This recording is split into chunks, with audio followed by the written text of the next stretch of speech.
Hey, you guys, happy Saturday. What y'all up to? You guys doing anything fun? As soon as I decided to go live and do a live stream and sit outside because it's beautiful here, it's not extremely hot. It's a little windy, but there's a little bit of a cool breeze, which kind of feels good. Of course, the wind picks up and then the weed whackers start going. So we might be running around trying to find a semi-quiet spot to do this stream, but oh yeah, we got a lot to talk about. Hey, everybody.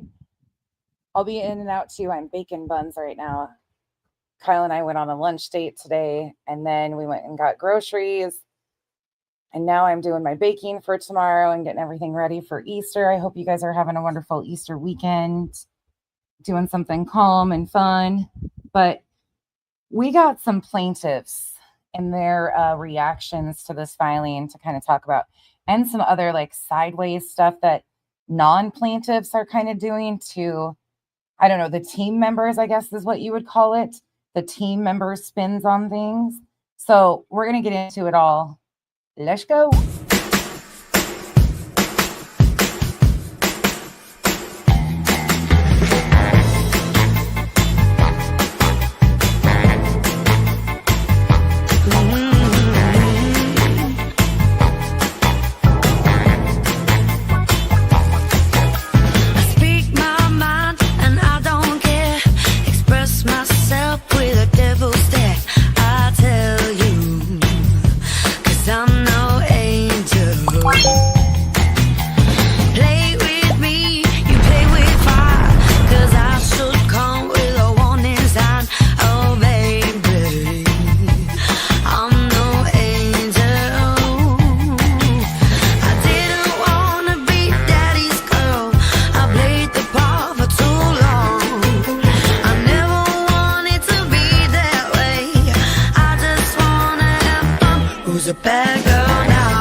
We're going to have to go find a quiet spot. Hey, Cash. Hey, Pika.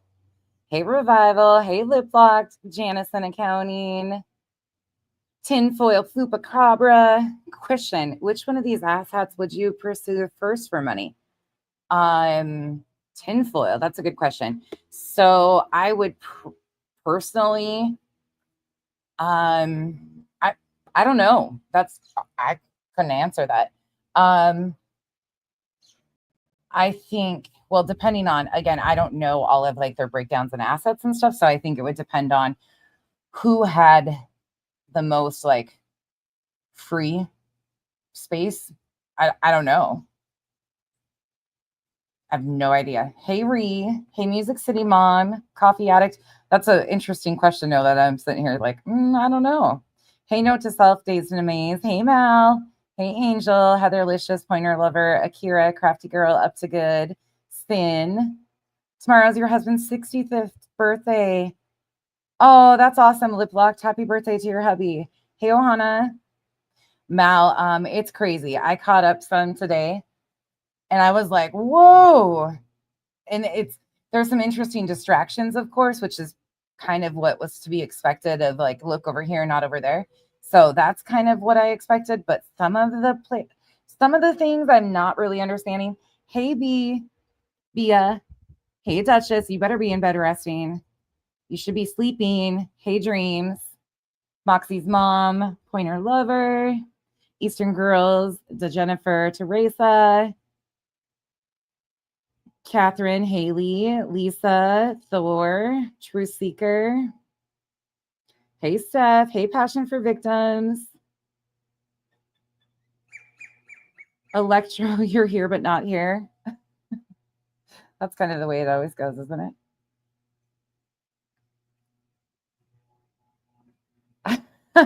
Lady, it's wild. I some of this is really interesting. Just switched into the TV. Happy Easter, Moxie's mom. Hey, Anna. Oh, I'm sorry, Anna. I didn't even check anybody. I've been watching to catch up on this stuff today. Otherwise, I couldn't tell you what's going on. Hey, Carla. Hey, JC. Hey, Sarah. Liberty Farmer, Wheelbee, Del Elizabeth, Sassy Hound. Good to see you. Hey, Cranky. Oh, sorry, the wind. Cuddly Cactus. Truck You. Actually, Truck You, that's a misconception for most. Sorry, we're going in the house. My buzzer just went off, as you can hear. My buns are toasted. She's joking, but they actually are done. So let's take those out of the oven. According to public information, dog actually owes the IRS over $1 million. So, and I don't know anything about Tony personally. Just because he has a good job and makes decent money doesn't mean he's got liquid assets, if that makes sense.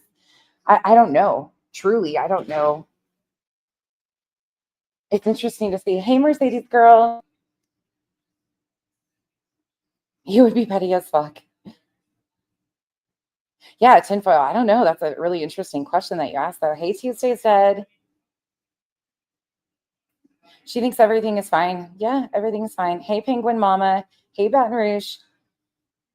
Baton Rouge. That's so I don't know how this is going to work, if I'm being honest about a few of those, because again, it is even pointed out in the decision that nothing is in regards to him. Sorry, you guys, we'll go back outside in a second. I just have to, so you're hearing the races right now. Kyle's got the races going. He's actually taking a nap right now. Yeah, Baton Rouge, everything's in Franny's name. The nonprofits in her name and everything. So I don't know. I really don't know. But again, attorneys can seem to find money pretty fast. Hold on, let me set my timer again. Next batch of buns in the oven. What are you guys having for Easter before we start? Kyle accidentally dropped the watermelon on the pan and crushed 2 of the buns. Oh, the E's. Yeah, the E's. We're going to go there, hopefully. Hey, Skip. Hey, Megan. Oh my gosh, it's ridiculous, right, Megan? Hey, NorCal. I'm glad. Okay, good. You better be good. Hey, Adrian. Hey, that Ellen. Your birthday's tomorrow. Happy birthday, up to good. I hope it's a wonderful day. Hey, Bo. Oh, Anna. I get that. Hey, Bob H. I hope the closet's doing well. Hey, Lady K. It's good to see you.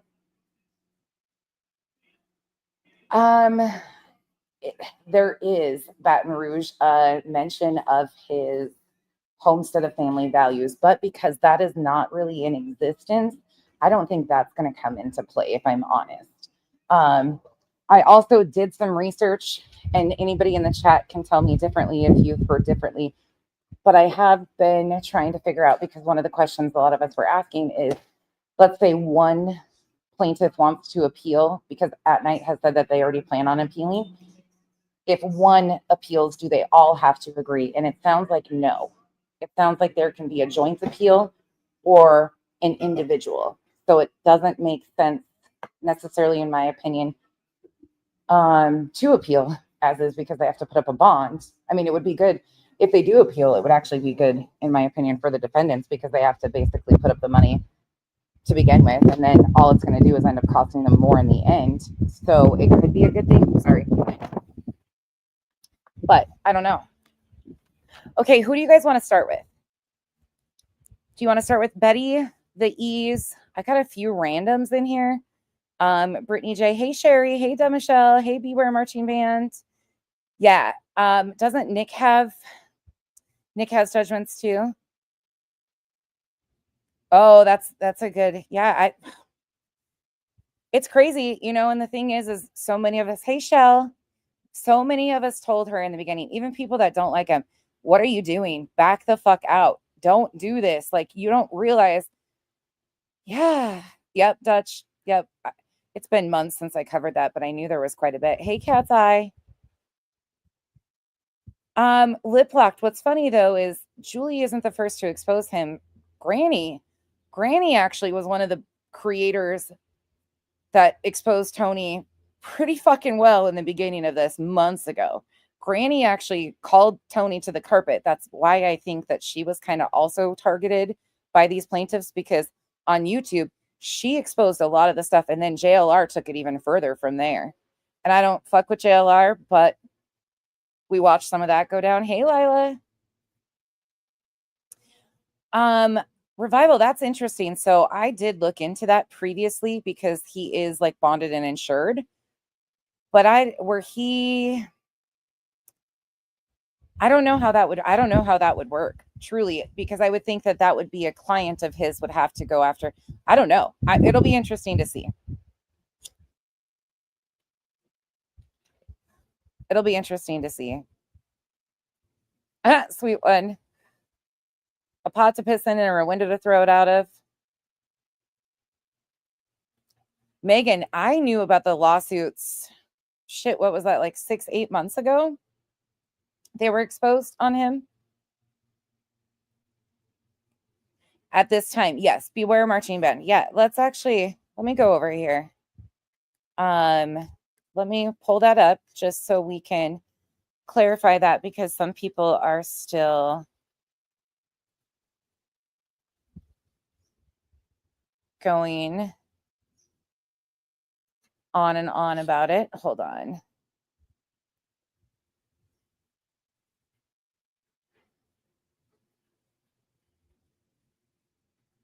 Right here. Here you go. So for anybody that is wondering, and this is important, these are important details. Glinda, thank you so much for being a member for 14 months. Thank you so much. And Electro, I think I said thank you already, but if I didn't, thank you again. And everybody else is coming in and I missed you guys. Hey, thank you for stopping by and hanging out with us. We'll be here a little while because we've got a lot to catch up on with the responses, and you guys are going to be doing my baking with me. So buckle in and saddle up. We're good to go. Everything's good around here, so we're just going to go. So it says right here, Pennsylvania, this is just so everybody is aware too, it's the last page, page 26. These are all publicly available documents. You can go read them yourself from the Pennsylvania, the Delco website. Pennsylvania's anti-SLAPP statute provides that a party may move to recover attorney's fees, court costs, and expenses of litigation under section 8340.18. See blah, blah, blah, blah. Defendants Barbecue and Granny requested such an award in their anti-SLAPP motions. Pennsylvania's anti-SLAPP statute is clear in that if, as here, a court finds that a party is immune under section 8340.15, then the court shall award the immune party attorney's fees, court costs, and expenses of litigation jointly and severely. I always say that. Severely. Against each adverse party that asserted the cause of action. In light of the court's findings herein, including but not limited to that the defendants are immune from civil liability for the claims attempted to be pled in the complaint, the court must grant the defendant's request for such an award. While Pennsylvania's anti-SLAPP statute does not preclude punitive damages, this court declines to award such damages at this time. Right there. At this time. Meaning, when they go before the court, it is easy to foresee that that could be rediscussed and determined at a later time. At this time means at the time of her dismissing the order until further information is gathered. Meaning, if the attorneys ask for something further, if they push for punitive damages, if there's something else. That's a good question, Newtsers. I don't know the answer to that too. I know some things you cannot file in a bankruptcy, just so everybody, I mean, if you guys don't know, I had a bankruptcy years ago. Everybody exposed that. That was Molly's big exposure on me. So there you go. A lot of medical debt and other bullshit. Have fun. But there were certain things I know, like the little I do know is there are certain things in bankruptcies you cannot include. And a judgment like this, I'm not sure where that would land.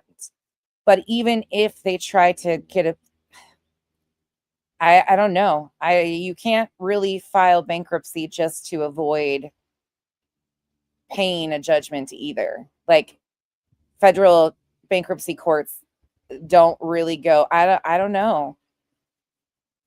I don't know how that would work. I really don't. He said no, it would be one of those ones. He's a bankruptcy attorney. That would be great. Revival. A bankruptcy attorney would know.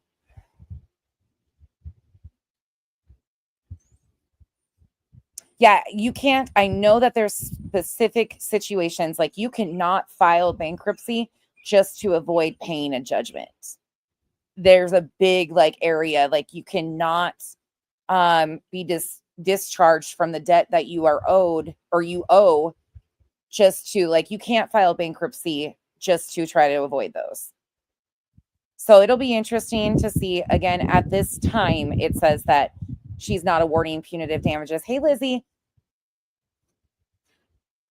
Michelle, thank you so much for the gifted memberships, y'all. Welcome to the cabana. And Heather Licious, thank you for being a member for 6 months. Hey Sienna. You can file 13 to pay back under structure, but you still have to pay back Betty MCW. Is that correct? Yeah, it would be, that would be, yeah. Yeah, it'll be interesting. These are the situations I'm not 100% clear on. So it'll be interesting. Thank you, Betty MCW. So they restructure. That's how they it's not a chapter 7, it's a chapter 13 where they restructure the debt. Hey, gotcha. Heather Licious, I appreciate it. To my knowledge, no, not yet. Michigan Wifey, there is not a court date set. Yeah, it'll be interesting. You guys are asking the same questions I had. Oh, I'm so sorry. Yeah.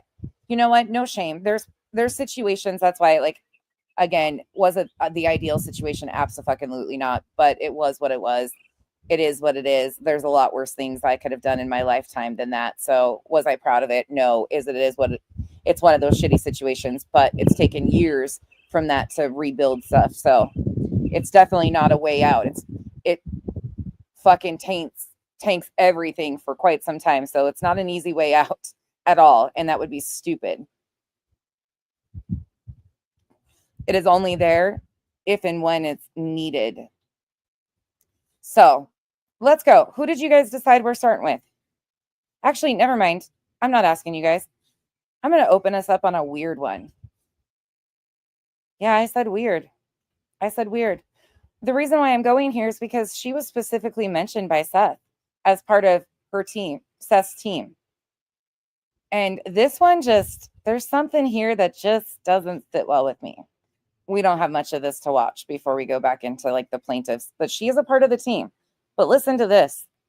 I also agree. And so this live stream, she was talking about Betty's court dates and all of that. Very interesting, though. And if you want to hear where he said that, clutch the pearls. What's crazier is judges and cops are standing behind this crap. Yeah, I wish it would just be dropped. Really. I mean, so what let me back that up further so you guys get full context of this because it's really interesting. Got a lot out of that. Max says, are they trying to reduce attention to the case? I think so, Max. I really do. I think so. And I'm going to be very clear. The record this one holds, and again, I know people can change from their past and shit like that, but this one should never be involved in any children's cases, period, point blank, end of story. And that's what I'm going to say and continue to say that. I've said it before. The fact that people are so comfortable with her being a part of the team makes me really side-eye a lot of stuff, which is pretty typical of this team. But she was the one I got that email about with her record and stuff. And the one that Betty was like, thought it was her sending her record around that we all got mass emailed. Again, no way, no shape, no how. And she used to be cool with Terry Lynn. She used to be really good with Terry Lynn. Hey, Dragon, Classy Diamond Art. I hope you're doing good. It's good to see you. Okay, next bun's in the oven. All right, let's roll. Let's finish this. It's race day. Can you hear the races going on? Because it seems like they want to silence people. And so, you know, we see them silencing people and attacking their personal character.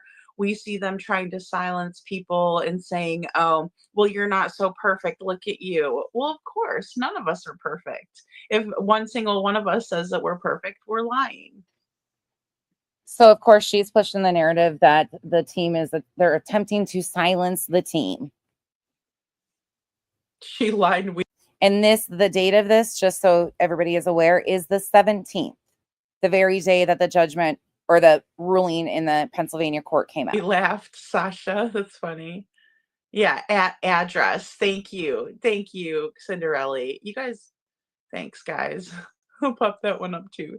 Yeah, like you're addressing someone, right? Yes, But nice. you can block that. You can block that. You can go into your YouTube. Be nice, try it. And extensive. And again, people can change, but I heavy on the fuck no. And she used to be really good buddies with TL.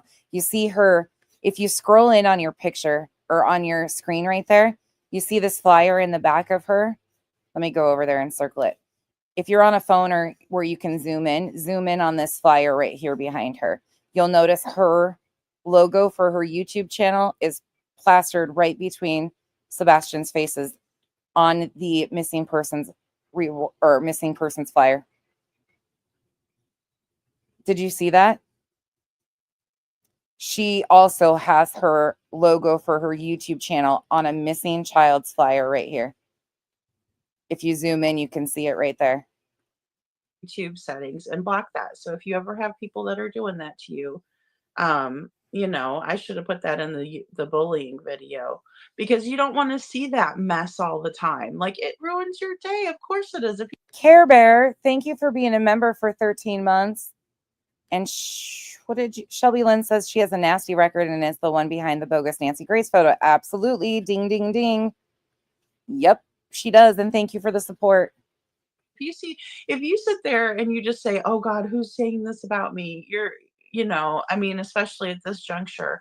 Look, when I decided to start going live instead of doing videos all the time, I, you know, had a conversation with people that I'm close to and I let them know that I was going. Michigan Wifey, congrats on being the Mrs. Michigan Wifey. I hope you had an amazing wedding. Going to go live very soon and that there's going to probably be a lot of controversy because I cover controversial topics. As a matter of fact, I like to seek out the more controversial topics that maybe other people might have overlooked, or maybe it's something that everybody's talking about it. But there isn't anything and shouldn't be anything controversial about a missing child. It should be awareness. But in order to make it controversial, that's why you do things like edit images, edit photos, flyers. You make it controversial by running with rumors and speculation. That's what you guys have done, and that's what you continue to do. The facts aren't controversial. There's a child that's missing. Awareness isn't controversial. But again, you're grimy. So there's that. I think it's important to seek out those more kind of rough subjects. That way we can get down to more of the meat and potatoes of what's going on in the case, especially with it being 14 months in. I think that we have no other choice but then to dig deeper, right? And so or you could just leave it alone and stop trying to dig into rabbit holes in places that nobody needs to go. You guys are digging tunnels at this point. Tunnels and tunnels. We went from rabbit holes to tunnels, and now you guys have just embedded yourselves in these tunnels and are doing stupid ass shit over and over again. Hey Terry, hey baby, it's good to see you. Then we have, you know, the father of the missing child, who all he wants is to find his son. And then you have on the flip side the stepfoot and mother who seem to me that they don't want people talking, you know. Meanwhile, how many times have they asked people to continue to bring awareness to Sebastian and thanked people for continuing to bring awareness to Sebastian? But again, she's got to go along with the team stuff here. If they don't want people talking, no, That's never been the case, but you guys got to run that narrative, right? People have been threatened. They've been ran off. They're trying to silence people. Meanwhile, where is that true? Getting an RO on Betty because she was in their area stalking and harassing, jumping out of traffic after Terry Bowersox is one single person based on her behavior. They don't want people talking about Sebastian. And that's my opinion. Southern Soul True Crime says, I also agree. And what's crazier is judges and cops are standing behind this crap. Yeah, I wish it would have, I wish it would just be dropped, really. I mean, at the end of the day, because again, Bullhorn Betty goes back to Florida, right where she lives. She doesn't live in the area. I mean, this is just my take and my opinion, right? But she doesn't live in the area. She goes back to Florida and she continues to talk about Sebastian's case, right? We can't forget, and Pointer lover, brings up a good point. You guys, in my chat, I ask you to please address the parents by their names, no nicknames, no Sean, no KK, no Edgar. You can say CP, KP, Seth. If you want to use their initials, that's fine, but please address them by their names. It is so disrespectful.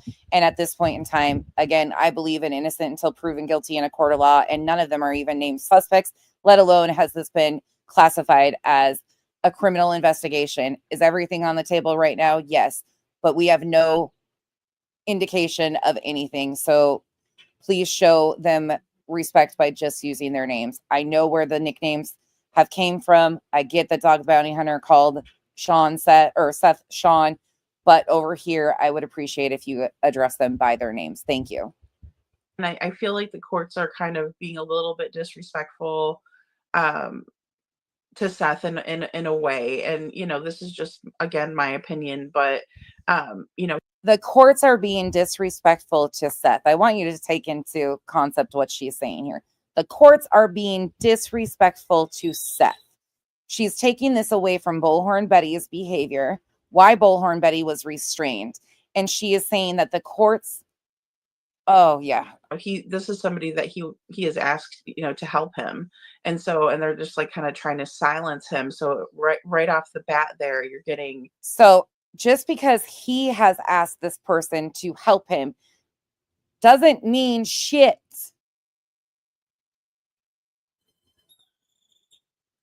Major contention, right? And I don't know why they're entertaining it. I agree.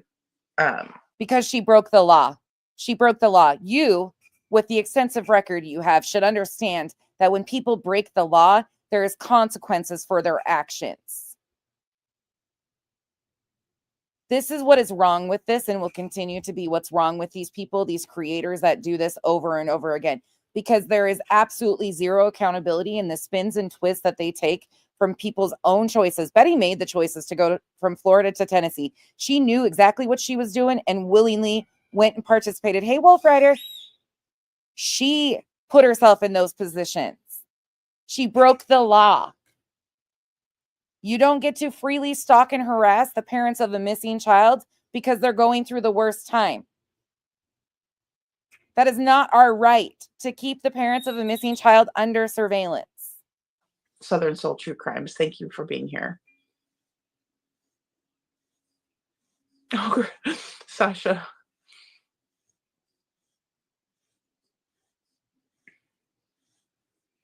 Yeah, absolutely, Playboys. Yeah, absolutely. Yes. Watch the clips before BHB goes behind Terry's car and behind her first, in my opinion. Yeah. So Spirit Seeker Squad has a fantastic video on that. So they are continuing to try and rewrite the situation of Betty, who was behind Betty, who was following who. It doesn't matter. I'm just going to say this repeatedly. I have my opinions based on the video of who was there first, whatever. It doesn't matter. It doesn't matter at this point in time. Betty had an interaction with the police. Then as Mr. Bowersox drove by her, she decided to haul ass and follow him. Then she jumped out of traffic. Then she made comments such as she was going to get a pew-pew and other things. No matter how you twist and turn this, even if for some fucked up reason you can get it in your head to say, oh, he was there after she was. It doesn't fucking matter.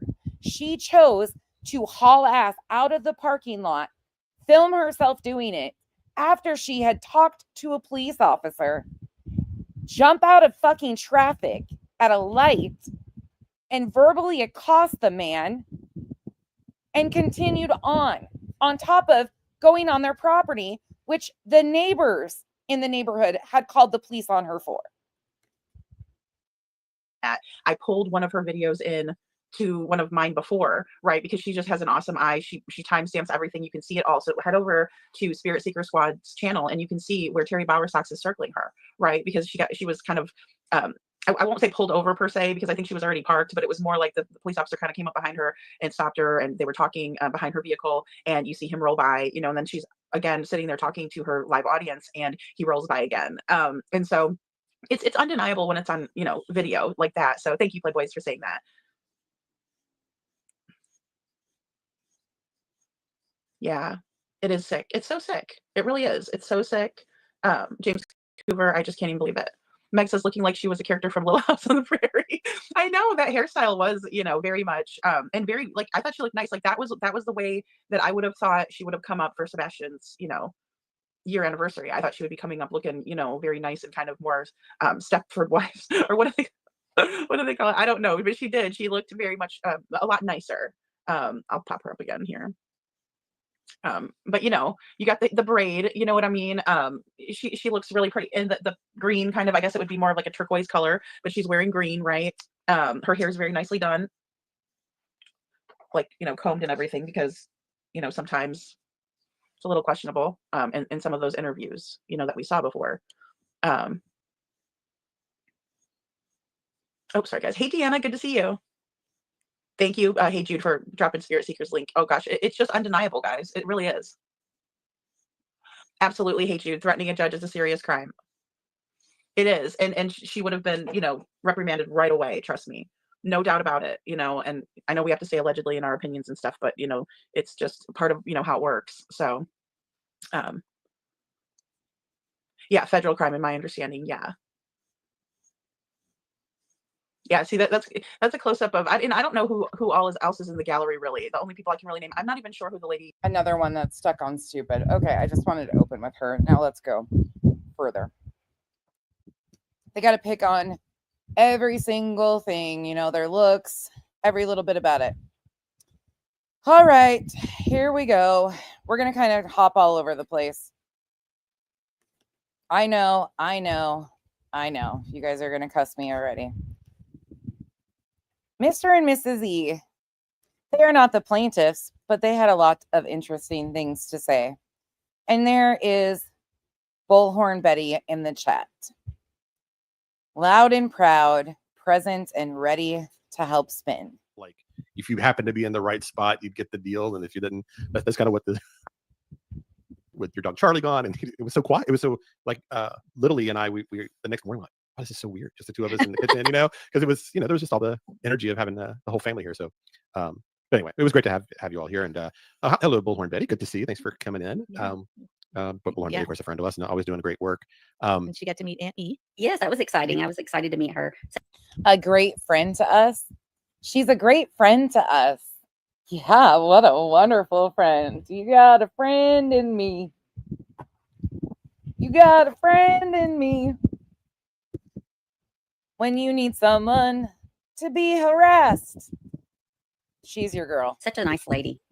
Yeah, I was forgetting that you don't always get to meet everybody that we get to meet sometimes, So, yeah, and I want to thank all of our mods for coming in. I know we're so last minute. We are so last minute. It's great. I was thinking this today. We're like the you remember at Kmart they used to do the blue light staples? That was the best thing about Kmart. Yeah, you have to be like my age or older to remember this probably, but they used to do the thing where they bring the carts through and then just like last second they turn on the blue light and it'd be a sale. Like if you happen to be in the right spot, you get the deal, and if you didn't, that's kind of what our live streams are like. We usually don't even know until like an hour before we're going that we're doing it. And we have meant to be. Our goal is usually to do at least one live stream a week, and it's just been wild. We've just been. It's like block. The one thing they do say, I do want to mention, is they do give an update on one of their children. And although I think what they have done for coverage in this is despicable, I still wish their child's speedy and amazing recovery. And I hope that everything continues to go well. I do not wish anybody to be in those shoes whatsoever. And that has to be an extremely stressful situation. But again, one thing does not lead to the other. So although I can have empathy for that, they seem to not have empathy for the defendants whatsoever.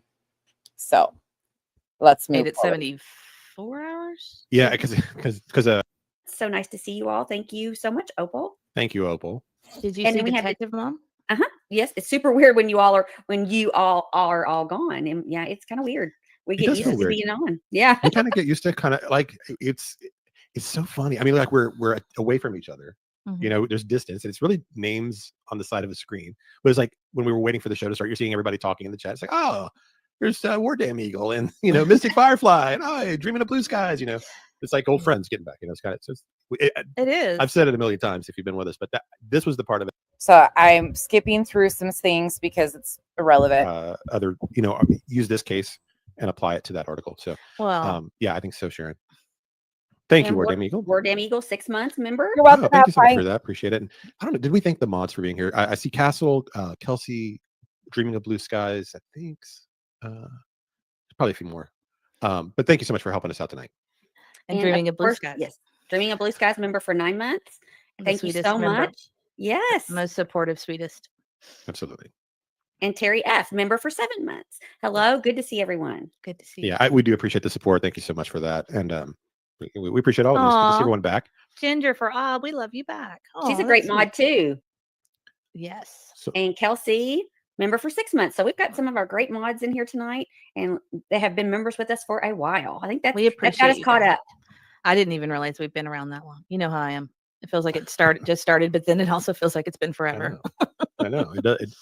It feels fast to me. It feels fast. It does not feel like it's been this long. Aw, Deanna, thank you.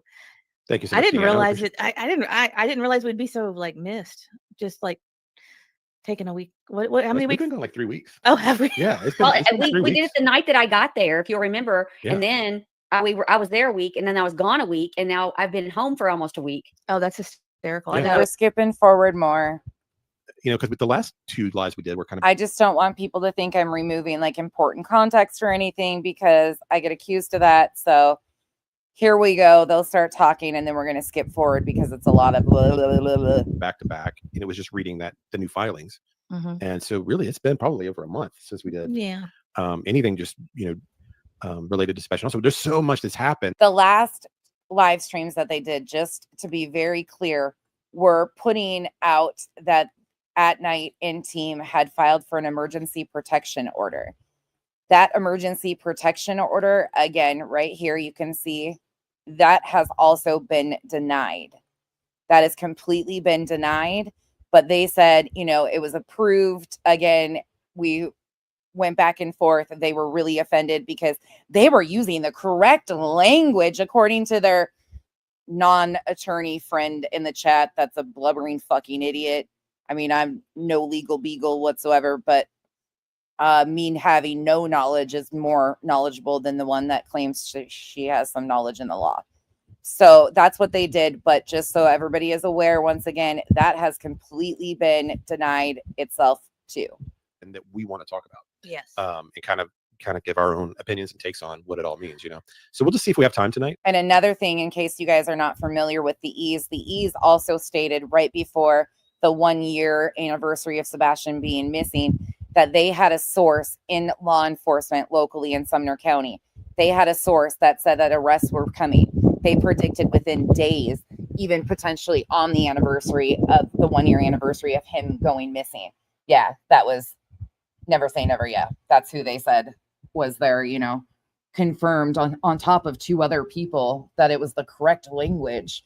But they have repeatedly falsified information and ran with the team's narrative. And then and how Mrs. E's feeling too. And before you get started, Just Irish, thank you for that super chat to let us know that you couldn't chat.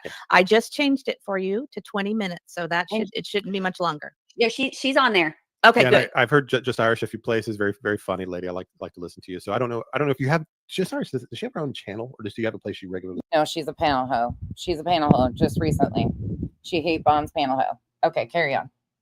They're talking about Just Irish. we've yours? just heard her on Brittany's. Yeah. Mhm. Yeah. Okay. So, but does she have her own channel? Not that I'm aware I of. don't think that she does actively. No. Okay. Well, anyway, but glad to have you here. Welcome And in. Nana's Dragonfly. Nana. Thank you for being here. And I just want to say, I was listening to a little bit of you guys with Brittany while I made dinner, and I'm sorry to hear about your cat. I feel like this is a very good, them promoting and saying that we really enjoy XYZ kind of shows that they're nice people persona. You know, they look like they are the neighbors up the street. They look like friendly folks that have no ill intent. But when you realize and when they tell you who they associate with, it's kind of very interesting to see that. So that I know what that is like, and you've got a lot going on. I'm sorry to hear it. And her husband has pneumonia, so we need to all send prayers to Nana for sure. Yeah, so I'm sorry to hear about that, but we'll. I know it's tough with the pets, Wait, you're not gonna do like Nana did and say it's karma? Again, I would never do that to Nana, even though that's exactly what she did to me. When I lost Dexter, she said, well, karma. But unlike Nana, I hope that her animal isn't suffering because I know how painful that is. And again, I have great empathy for that. But Nana thinks it's other people's karma. So, yeah. And I didn't tell you this. I bought. And by the way, you can go find those clips if you want to see that's the live stream that, oh my God, Nonsense was fucking crying and throwing a fit. Yeah, I lost my dog and Nana thought it was fucking karma. A book at the Her words, not mine. store today to start writing down all of our prayer requests so that we can go through those together before we go to bed. What do you think? Well, That's a great idea. Great idea. Mm-hmm. I think it's a great idea. All right. So what maybe what I should do is just kind of give because I know a lot of you have followed this with us, but some of you are kind of new to our channel, and maybe have joined on in the last month or two or whatnot. But just to kind of give a background on how we got here and where this all started. Essentially, roughly 6 months ago, they filed at night, Dog the Bounty Hunter, a few YouTubers, and Seth Rogers, all filed for an injunction in Pennsylvania, seeking relief from the filing was alleging a civil RICO allegations, and it was massive. It was a ton of allegations. We read through all these filings. You couldn't dream of ever reading through all the evidence because it was thousands of pages by the time it got finished. And at the core of it, they were alleging that the defendants were part of what they referred to as an enterprise, and it was a combination of people from social media and TikTok, YouTube, and such, and they were listed as does. And then the two key defendants were a YouTube channel called Granny's Watching and a TikTok channel, Barbecue Lady. And because I'm assuming because they lived in Pennsylvania, and that's where the suit started. Over time, the case kind of just sat there for a long time. It went without a judge even being assigned to it. Mm-hmm. We check on it once in a while, nothing had happened.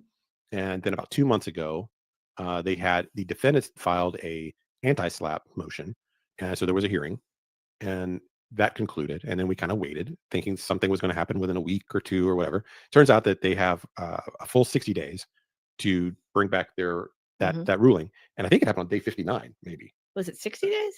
It seems like it's been a long time ago, right? I can look. Because so anyway, after that happened, there was a maybe I'm wrong about the timeline. I'm sure. I mean, it's been a long time. War Eagle or somebody in chat will know. So then the plaintiffs filed for the emergency. What was it called? An emergency hearing. Okay, wait. There's an echo. It Yeah, was I me. thought somebody was helping me out. I could hear myself.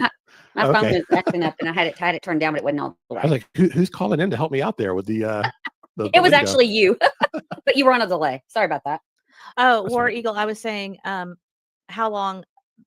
What was the question? When did that hearing happen? The one in Pennsylvania where they were all there in person. What date did that the happen? anti-SLAPP hearing where they were all there. I can't remember how long ago. I think it's been February 18th. 60 days was April 17th.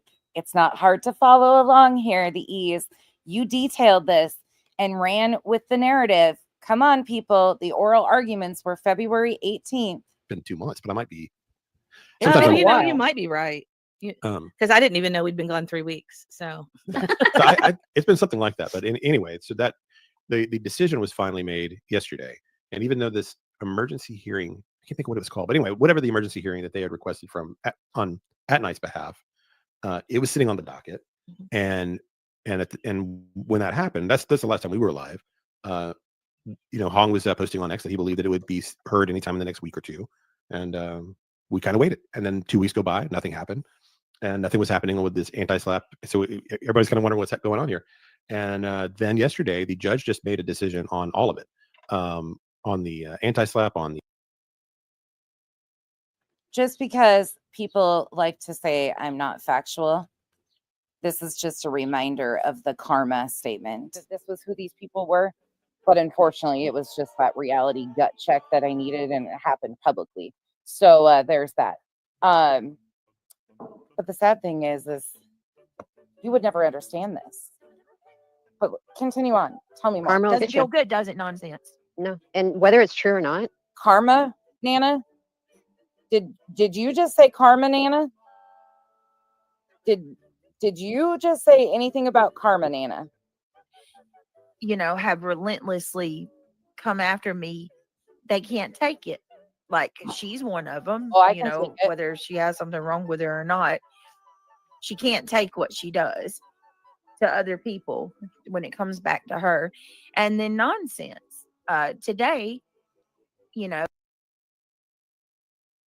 Just so we're clear, again, you can go watch this full stream and see that the context is Nana was talking about me. I'll pull up the other part of it directly from that. But yeah, Nana was speaking about me and said karma. It was the day right after I lost Dexter. So again, although I'm not a piece of shit like her and would ever say that, I wish her the best for her situation, whatever is going on with her animal. But at the same time, fuck, it's such a whiplash with how these people behave.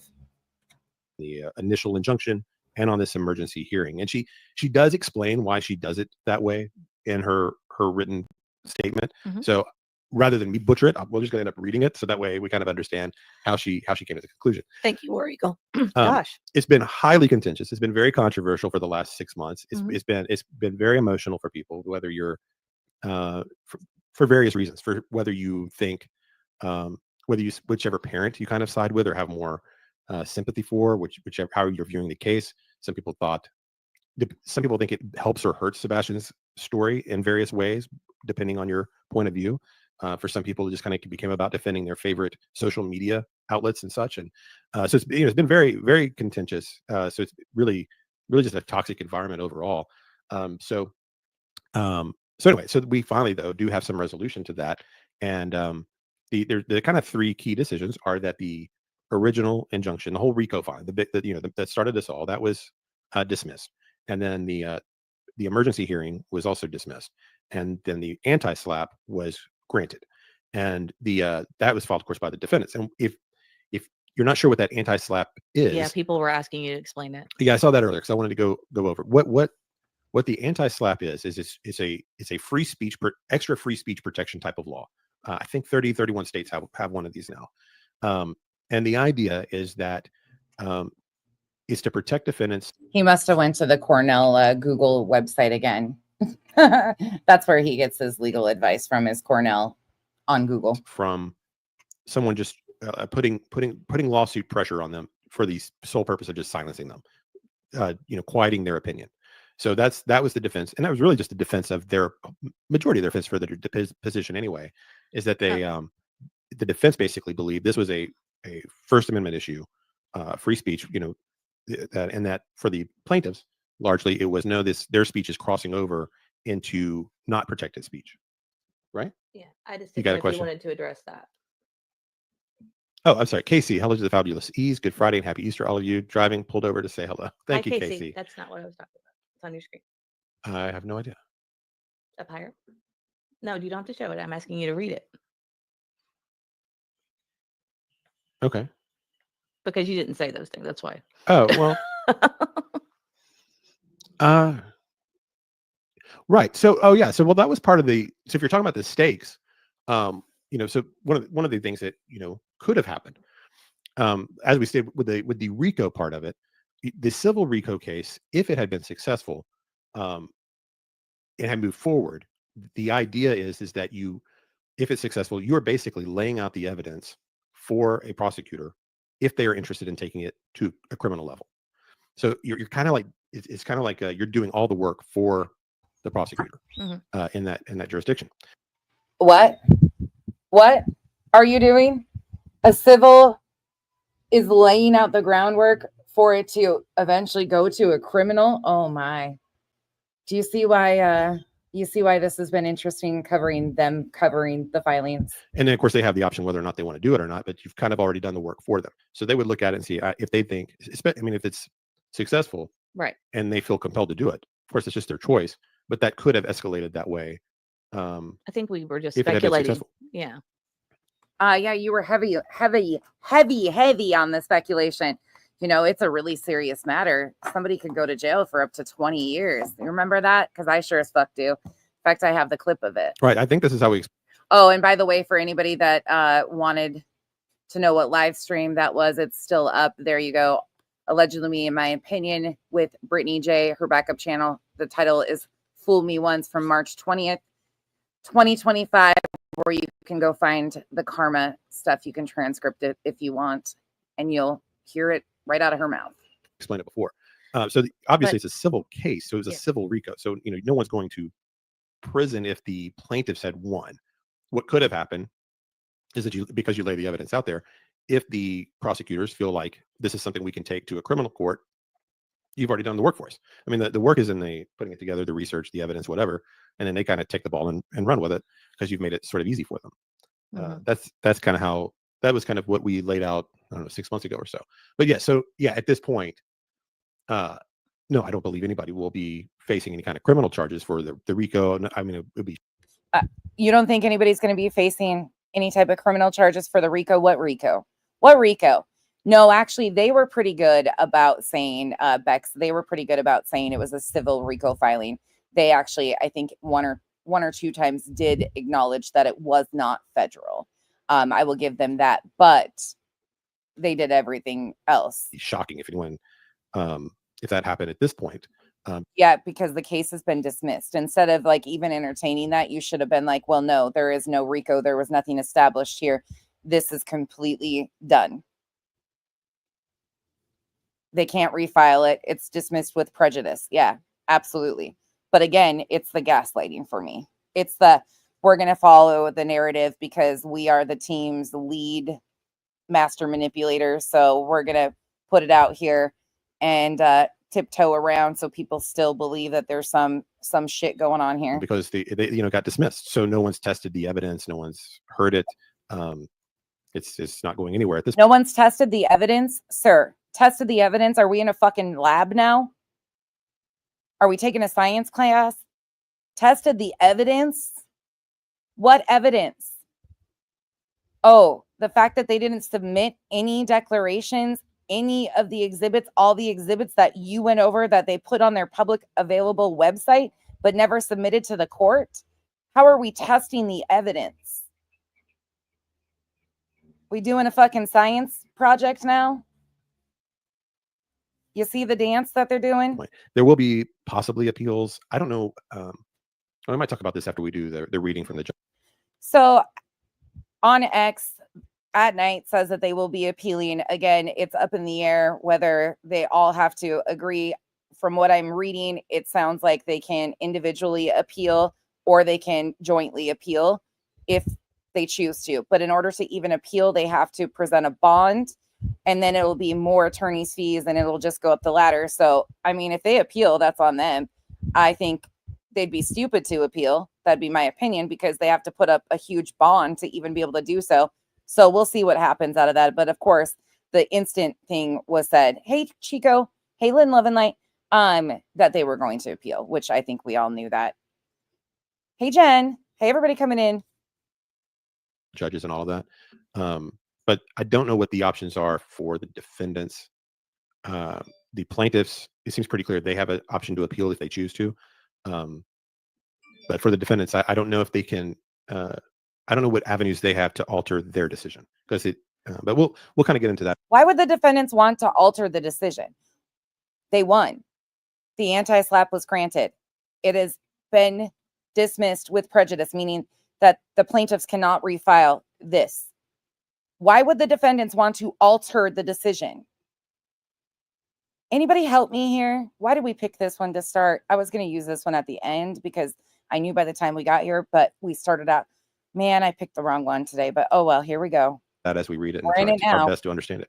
And I should preface this as always, none of us are attorneys. None of us have studied law. We are just lay people. You don't even need to give that disclaimer, sir. It's very obvious. It's very obvious. You just said tested the evidence and made a statement about the defendants, you know, what options they would have. Why would they want to change the outcome of this? Like, it's very clear. You don't need to give that disclaimer that you have no legal expertise. It's very, very apparent. Reading documents like everybody Hank could figure that out. else and trying to do our best to understand it. So yeah, we'll talk about kind of effects after we do the read. I think like how things go going forward.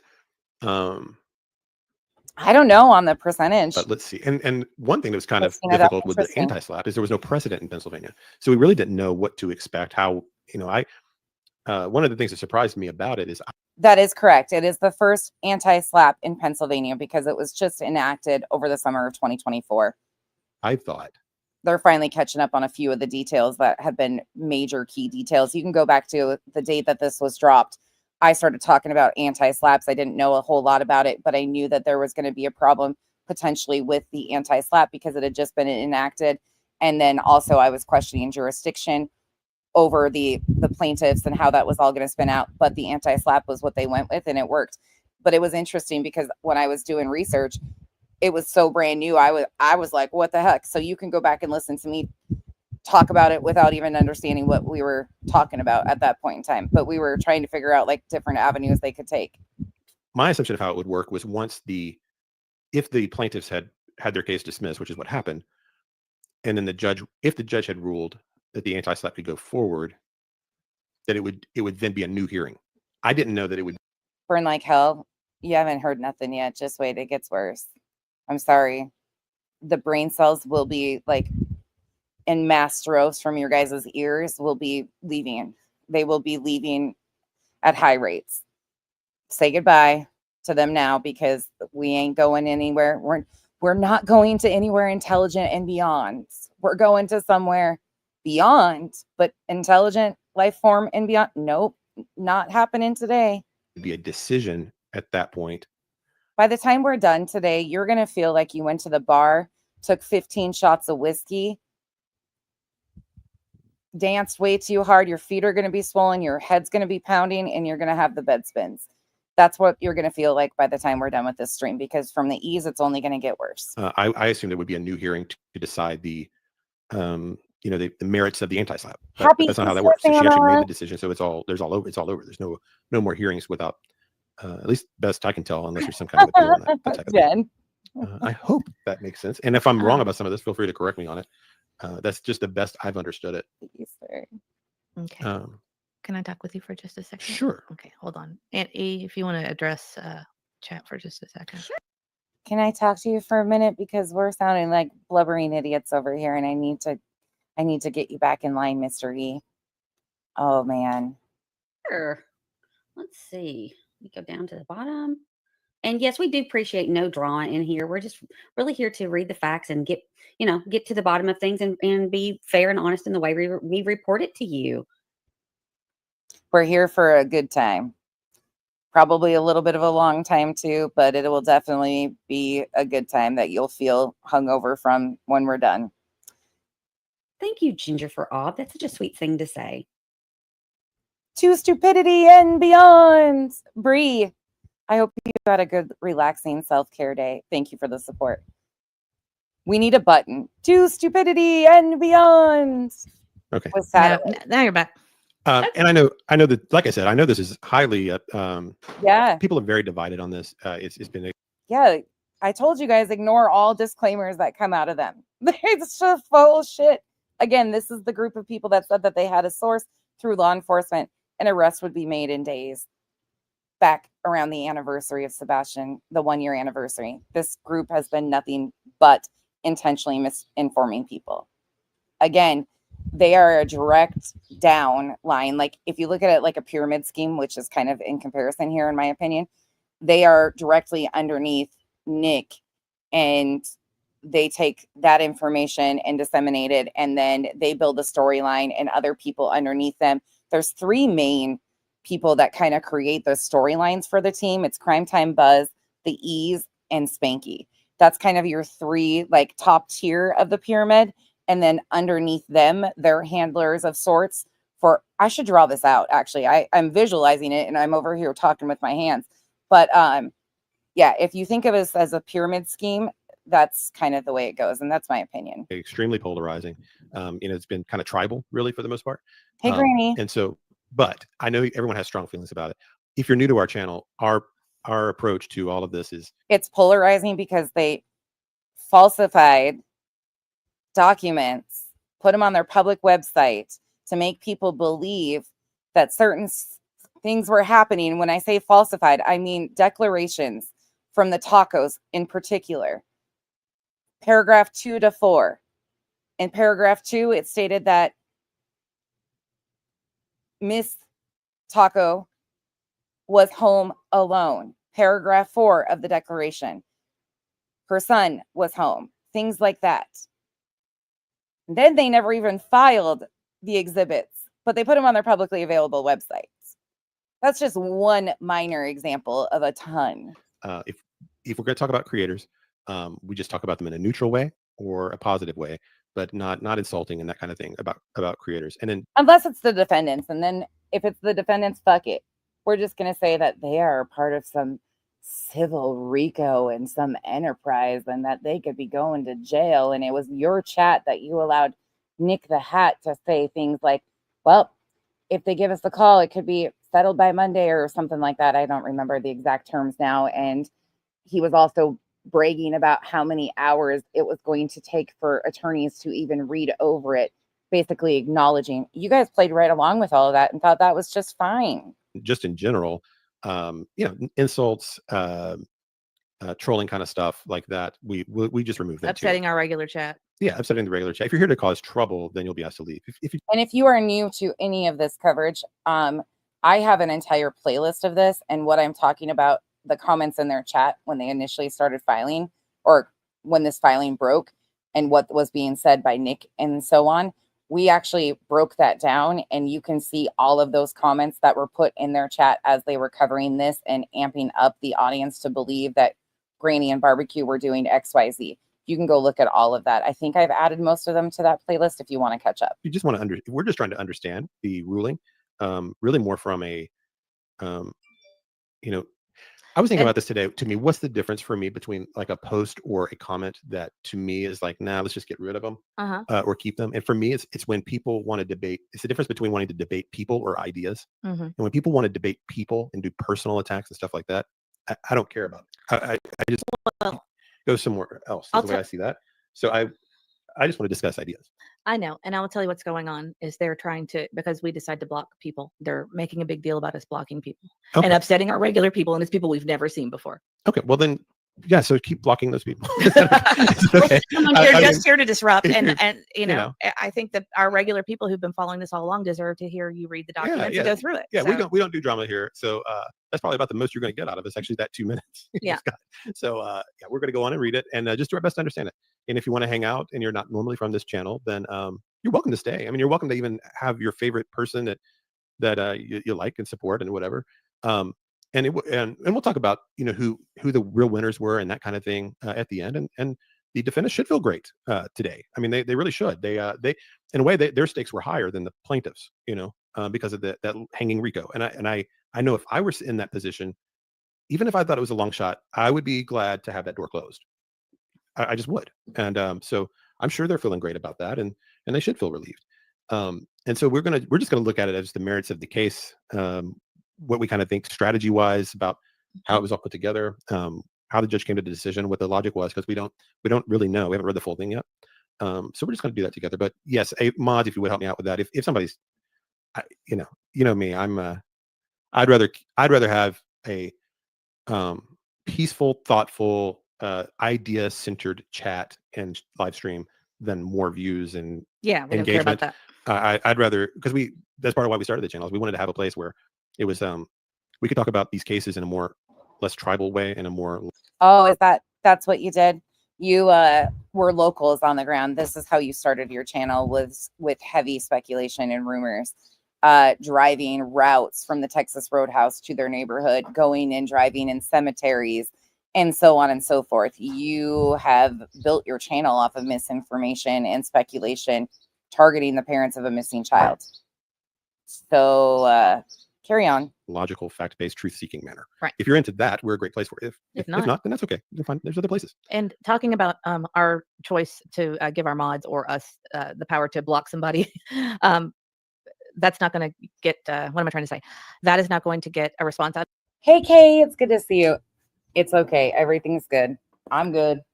We're all good. of us. So I would, just so you know, Cool. anybody that's in chat and someone upsets you, you do have the ability to block them yourself. And so you don't have to see their stuff. So just keep that in mind. But yeah, I will, I mean, I'll go back to an hour if I have to, or 2 days. I'll pull a please. Betty. Betty did one for like Well. 3 days or one time or something. It was so funny. But Betty actually had a good point. Bullhorn Betty says no one has a right to chat. You have a right to watch if you so choose, but if you chat, you better do it respectfully. All opinions are welcome respectfully. Absolutely. I love, actually, it's hard to find, but I love a good debate with someone that I disagree with if they're intellectually honest and respectful. I'm always up for that. And we've had several of those over the last year doing this with people in the chat and such. It's not about disagreeing. It really just usually comes down to manners and respect. But let's get away from that even. I don't want to spend any more time on. This man just said intellectually honest, and I wanted to point out too that one of the plaintiffs has a wrench. Bullhorn Betty has a wrench beside her name. She's one of their mods. I mean, they're good friends with her too. That topic, if that's okay. Let's just get into the document, because I think we all like to see it ourselves. I'm sure most of you have not read the full thing, and we'll just kind of see what we think of this together. Do I need to be the one to pull that up, or do you launch it? I have to launch it, but I'm Okay. trying to mod at the same time. Okay, I gotcha. apologize. Sorry, I gave you the Oh, big Sharon build up. You're done. Marlowe. Oh, Sharon. She's so sweet. Thank you so Thank you, much, Sharon. Sharon. That is very sweet. And she says, No drama dollars to be made here, trolls. They are not playing tit for tat dollars game. no, No. we're not. The only problem is when I do it like this, I can't really make it any bigger for you. Okay, can I make my screen bigger? Is that okay if I do that? Or will I lose- Usually I have it printed out for you, and it didn't occur to me It's to print okay. it out. I can read this. I just don't want to lose the chat if I let's just see what. Oh yeah, I won't be able to see it. I can read that though. You when you're I'll just reading, do you the- don't pay attention to chat anyway. No, well that's true. So That's why I'm doing that. all right. So I'm not sure where to start here, but so obviously this first page has all the plaintiffs and defendants. So that's just giving the date. We don't really need to. You don't know where to start. Start with the fact that it's been dismissed. How about just read what's there? How about go through that? Right now, the one he has pulled up on the screen is the dismissal for the emergency order of protection. That's the 4 pages he has pulled up. Do that page. Hi, girl mom. Welcome in. Okay, so yeah, we probably should start here. And you can move the pages? Yeah, I can move the page. Perfect. It's working, I think. All right, so I think we could just start right here. So this case relates to online podcasts hosted by defendants Barbecue Lady and Granny's Watching, and when I can, I substitute handles on which Twist, I think you said that the last time we reviewed these people. I about fell over that time too. You sweaty balls. Oh man, they are like an SNL skit, but sadly it's not. Barbecue Lady and Granny's Watching, and members of the public who choose to log on to and/or participate in the podcast through live sessions and/or chat rooms discuss true crime investigation and proceedings of national significance. Specifically, the podcast at issue in this case relates to the case of a missing Tennessee child whose father, Seth Rogers, has utilized both television and social media to find said missing child. In those efforts, Rogers has coordinated efforts with dozens of other persons, entities, and authorities, including but not limited to the other 9 plaintiffs in this action: a media company, a television personality and bounty hunter, and various social media personalities, YouTube broadcasters, podcasters, and online personalities.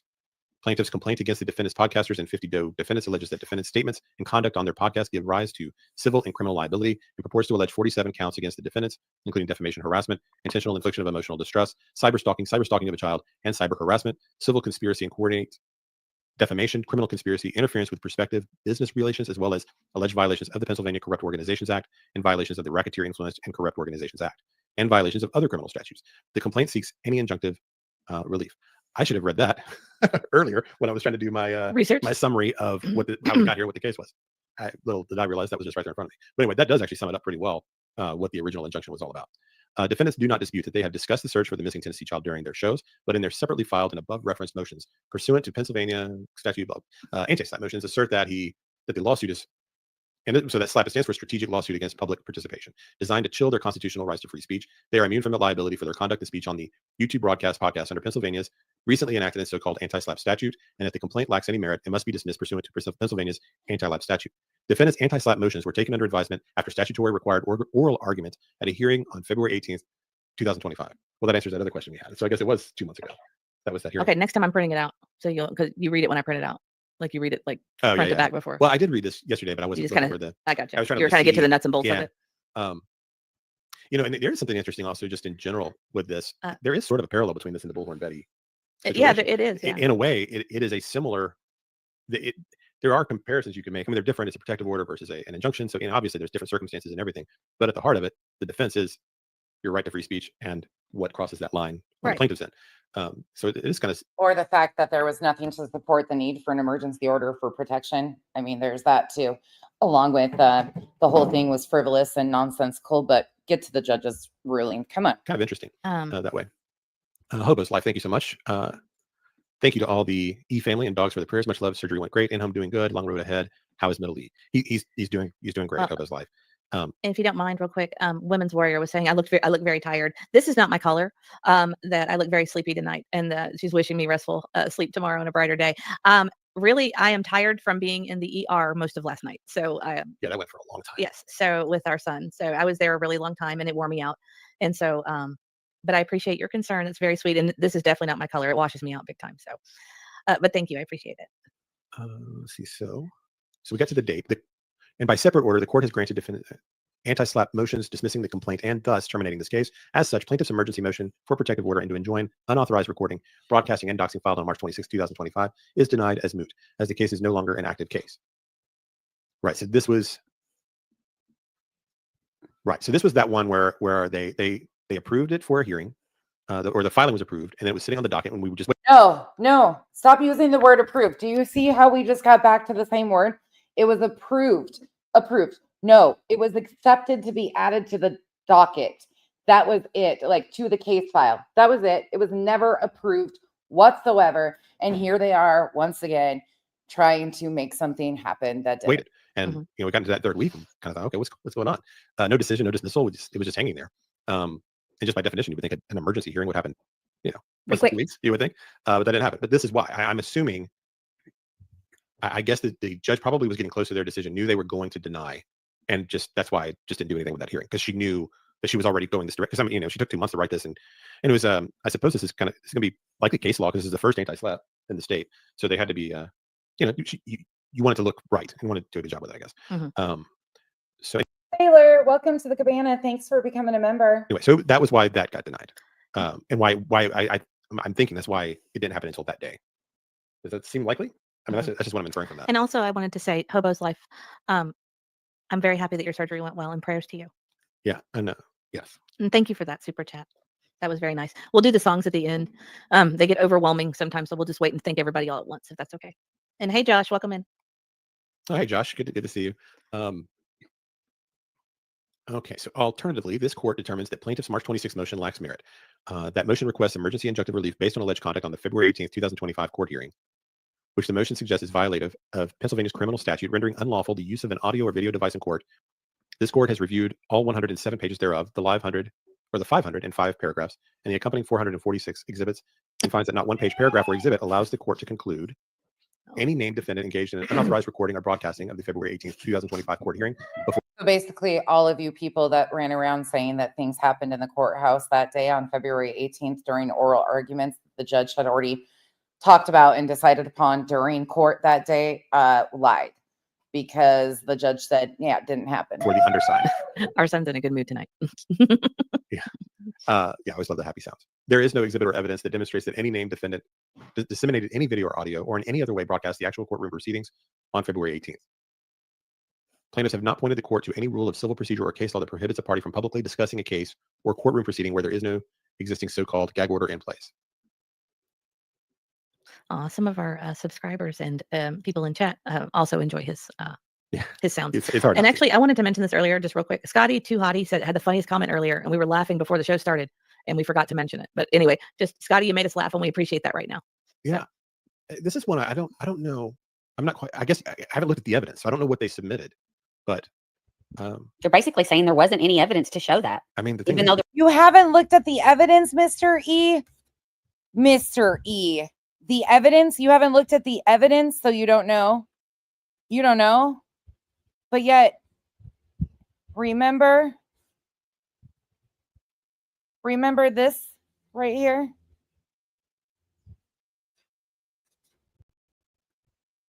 Breaking at night emergency motion approved part 2. Remember this? When you went through all of this? Oh, it's convenient. You forgot, right? Some of these people are the most forgetful mofos on the internet. there's Well, all these kinda- pages supposedly. it's weird because I mean, I don't know about Yeah, that's some what of it we saw, you know, Yeah. and they talked about it. So I That's don't what know, but maybe Tiff said. I don't I know. Maybe it wasn't enough. I don't know. I don't know. So I don't know why, but that's you know, No, I don't think that's right. I think there were 7,000. she says there's exhibits. She I- gave a number on the last page. She said 440. Or she With the emergency order for protection, they threw in over 7,000 documents. 7,000 documents as attachments for that emergency order of protection. We went through and looked at all of it. We didn't detail every single page, but we scrolled. We did hours and hours of scrolling 7,000 pages. And nothing was there of substance with what they bombarded the court with alongside this emergency order of protection. There was zero, zilch, nada, not one single exhibit filed alongside the injunction or the RICO bullshit that they tried.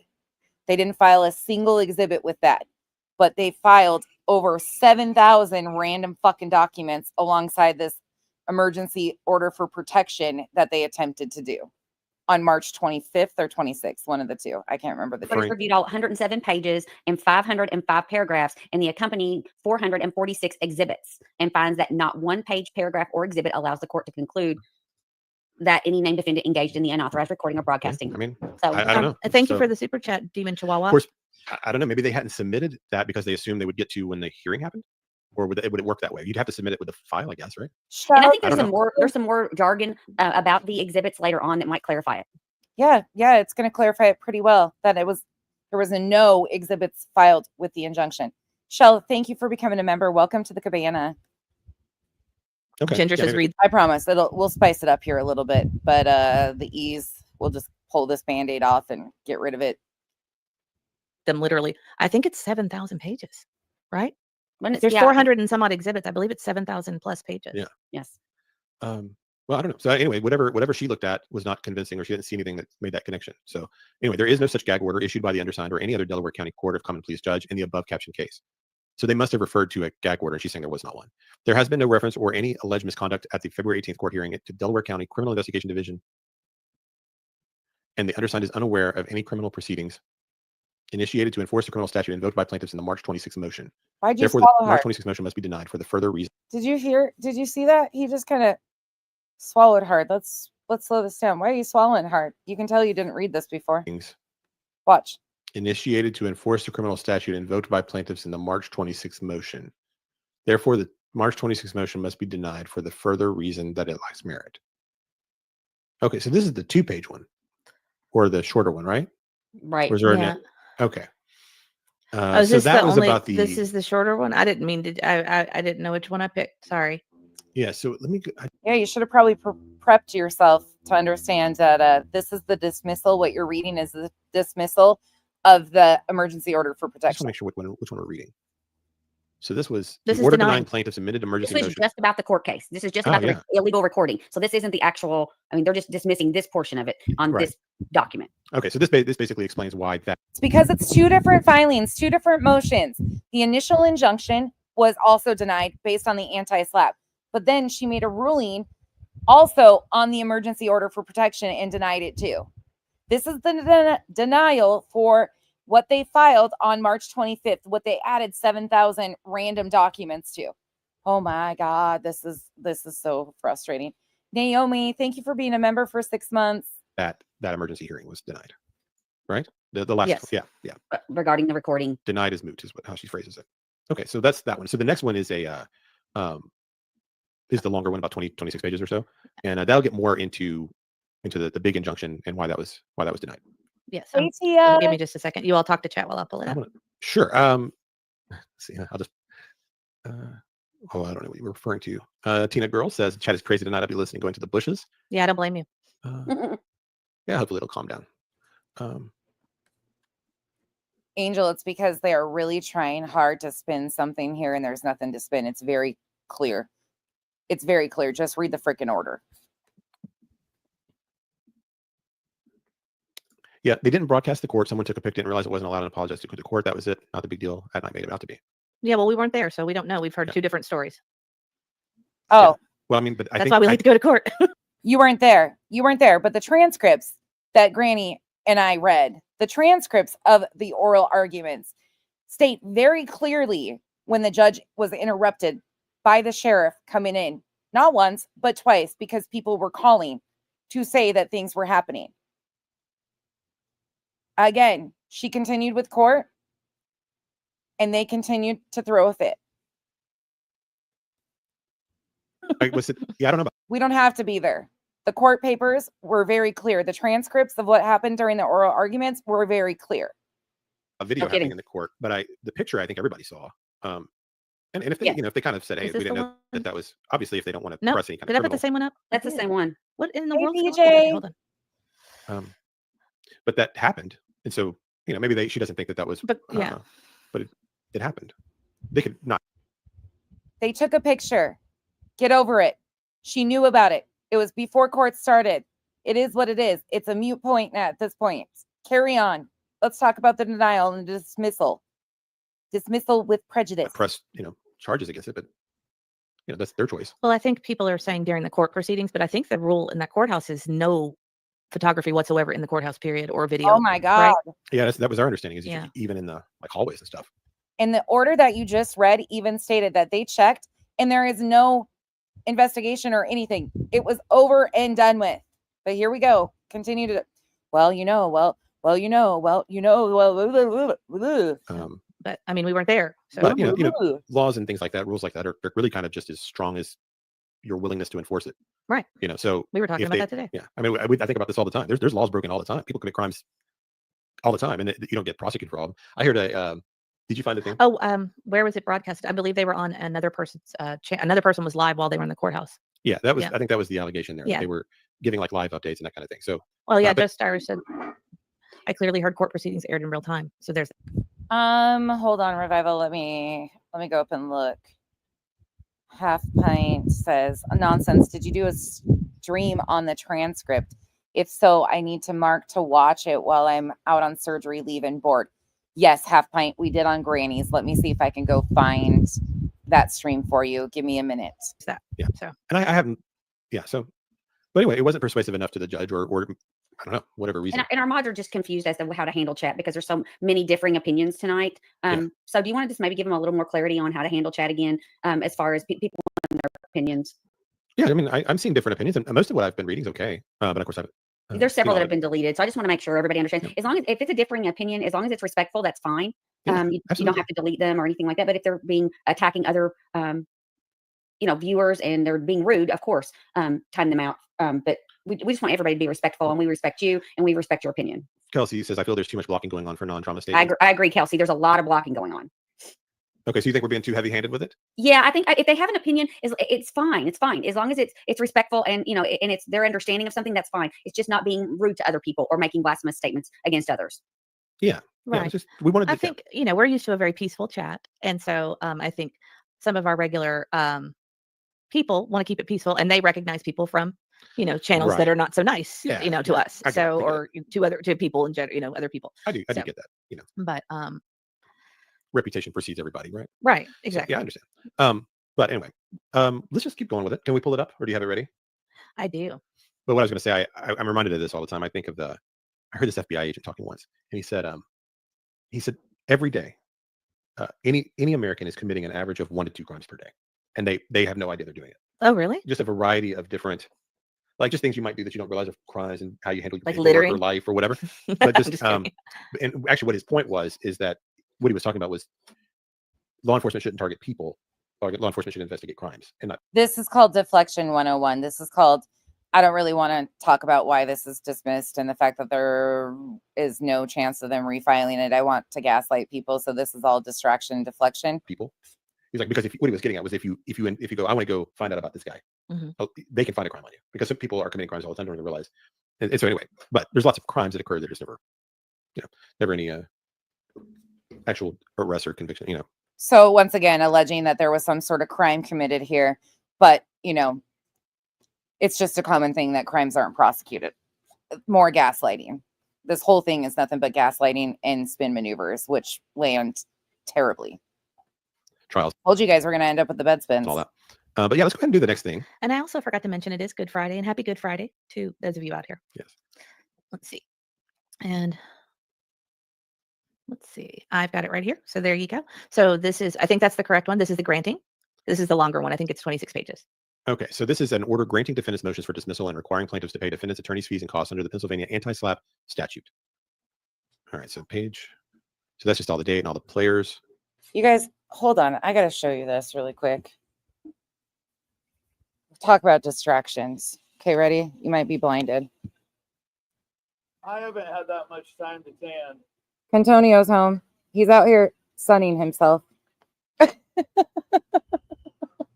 I looked over and I'm like, wait, what does he do?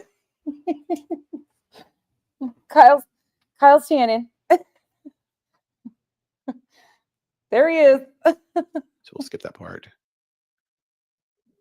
Yeah, it's just giving the dates of everything happening. Sometimes Boy, and I can't read that tiny part anyway, but I don't think it's. Oh, is that relevant? Okay. Actually, it might be. Yeah, I might need to read that. I'll just lean in here a little bit.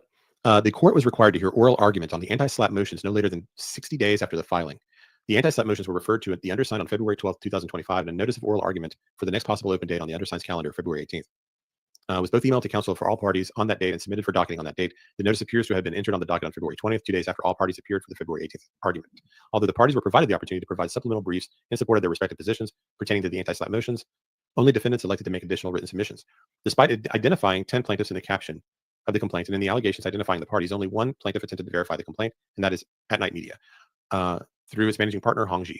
This purported verification is undated, and there is no indication in the verification or elsewhere in the complaint that Mr. G, on behalf of At Night, had personal knowledge and/or information with respect to any or all of the other plaintiffs who purport to bring claims against the defendants through the complaint. To be able to verify the complaint on behalf of the other 9 plaintiffs, nor is there a statement as to why there is no verification provided by any of the plaintiffs other than At Night. Moreover, yeah. Since you're just starting the 26 pages, I'm so sorry to interrupt you, but we have the Sebastian live starting at 8:45. So would you like to push that to Sunday? Yeah, I think so. Okay. Sorry, guys. Yeah. I think we're going to push the Sebastian one to Sunday or Saturday. I'm going to put it Sunday for now, but we might find time tomorrow. Yeah. I think we may have. No, we didn't. Well, Sunday's Easter, so that's going to be hard for some people. Oh, Unless you want to do it in the evening. Can you we have read the Easter damn plans thing? tomorrow too. We do. We have Easter plans on But- Sunday. But we won't be out late. I know we have plans. We were being ambitious, thinking we could do it quickly. Because we've been other non-party individuals and/or entities mentioned in the complaint or alleged to have played some role in some aspect. They're sped up, but here, let me show you real speed right quick, because even with them sped up, you can hear like how before he was very clear and concise with what he was reading. This is a totally different energy with what they're reading. Aspect of this case, it is not clear why verifications from the Klubans were attached and/or how the Klubans could verify that the representations in plaintiff's response to the Trude motion were accurate and truthful. In addition, plaintiff's untimely response to the anti-SLAPP motions, unlike their complaint and injunction petition, both of which included the name of Attorney Attorney Lesniak and another attorney, Bruce L. Castor, above the caption, not only included verifications from each one. You see how he's still like, you can tell he's like very under his breath. Like they're not happy about reading this. They're not, and he can't spin it. There's just nothing he can spin here. One of the plaintiffs, but also were submitted with only Attorney Lesniak's law firm on the submission. Finally, the court notes that all of the responses improperly attempt to change the caption in the case to add, without agreement of the parties or court order, a new defendant, SF investigates, and to change the number of DOE defendants from 1 through 50 through 1 through 14. The court notes that the same plaintiffs filed, also on October 18, 2024, a petition for preliminary injunction and final injunction and other equitable relief, which was filed without any verification from any of the plaintiffs. Sassy Hound, that is Michelle and Uncle Taco. The Klubines are Uncle Taco and his wife, Michelle. The injunction petition, like the complaint, also lacks any exhibits. In addition, no certificate of service was appended to the injunction petition. As such, the injunction petition was not referred to the undersigned or any judge of the court. So it looks like there she's kind of laying out the technical paperwork aspect of miscues, right? Can I answer Kelsey real quick? Sure. Hey, Kelsey, that's not a real picture. Just so you know. I think it was a joke picture. I wasn't sure. Really? I don't know. Was it a joke? Was it If AI? it's okay, I maybe. really don't know. Okay, I thought it was a joke. Maybe I'm wrong. Was it a joke? Is Josh still here? You would know, right? I think it was on X, wasn't it? Oh, it was War Eagle saying it is. Oh, my stars. Well, truthfully, Sassy, they were never really in it. They added a declaration, but they were never listed as plaintiffs. So it's again confusing as shit. Oh. Well, then I'm wrong. I thought it was a joke. Every time I saw it, I thought it was one of those AI pictures. Oh, my stars. I mean, it completely. It's like he could start a new life.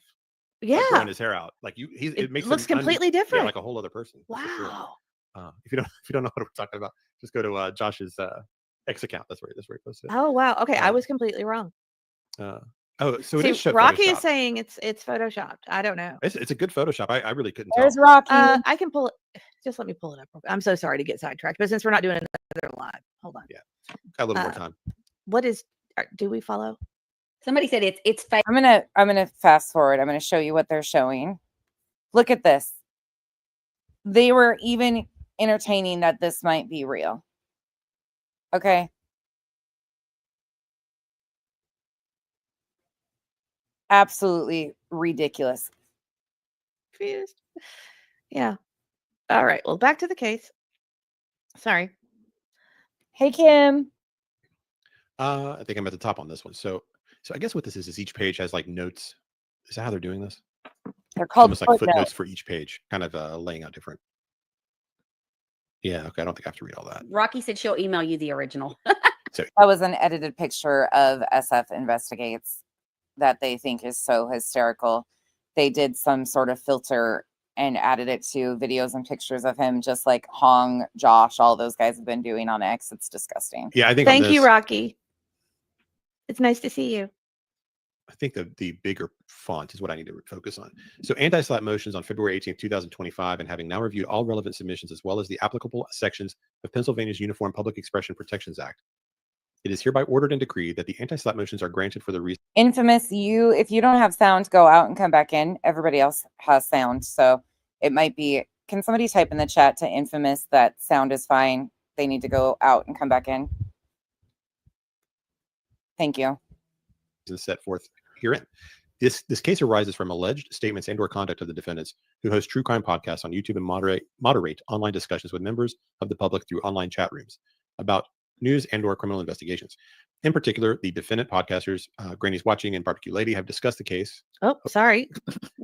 I was trying. Need a little attention. You guys are gonna make me laugh. No, I was gonna go start making nighttime medicine. Sorry. Yeah, I got you. I was gonna turn on my thing and I forgot how to do it because it's been so long. Sorry. But can you put the article back up? Oh, did it go away when my camera left? Yes. Easter Zero. What? It was a quick intermission. Cranky, you guys can let me know. I don't know anything about it. I don't know. That's just, you're supposed to be resting. I don't know anything about, but thank you guys for letting Infamous know. I don't know anything about what's going on. I did hear, and I don't know if it's true, that the video where he had Seth on possibly got struck for terms of service violation. I don't know if that's true or not. I would assume it's not because he's been streaming on his channel. So I don't know though. That's beyond me. That's the only thing I've heard about him. I avoid him like the plague. That was a quick intermission. Can you not find it? It says remove.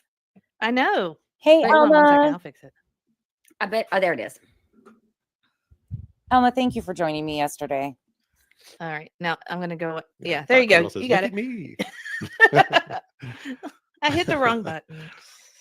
You hit solo layout. All right. I don't want to do lives. I don't, Anti-slap. Okay, so I haven't. All right. Yeah, Look at this is him. what we're on, Look at I this. think.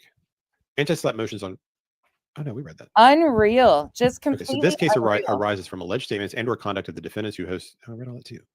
They never. Um, And there is a huge difference between how they are really reading this 26 pages and how they've read every other filing. All the other legal documents that they've read previously, they have been amped up, adding stuff to it. Oh, this is serious. And this one, they are him and Han, distractions galore. They are doing everything they possibly can to distract away from the seriousness of this, that it's dismissed with prejudice. Excuse me, with prejudice.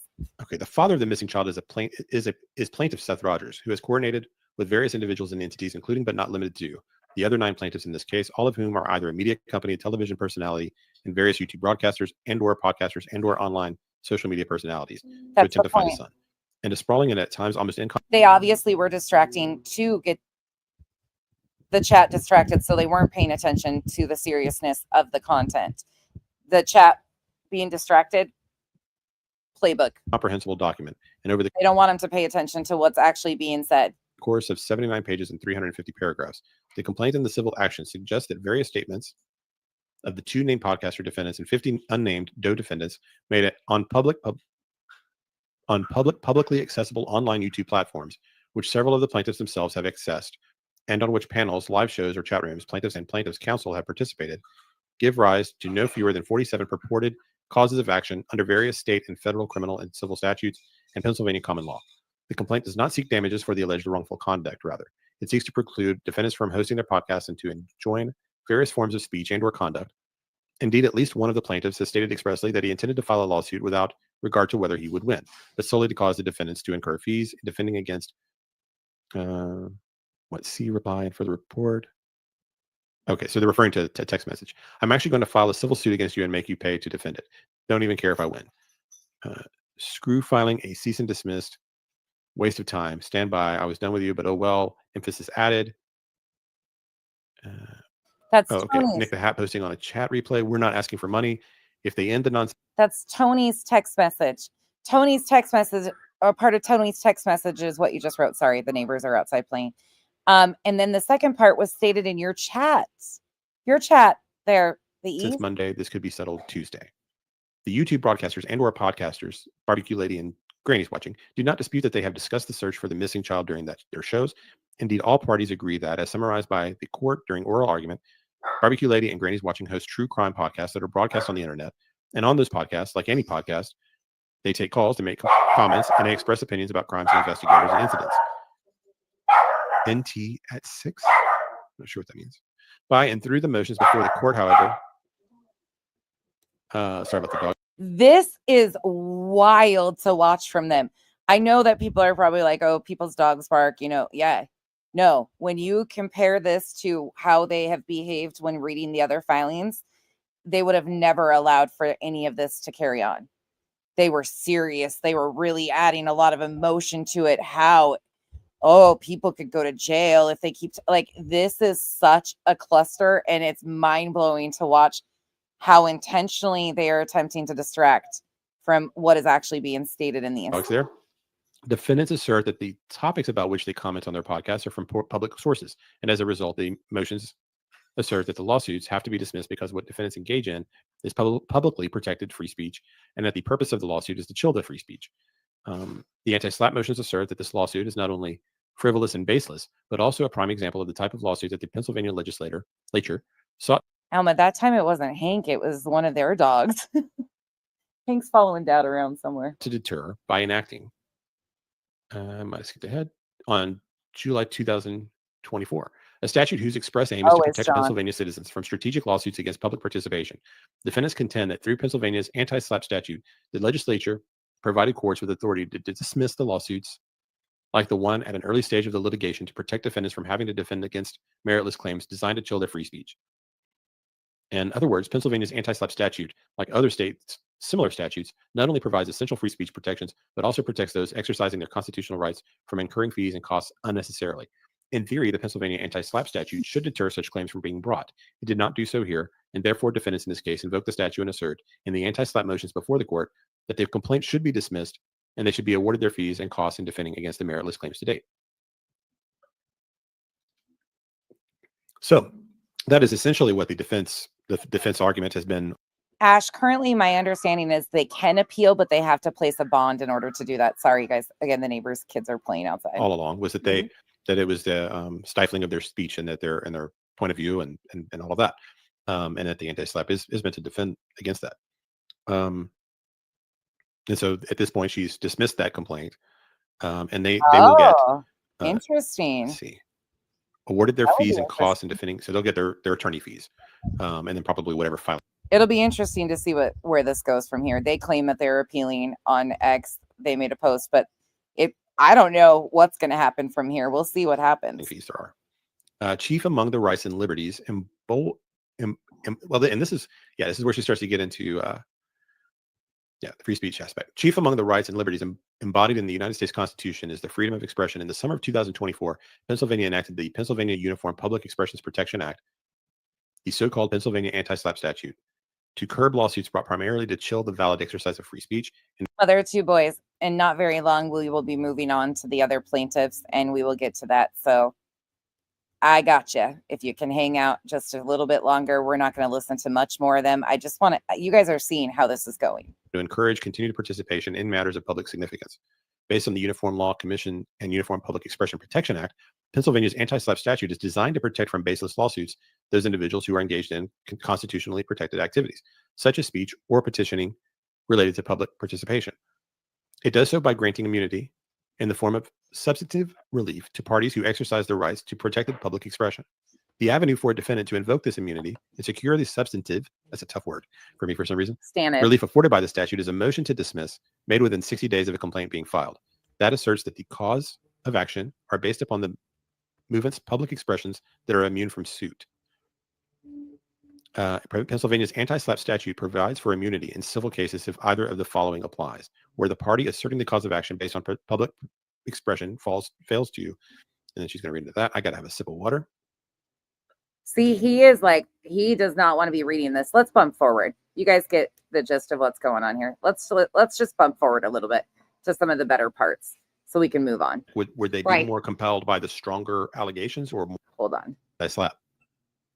I think that I think the problem might be his interest. That is a subject of general interest and of value and concern to the public.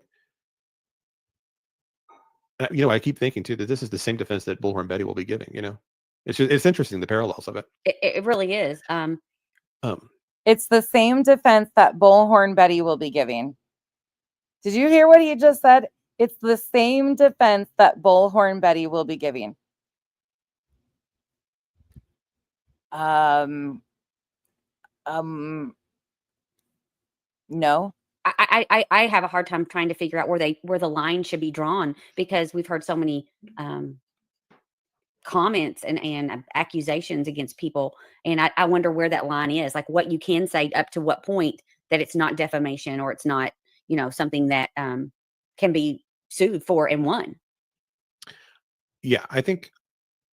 Yeah, I mean, we can talk. There has to be a line. There has to be a line. Sure. I think that I think the problem might be strategy-wise. There was too much included. And when you've got 7,000 pages, too much included, sir, ma'am. The 7,000 was a part of the emergency protection order. There was no exhibits added to the injunction. Period. Point blank. End of story.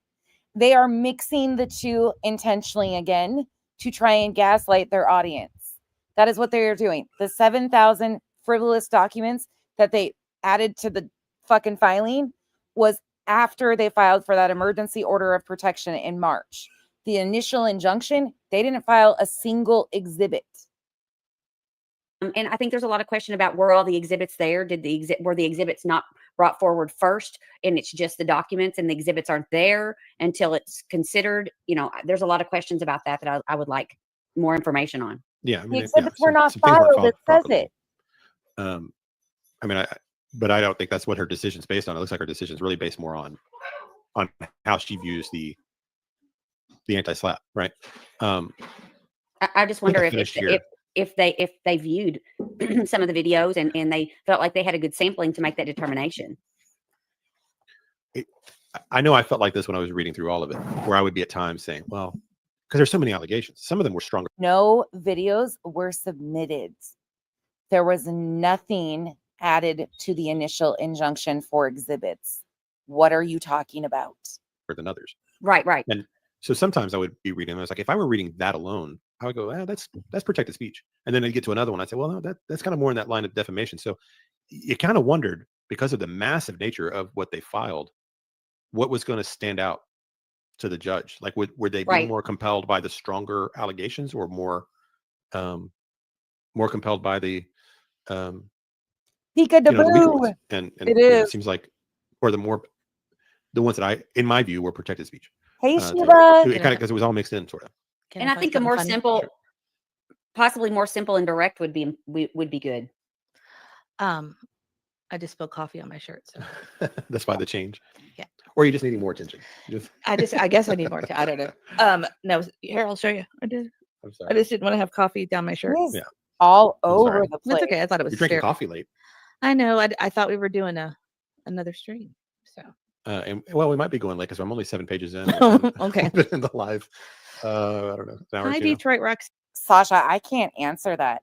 I genuinely can't answer that, because they're saying in the chat that they can't even appeal it. Other people are saying that they can appeal it if they pay a bond. I don't know. And I don't know what an appeals process on an anti-SLAPP would even be. So I can't knowingly answer that correctly. Because if appeals aren't even allowed on an anti-SLAPP in Pennsylvania, they, from my understanding, I don't fucking know, truly. But I don't think they get even an appeal. I think you are still just pushing it to another court, submitting the same thing. City, well, I don't know though. Welcome in. Kathy made the point of, she said, respectfully though, BHB is in court for order of protection that was granted. I think that order of protection though is very similar to some of the things that they are being accused of in this, some of the statements and things like that. So you can see some parallels. We are fully aware of what she was in court for. But it's going to be the same defense, because the argument she can make is that the protective order. Yeah, I'm sure Granny's attorney kind of gave her the breakdown of what is potential now. Again, the only reason I'm not sure, you guys, I'm not sure on any of that stuff, so I can't answer that stuff factually. I just say sit and wait. Like, that's been the best thing to do, is just kind of sit and wait and watch what goes on. Her attorney has been very good at advising her, and that's all that I care about. We'll see where it goes now. Order was brought about in the first place to silence her speech, and not because of any actual fear of harm. And so it's the same argument in a lot of ways. Yeah, I mean, she lives in Florida. It's obviously not identical. It's just she lives in Florida, and she's only been to Tennessee now because she's had to defend herself in court. So before that, she'd been there once. Yeah, so it's not identical. It's not it's not. It's just similar. There are some similarities between the two, but they're not identical situations. Kelsey. Or nowhere even. Kelsey says winning an anti-SLAPP motion does not mean what the person said was true or ethical. It only means they had a legal right to say it under free speech laws. Yeah, I mean, in general, you're living in a country with free speech when the most despicable things can be said, or the most unpopular ideas can be voiced, and is protected. But we do have laws that have lines on it. I mean, but. This is a misconception about Betty. This is Betty's ROs are Akira. I did, but I still, because it's the first anti-SLAPP, you guys, I'm hesitant to say anything factual. Again, you know how I work over here. I just say sit and wait, listen to Granny, because she's getting her information from the attorney. So otherwise, I don't know. All I know is it's been dismissed with prejudice at this point in time. So what's next is to be seen. Like, again, who knows? But the way they're spinning this is hysterical. based on her actions. The violations would be fought on free speech. Right. Well, it's a misconception because she essentially just talked about them on her show. Yeah, and I'm not trying to get into that either, but I just you can see the arguments could be similar. Yeah, it's just a similar. It's just there are some similarities between the two. Not identical, but they're similar. Let's see. I think we're at this paragraph. Plaintiff's untimely responses advance a series of questionable propositions with respect to the part of the analysis, urging the court to conclude that defendants are not immune from plaintiff's claims under Pennsylvania's anti-SLAPP statute because defamation, harassment, and participation in a corrupt enterprise are not forms of protected speech under that statute.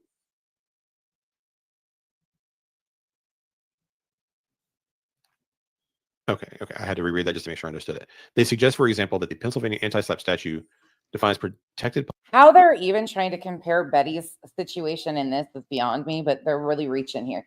They're really reaching. And again, here's my thing at this point in time. I know you guys are all talking about whether they can appeal or not. I hope they can appeal and have to put a bond up because I think the outcome will be the exact same. But if they have to put a bond up, if that's allowed, that means that they have to put the money up front.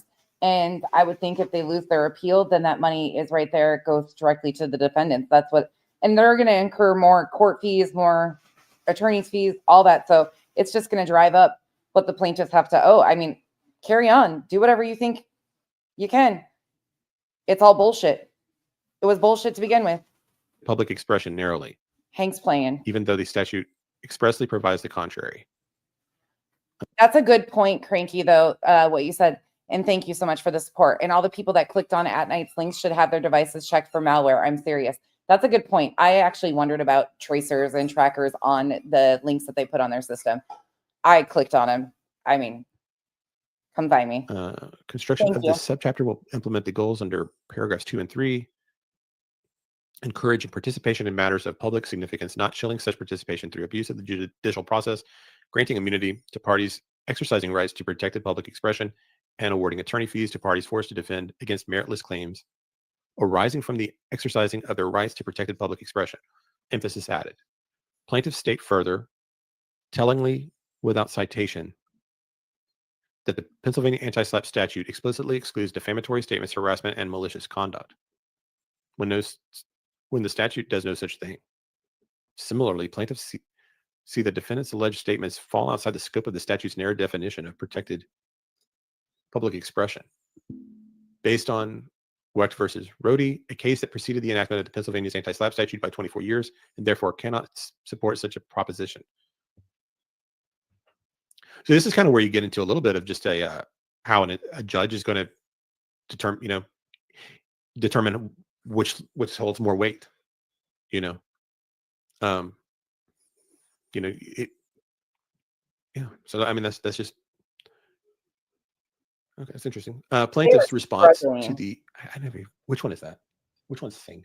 I have never seen the E's struggle this bad, ever. I've never seen them struggle this bad to read documents, ever. They are spinning, twisting, turning every single bit of it. They are so uncomfortable. She spilled coffee. The dogs have barked. A tree fell on it. The mouse fell. I mean, it is a fucking disaster for them. Sing is GW. Okay. Response to the Granny's watching motion makes similarly unavailing arguments. For example, in arguing that defendant's conduct does not qualify as protected public expression, private nature of defendant's conduct.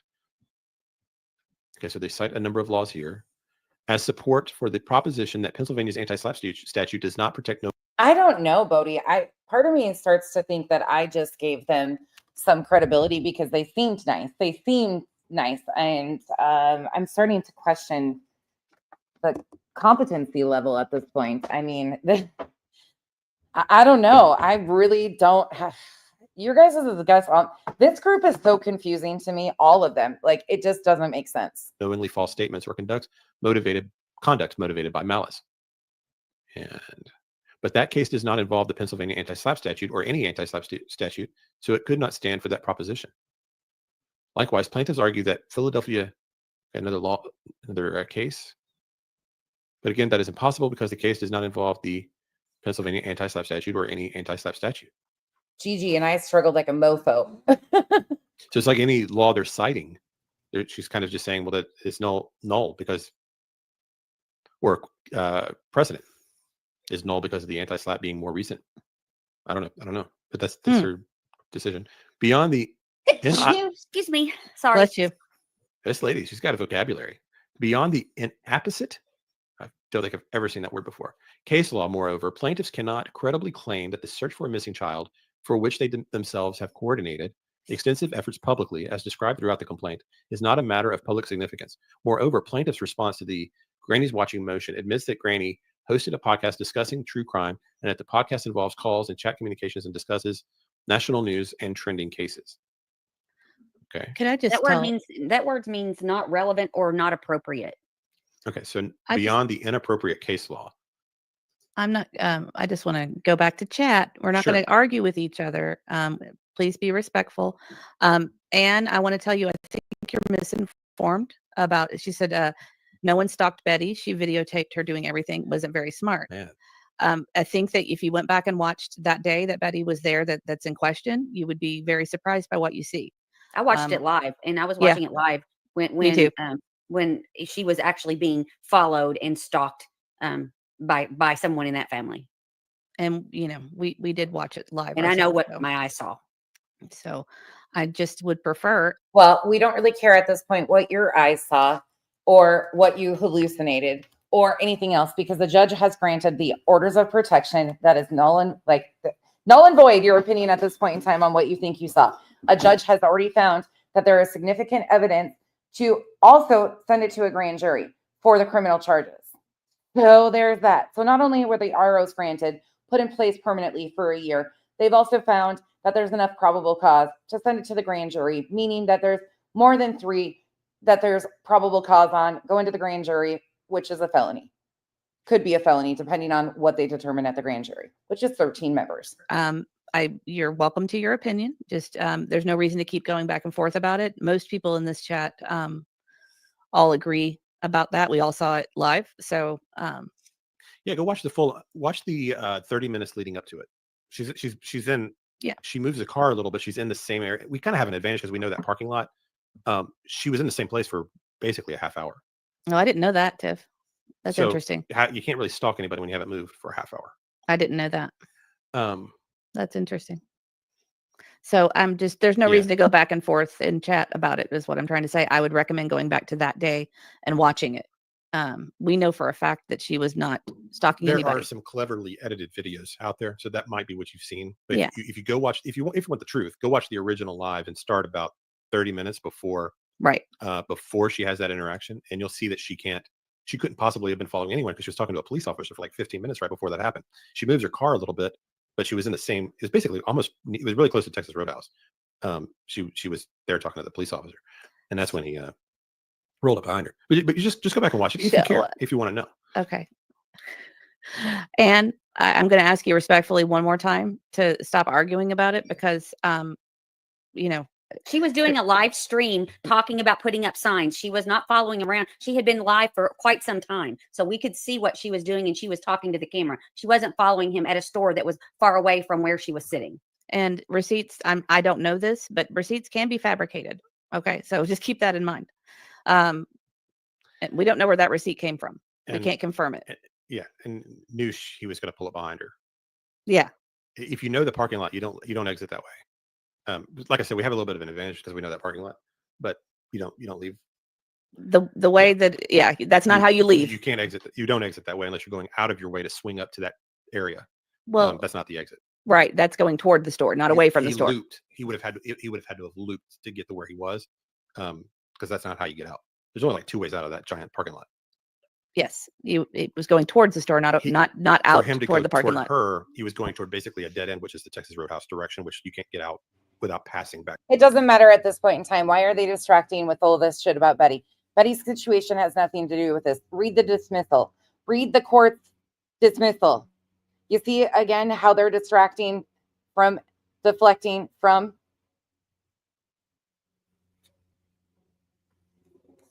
And what they're talking about as far as receipts is the Sam's Club receipt. Costco. Was it Costco, Sam's Club? The receipt that Mr. Bowersox had from his shopping trip. Again, at the end of the day, they live in Tennessee. They're residents of Tennessee. That is their area. Betty drove all the way from Florida to Tennessee to surveil and keep this family under her watch. She was called, the cops were contacted by neighbors in that neighborhood of her trespassing.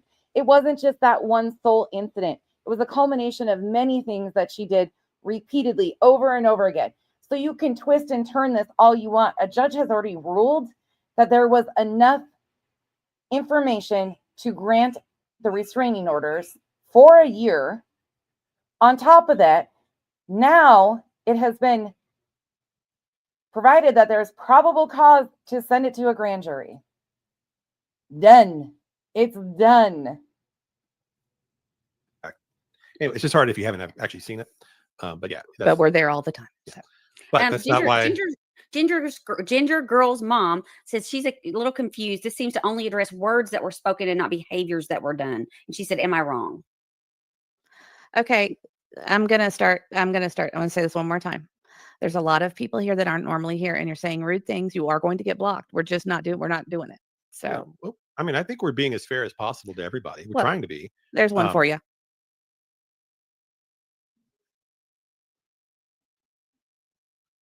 So you know what I mean? There's just it's just there's a bunch of rudeness trying to imply that we. I don't even want to highlight. I know what I honestly. mean. What I'm saying is I'm not gonna play anymore with this. Yeah, I'm just- tired just- of it. Just block them and don't look back. You got it. I mean, I think we're being about as fair as we can. We're just trying to understand what happened here. And if people want, let's just. I don't even want to talk about anything. Like you said, I just want to. people are being intellectually honest, then that's fine. But just complaining is not gonna cut it. Intellectually honest, man. Intellectually honest. You want to Go talk ahead. about Yeah, that, I know. Miss You're E? right. I know they're doing it on purpose. They admit further that news outlets and social media platforms discuss the disappearance of Mr. Rogers' missing child, and the defendant's podcast includes an open panel feature. They further and fully acknowledge the plaintiffs that night and Nick the Hat and others involved in their effort have coordinated media. You know what? I don't ever do this. Please go hit that thumbs up for me right quick. Go hit that thumbs up. This needs to get out in the algorithm. People need to see what this grimy group is doing. This is disgusting. They're him and Han. They don't want to read the court's decision. People need to know who these people are. And a lot of people do not review the E's at all because they are so boring. So if you would do me a favor, I don't care if you hit the thumbs down button, truly, at this point in time. Just help me get it in the algorithm because people need to see what these people are like. I'm going to go tag them in this video, actually. Thank you. Outreach and have made public statements about their investigation and the lawsuit, including but not limited to hosting a press conference and conducting a live stream podcast or broadcast about the matter. Thus, it is simply not credible to argue that the defendant's statements conduct, as alleged by the plaintiffs themselves, do not fall within the scope of the Pennsylvania anti-SLAPP statute that provides immunities from suit for protected public expression. To be clear, the First Amendment to the United States Constitution states, Congress shall make no law respecting an establishment of religion or prohibiting the free exercise thereof or abridging the freedom of speech or of the press or the right of the people peaceably to assemble and to petition the government to redress of grievances. While freedom of speech is a cherished right, the right's not absolute at all times and under all circumstances, and thus can be regulated. Regulation of a person's freedom of speech may occur if the speech would inflict a harm or is a true threat, or if such speech has been deemed unacceptable. All right, so citing several case law there. This was an interesting comment by Rosebud. She said, even though the laws are written, I sometimes wonder, since it's so cut and dry, that the courts reference some of their own beliefs in what it interprets. Society has changed, but the Constitution is the same. And that's very true. Absolutely. That's why, if you go to the Supreme Court, you've got, arguably the 9 brightest judicial minds in the country, and they never agree on anything hardly. It's always a split. 3-6, 5-4. And not always just because of political party. It matters who you get as a judge, and you get a different judge, you might have a different outcome, and if they choose to appeal, they might get a different outcome. You just don't know. That's why I had always been kind of suggesting to everyone, if you can, negotiate and come to something where you don't get into the whole 5-6 months of litigation and going to courts and all of that. If you can find something that you can live with, what? you should try to do that first. And that's Negotiate what, sir? Negotiate what? Settle something that you should never settle. Yeah. Please don't anybody ever take their advice. my advice to everybody every time, because once you get in a courtroom, Jesus, you just don't know what's going to happen. how embarrassing. It could have gone a lot of ways. You just really never know. Let's see. So here we have. So they cite all the case law. A thorough review of the complaint in this case leads the court to conclude that plaintiffs have not alleged any speech by any of the defendants from which the court could conclude that defendants' words would inflict a harm, are a true threat, or have been deemed unacceptable. Notably, plaintiffs did not even attempt to so argue in their untimely responses to the anti-SLAPP motions. So I think that that's part of it. The untimely responses, that they're not filing properly, things like that. Because she mentions it a few times. At oral argument, moreover, when pressed to tell the court why what the defendants are doing, hosting true crime podcasts with topics culled from public sources, why that's not publicly protected free speech.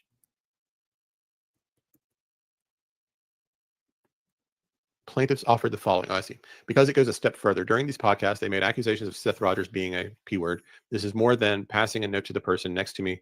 This is more than me espousing it in a court document. What we have is going beyond name calling and sarcasm. We have people who are espousing to thousands of viewers in these podcasts all over the world, all over the country, who are then coming back and causing damage, irreparable damage to Mr. Mathis, who's helping Seth Rogers in the finding of his child. And these podcasts are getting in the way of him doing that because they're labeling him, and they have labeled him and accused him of being the offender. They've accused him of being a molester. This argument does not advance the ball for plaintiffs for at least three reasons. First, they appear to suggest that by making statements in a form that is accessible all over the world changes the analysis. The court is aware of no authority, nor do plaintiffs provide any, that would support the conclusion that there's a different framework for assessing speech when made during a public podcast, particularly one on which public plaintiffs themselves are communicating. Second, plaintiffs. Bye, Wendy. Have a good Part night. of it seems to be that unnamed others who listen to defendants' podcasts are the persons who are causing harm to the plaintiffs, or some of them, Mr. Mathis and Mr. Rogers. There is nothing in the. It's truly such a different vibe, though, from them compared to what we've seen from them before. And that's why I wanted to go here, because it's such a stark contrast. We don't have much left of this to listen to, because you get the point. I think we've got about 5 more minutes of this at least, and then we will be moving on to the other plaintiffs. The complaint that provides any specific information of how defendants are causing others to act, and their And let me be clear, I'm not calling these 2 or 3 plaintiffs. This Three's Company situation here. They're not plaintiffs, but they are definitely a part of the MLM. accusations. No information as to which of the defendants made the statements, no information as to who the unnamed others are, or how the others harm themselves. Third, the only time in the entire complaint, the plaintiffs allege defendants to have made accusations related to the P word is in the count for intentional infliction of emotional distress, not defamation. Asserted on behalf of Plaintiff Rogers, is alleged that even when viewed through the lens of a claim for defamation, the single alleged accusation that one of the it's not moving for me for some reason. Man, she's This is pissed. frozen for me. I don't know why. Is it frozen for you? I was able to move it to Oh, 11. okay. She is pissed. Let's see. I need a water break anyway. That's okay. Let's see. I saw a good comment. And actually, dreaming of blue skies and sandy beaches, I just saw the Cash App. Thank you so much. That was very kind of you. Thank you, Dreaming. We appreciate it. Rosebud always has the best comments. Oh, yeah. Rosebud says, again, I can read the same thing as my neighbor, but interpret it differently. I feel this is what is happening with free speech. Yeah, it's so hard. I mean, it is difficult. You can read the same thing that your neighbor, and this is a legal decision. There is no room for wild interpretations. It is very clear, concise, to the point. This is a court ruling, a judge's final decision. What are these people attempting to do? It's a difficult. I usually don't have any brain cells left after watching some of these people do it all. It will be a we'll always have these discussions about speech.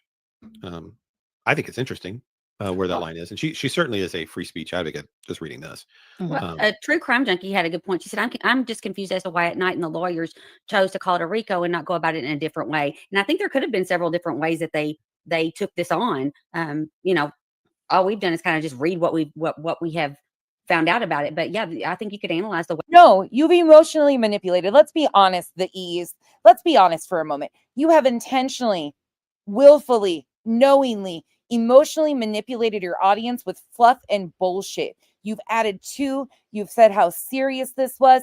You've claimed and compared them to actual criminal organizations.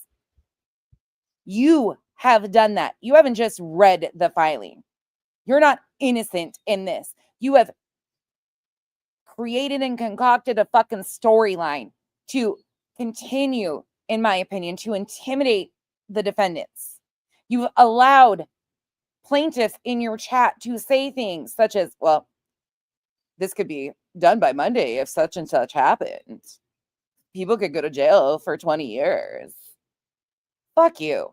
Seriously, straight up. Get fucked. This little fucking goody two-shoes act, this is why it blows my fucking mind. People get offended when I cuss. I cuss all the time. But these people sit on and put on a show that they're so nice. They are so great. They don't cuss. They don't say bad things. They don't allow anybody to talk badly. No, they fucking manipulate the fuck out of their audience.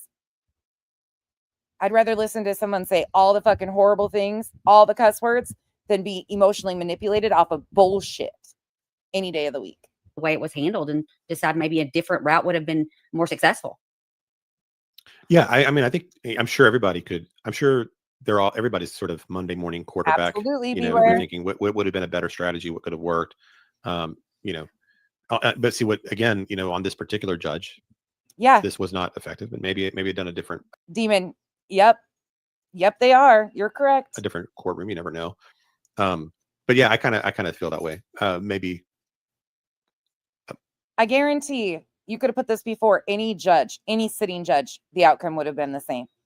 The filings were useless, frivolous ramblings that made no sense. And that comes from somebody that has zero legal expertise. Anybody with a brain, we picked it apart over and fucking over and over again. We compared the exhibits to the actual, what the exhibit was. We tried to fit the holes. Did we not? Tara was here. Demon, you were here. Vika, Chico, like all of you guys were here. We tried so hard to find anything, any single thing that made sense, that could be something. Wendy is like extremely smart, makes me look real dumb. But we tried to pull it apart and look at any little possible thing that would even add up. They didn't. The exhibits that weren't even filed never matched the filing. The things in the filing didn't add up to what they were trying to claim in their claims. None of it made sense.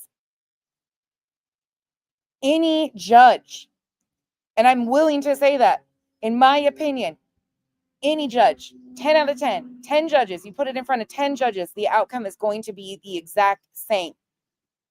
Because it was filled with bullshit. Criminal codes cited in a civil case, the form, how it was formatted, everything. The first person from the attorney that filed it.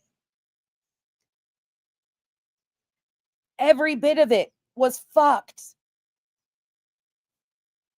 or a narrower approach.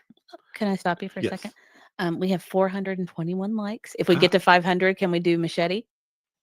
Sure. She's over here giving a fuck about the likes, the clicks and the views, the likes. Can we do machete if we get to 500? Okay. Sure. We're close. Now you see what it's about. Close. Yeah, we'll do the machete party. Well, okay. So if we can Just get up, because we've missed it. And if you're new to us, I think it'll be worth it to you. Exactly, Chico. I don't Fuck know where these it was. weirdos. you're starting on page 11 Oh, I'm just starting at the top, right? Mhm. because you said it Um, was frozen. Remember? Yeah. And if you want to just stop me at any point, if there's any comments you want to do, just highlight them. I think the food's already starting to cloud your brain up again. Do you think so? I'm just kidding. I'm actually hungry Ooh, again. Demon, that's awesome. I know. I got really hungry this I afternoon. know. I'm like wanting to make up Yeah. for lost time during this No, 72 hours. You- Um, and you don't worry about modding too much. I'm fine. Why don't you just? None of us, like, well, I'm speaking for me, but nobody looked at this, like me in my chat. None of us looked at it from like, oh, we're legal beagles. All of us normal people could see that what they were, oh, these people just make my ass itch. Chico, they're making my ass itch. Enjoy the And yes, I've showered. show. Okay. I'm just trying to stay on top of things. Well, you can see it in the StreamYard. Yes, but I've got it bigger so that I can read the document as well. And so when I do that, I can't see my chat Oh, I gotcha. because I got it Um, blown up. I like to follow yeah, along with Mr. E's reading. yeah, I kind of think this is kind of a, oh, where'd it go? Oh my God. Oh, there's something wrong with my mouse, I think. Oh my God. Highlight anything. Well, anyway, I forgot they had mouse problems. Oh. Did that come in the packet? Now they have mouse problems. BJ, you're wearing off on that. You're wearing off on the E's. They need an excuse. They have mouse problems. Oh, what is that? What is happening? What the fuck, man? It was just, well, Tiff says, I think the filing was too convoluted. Oh, the That might, That's a good way to put it. you think? That's why I kind of wondered, like, when a judge sees this and you first get it, you know, what's their first impression of it? How did it land with the judge? And, you know, did they think, oh, wow, this is massive? You know, what did they read first? What stuck out to them? And it was complicated for sure. And War Eagle says, in my opinion, this was a battle and we are in a war. Big picture, people. Interesting. yeah, I mean, I think that's, you know, In my opinion, this was a battle, but we are in a war. Big picture, people. The filing was horrible, right? But look at War Damn Eagle. In my opinion, this was a battle, but we are in a war. You need to take your fucking ball and run home, War Eagle. Caca! Caca! Get the fuck, like, fly south for the winter. It's not winter, but just do it. Fly north for the spring. I don't fucking care. Fly somewhere. Fly into the fucking side of the building. Do something productive, because this ain't it. This ain't it. There is a missing child, and you clowns are making a mockery of this child's dignity and continue to use this missing child for games. It's disgusting. Read the fucking filing. Tell your audience it's been dismissed with prejudice.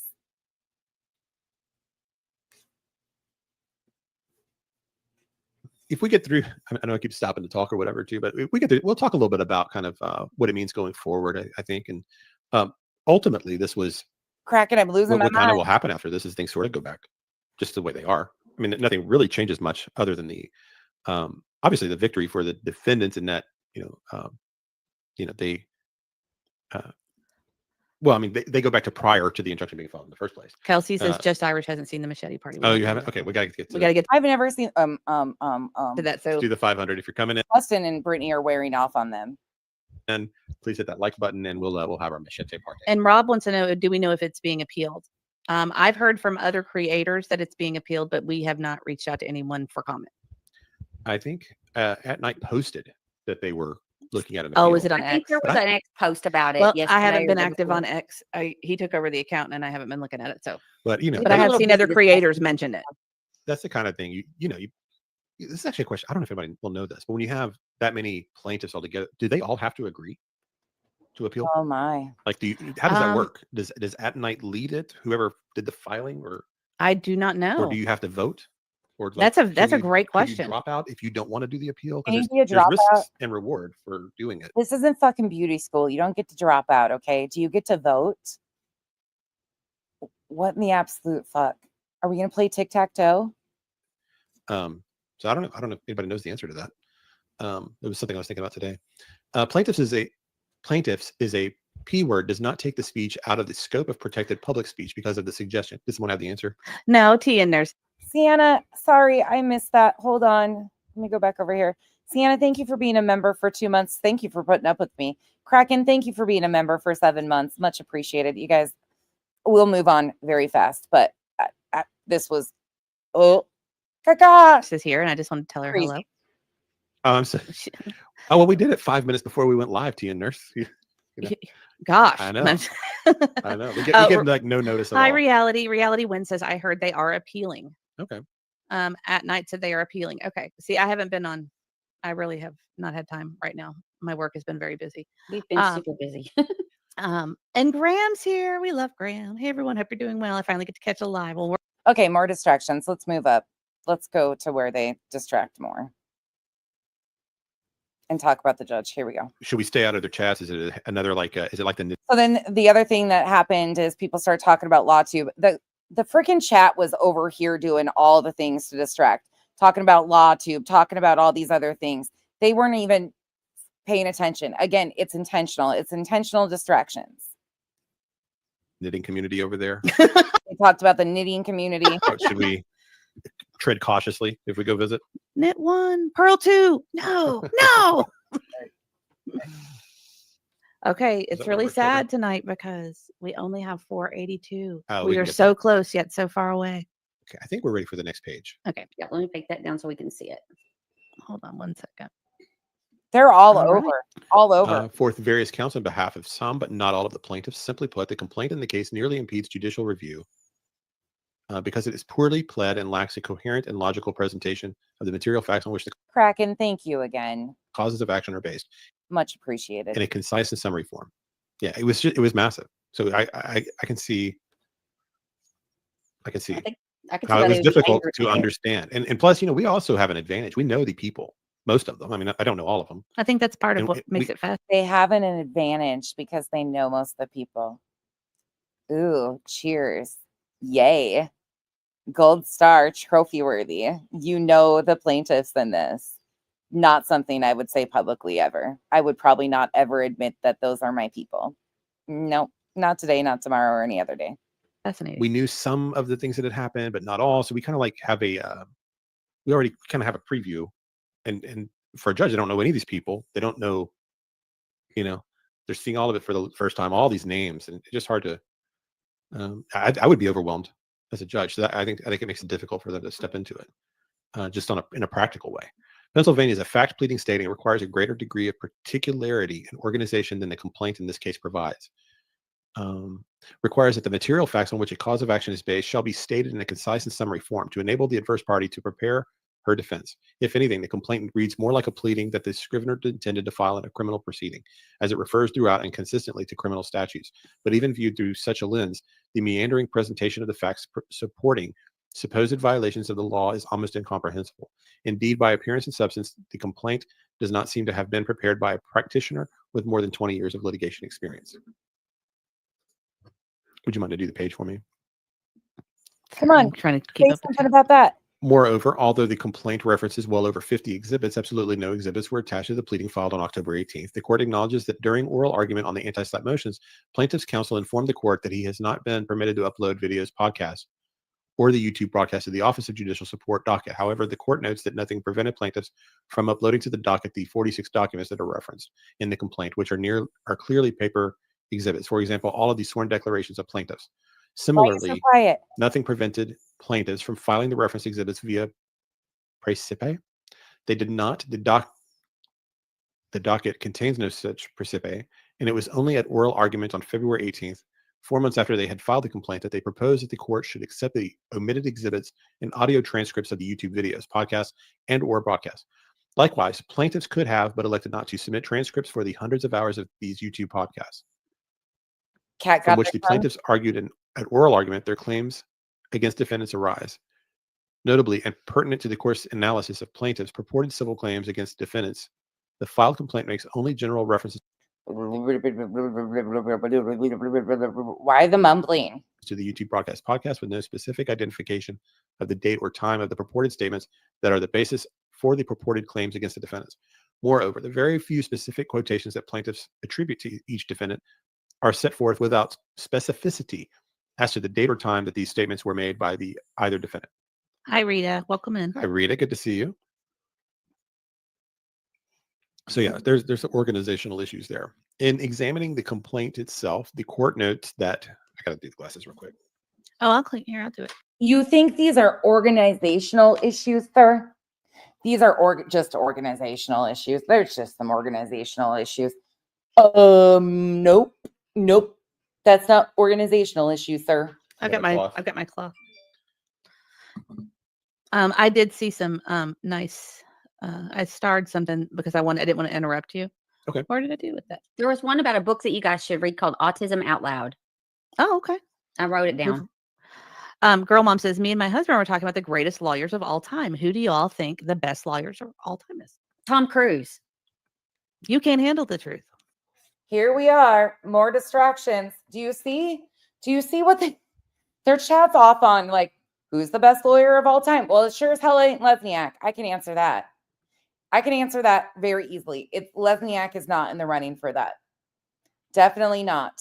Let's move on to a little bit further because you see the distractions one after another after another. This was too good to be true when I was listening to this.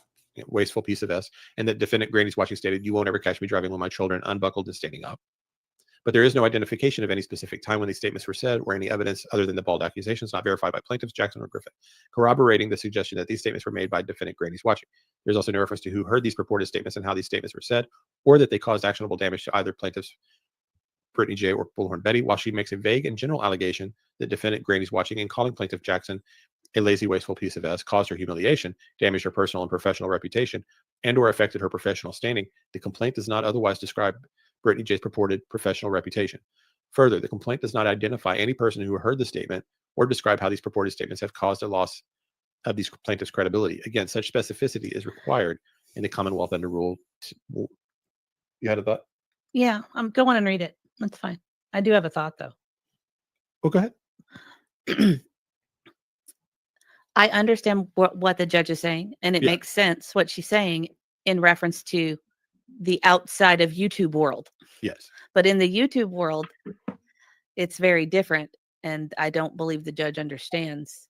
Sure. The judge understands the law, ma'am. The judge doesn't need to understand the YouTube world. The judge understands the law, which is what they were claiming was broken. That is why they filed a civil complaint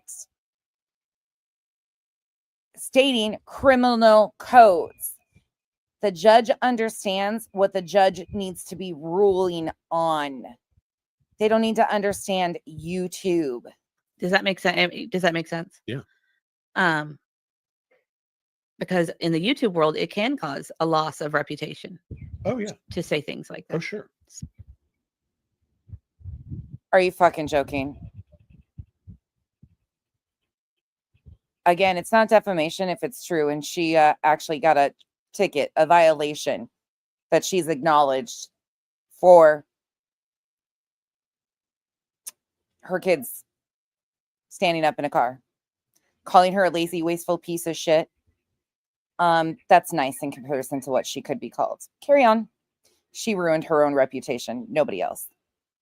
She's, what did they say? A limited public figure or a public figure? So I don't know. But yeah, and Do you know what I mean? yes, but I guess she needs it. She needs it in a real world She needed scenario. it detailed better for her. I is think what she's they saying. didn't. So now, according to the E's, this isn't a real world scenario. Even though this is a court filing, a real world scenario, that's just not what we're seeing here. The judge just doesn't understand YouTube. Have the time. They didn't have the video stamps, or there were things that were missing that if they had been there and she heard them, and that could have changed the opinion. But the way it's stated, there wasn't really the evidence specificity that was needed to clarify the allegations. Yeah. So she's essentially saying she needed it to be more specific. Yeah, like she's Yes. asking for that. Sometimes there's not a specific date or a specific person that heard it, or what Right. she wanted more Clarity. cause effect, exactly how this happened, and this injunction request didn't have all those details at times, and Yeah, it should have said on March 3rd, this person said these defaming remarks, and then they should have had the recording attached. And there should have been evidence when you See, purport that's these the thing. things. I believe that's But you guys claimed there was. You went over the exhibits with the injunction. Do you forget that? You claimed that they were, but you forgot to inform your audience that the exhibits were never actually filed. They were never filed, and they didn't support the claims in the injunction. Okay, carry on. That's See, what I I'm don't know. confused about. I feel like that's not what I don't know. I need to I would need to know more about it before I could say anything, but I feel Right. like But that's- if you Remember, BJ said that she had proof of every single claim that she made. Real life proof. take the reading as what it says, they didn't have what they needed to make that judgment clearly. yeah, I mean, this but And that's what Okay. the judge said. that's what the That's- judge is saying, but I don't know that I don't know. that's well, their I mean, opinion. I mean, that's their the judge's opinion. That's their judgment, and Yes, a different and- judge might read it differently. Right. Oh Of my course, God. they could. That's just how this that's just how this judge is interpreting it. But Right. Rob's kind of saying what I'm saying. What I was saying is that, Right. Right. but see, the judge lives in a different world, and we talk about this all the time. Before we started a channel, we had no idea this the judge lives in a different world. I'm pretty sure that the law governs the world that the judge lives in. That's what she used to make her decision. This world existed. We had no idea. Mhm. Yeah. So what you'd have to show, like an example, like if someone's sending people over to harass you, Disrupt your maybe chat? actually show the comments, the chat, and that they were in the other person's chat an hour before, or what, Right. like I see what you're saying. more of a, like the evidence that occurred. Right. Right. See what Josiah said? Yes, the evidence needs to show patterns. Yeah. Yeah. And honestly, And there is, June that's had- what I was going to say, Kelsey. There is proof. Oh, where is it? There are patterns of behavior. I If there's all this proof and patterns of behavior, why wasn't it submitted? agree. Yeah. and a lot and of, then also June said she thinks our laws are behind when it comes to the rapid growth of social media. I do think there's a whole different world in social media that new laws need to be created to control some of that. It's almost like swatting. Oh my God. No, make it stop. Yes, laws need to catch up to social media. Absolutely. But laws need to protect victims and their families. So people like the 10 plaintiffs in this filing cannot use a missing child and his dignity for personal vendettas and frivolous games by using our legal system to, I've never seen so many excuses on anything. Like it is. You're right. it's like swatting Yeah. on social media. Yeah. And that kind of stuff exists. It happens. We even Sure. hear creators say, okay, everybody go over to their chat and give them Sure. hell, things like that. Right. And so that, that's in a way, Oh my God. Words on the internet. kind of a tactic to, I've never heard anybody say, go over, give them hell. I've actually never heard anybody say that. Aunt E, I'm going to need a source for that. Timestamp date. Be a psychopath like me. Get your shit together. Give us a source, a date, a time. Show us. Don't tell us. Show us. dissuade people and keep them from saying things or to cause problems. But try to, if somebody's not in YouTube world, try to explain that to them. You almost, Right. it's very difficult, because We've tried. tried. I didn't understand it. We've tried, and it gets so complicated. So this is why the judge ruled in the defendant's favor, is because the judge doesn't live in the real world. They don't understand YouTube. Okay, gotcha. It's not even worth trying to explain to someone who doesn't go on YouTube. Right. Crime Cafe asked, did the attorney not get the actual evidence of these things? I'm not sure what evidence they actually received. I mean, they did receive some evidence, it seems, just late. And Well, it that's sounds what like I'm they thinking. didn't have enough. Well, that's what. Like- Well, that's the thing. And we talked about this. How many pages is the Bible? I don't know, but A this was million? supposed to have been 200,000 pages. But that's what we're. This might have just been just almost. Did she just ask how many pages were the Bible and the other one said 1 million? Hold up. I'm not sure what evidence they actually received. I mean, they did receive some evidence, it seems, just late. And But it I sounds don't like know they what- didn't have enough. Well, that's what. Like- Oh, that's the thing. And we talked about this. How many pages is the Bible? I don't know, but A this was million? supposed to have been 200,000 pages. But that's what we're. This might have just been just almost spiraled So out of control. So That it was daunting. so huge. No, there was no exhibits filed, and it's stated in there numerous times. You've read through it that there was not one single exhibit filed. She just that- said no. Mistakes got made in the organization. And it could be That's that, what that was said. it was too hard to sift through and it was actually there, but it was In their world, probably the Book of Mormon. And I'm not saying that they're Mormon. I'm just saying that I don't even know at this point. They're just useless babbling, trying to confuse people. So let's just go with they must be talking about the Book of Mormon. I don't know. too difficult. And maybe because it was so big, it didn't go to the depth it needed to prove each of the counts. Right. They maybe should have honed in more on the strongest items. Mhm. Hi, Zoots. Welcome. Nope, we heard it on YouTube by the E's. It's got to be fact basis. The Bible's 1 million pages. Get out of here. You guys are all lying. Aunt E said the Bible's 1 million pages. I'm going with that. It's got to be true, right? What the fuck? What an embarrassment. What an embarrassment. Truly, what an Oh, embarrassment. man. Yeah, right.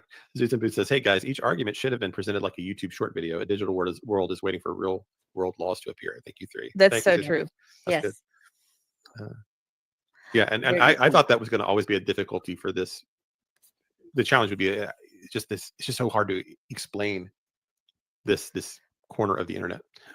Perfectly imperfect boy. Now it's hard to explain this corner of the internet. Sir, we're talking about laws.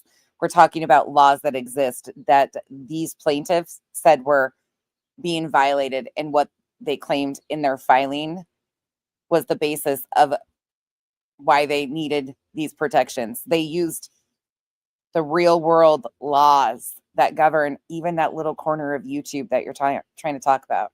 Those laws govern all of these same places. I know, shocking, right?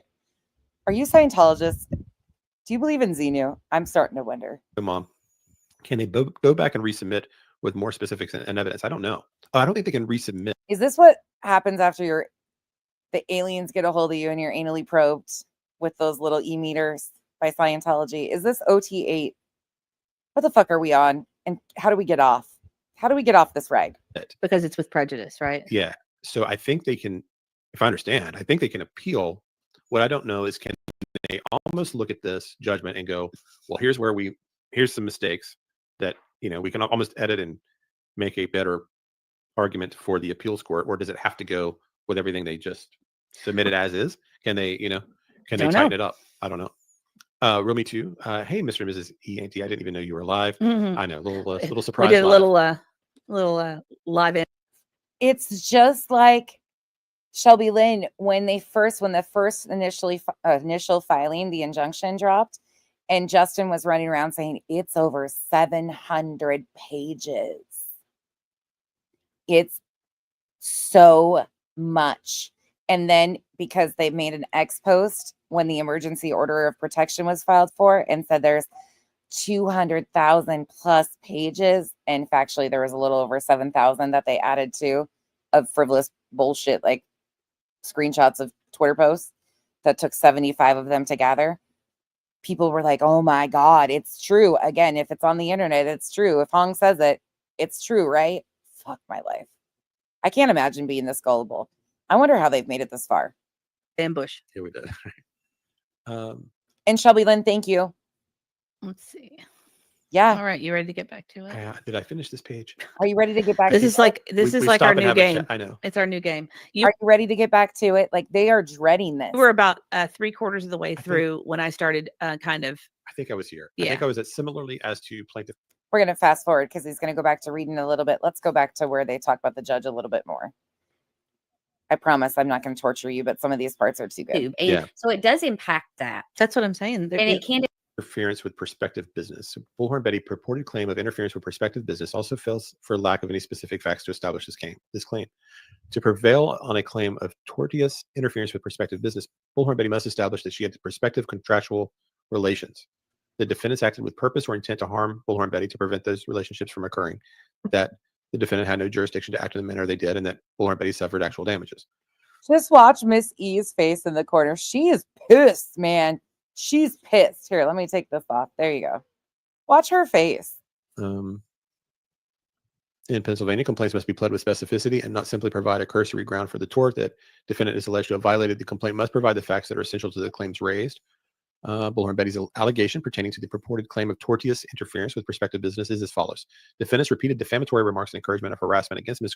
Bullhorn Betty constitutes such improper conduct, preventing her from securing work and maintaining professional relationships.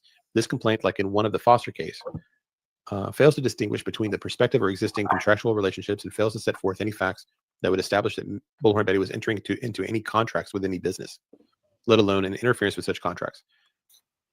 see, and that part just really is silly because AKA nobody's asking to work with Betty. In layman's terms. Ain't nobody asking to work with Betty. Betty has no contracts with anybody that this has impacted. Carry on. her business is with YouTube, and Yeah. so it does impact that, That's what I'm saying. and it can't impact it negatively. It has nothing to do with doing business with other people.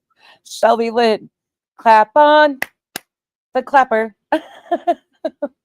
They all lost their clappers simultaneously. Thank you for the support. Green team members, turn the dang light switch back on. It's terrible. I know this is torture, but it's too good to pass up to review. Like this is embarrassing. I love it for them though. I'm loving it for them. I think that is outdated terminology or explanation. Here we go. Yeah, I But mean, she only has the Now we've got outdated terminology or explanation. Now the laws need to be amended to fit this filing and catch up. Okay. All right. Holy jeez. laws to work with. You know what I mean? Right. Of She only course, of course. has the laws that that the state has to work with to provide a ruling too. The Right. one you're on Um, the bottom. Justice Jane, that's a good point. And hi, welcome in. It's so good to see you. none of them have lost money. If anything, they have gained from their Yes. subscribers that don't know any better, contributing to this mess. All of it can be ignored, but they don't, in my opinion. Yes. Yeah. Right, Pearl. Right. Yep. Yeah, I mean, that's Look at a I fair just opinion. love it though. um, That's her opinion. this interference with legal opinion. interference with such contract. That's very specific. Mm-hmm. I wonder if that law is that narrow or if that's just her interpretation, because her business is not getting contracts. Right. That's what Her I'm saying. This business is It's her- outdated. Her business well, is it a doesn't. performance It's business, almost like really. they need online laws.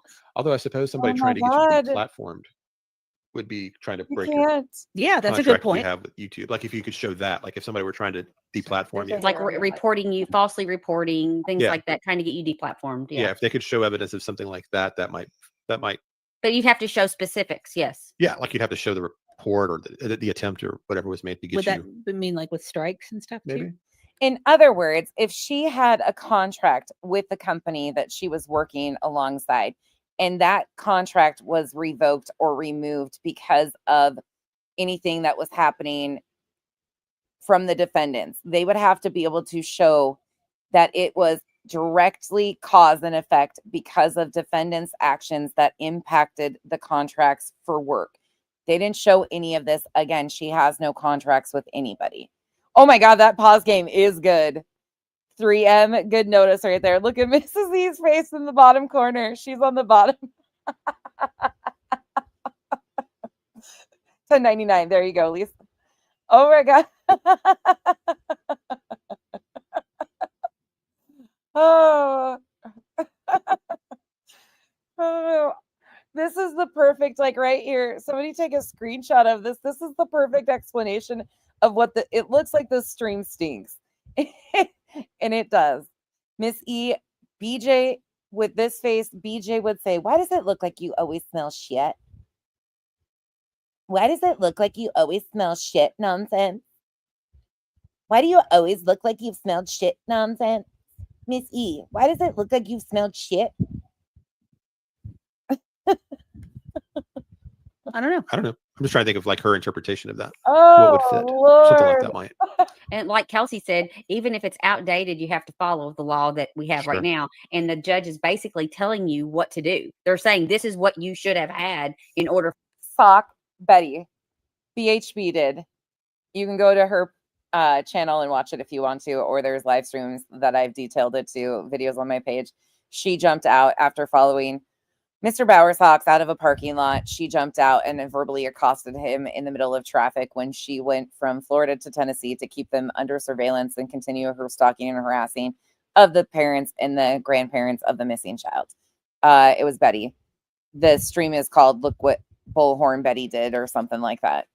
For this to be Back last summer of July 2024, I think. June, July 2024. approved, and you failed to have those things. Yeah. So if they are able to refile, I mean, this will be helpful to them to Now- clean up the stuff that at least They cannot refile. That is what it means to be dismissed with prejudice. Oh, somebody take the wheel. Somebody take the wheel. Yeah. But that's the thing about judges too, is a different judge could have received the same thing and ruled completely Sure. differently. Sure. Of course. Yeah. I mean, I was Yeah, too, definitely. Jill. Jill, initially, and when I had discussions with some people that I know that are a little bit more legally inclined, that was something that they brought up to me, and I didn't know how that would work or what they would do, but it's very interesting how this all came about. The one question I have, do you guys think that they're going to push for sanctions on Lesniak? What do you guys think? Yes or no? Do you think that they will push for sanctions on Lesniak? And, or you can add to it, do you believe he should be sanctioned because of this? Yes, body, it was. It was dismissed with prejudice. They can't refile. I know. This is insane, isn't it, to hear this? Oh, so Zoots and Boots says courts in time find ways to create effective streamlined systems like family courts, RRD rung courts, courts of arbitration, corporate laws, etc. In time cyber courts will exist. Yeah. Jill, okay, somebody came in here earlier. I don't think you were here yet. They said, and I don't know if he can answer this or not, but which Granny said already that they can appeal by you or paying a bond. Somebody else came in here and said with the anti-slaps in Pennsylvania, there is no right for them to appeal. Can he clarify that for us?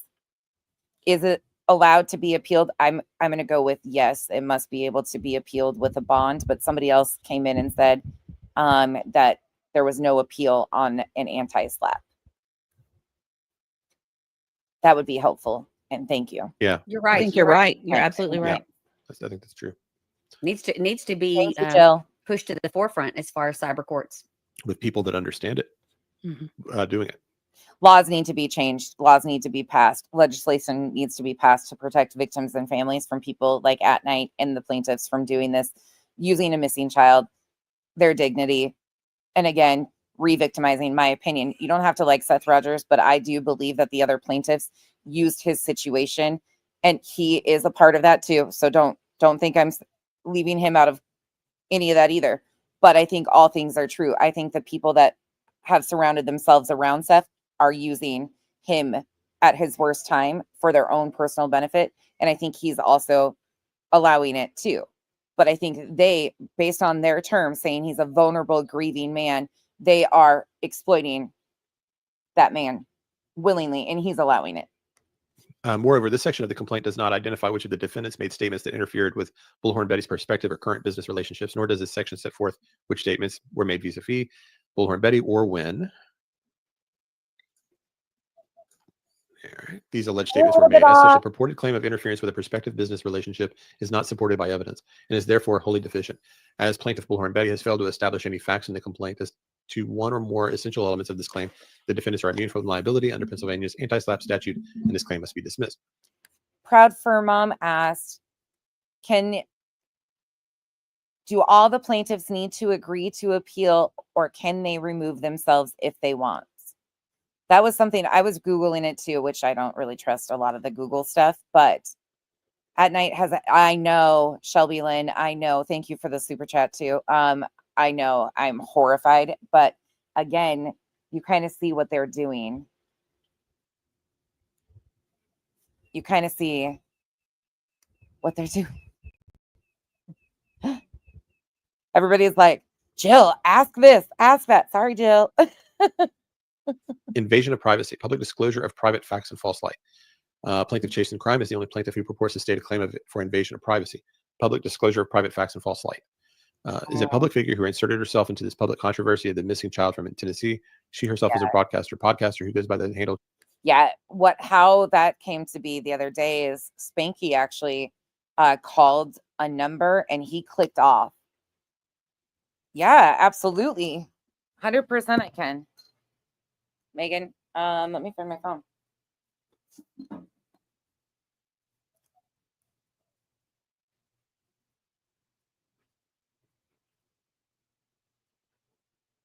Oh shit, hold on. Hold on.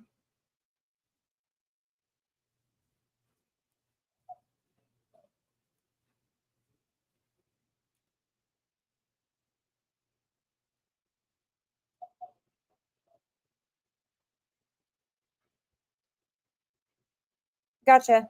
Oh, there it goes. There's the StreamYard link. There's the StreamYard link.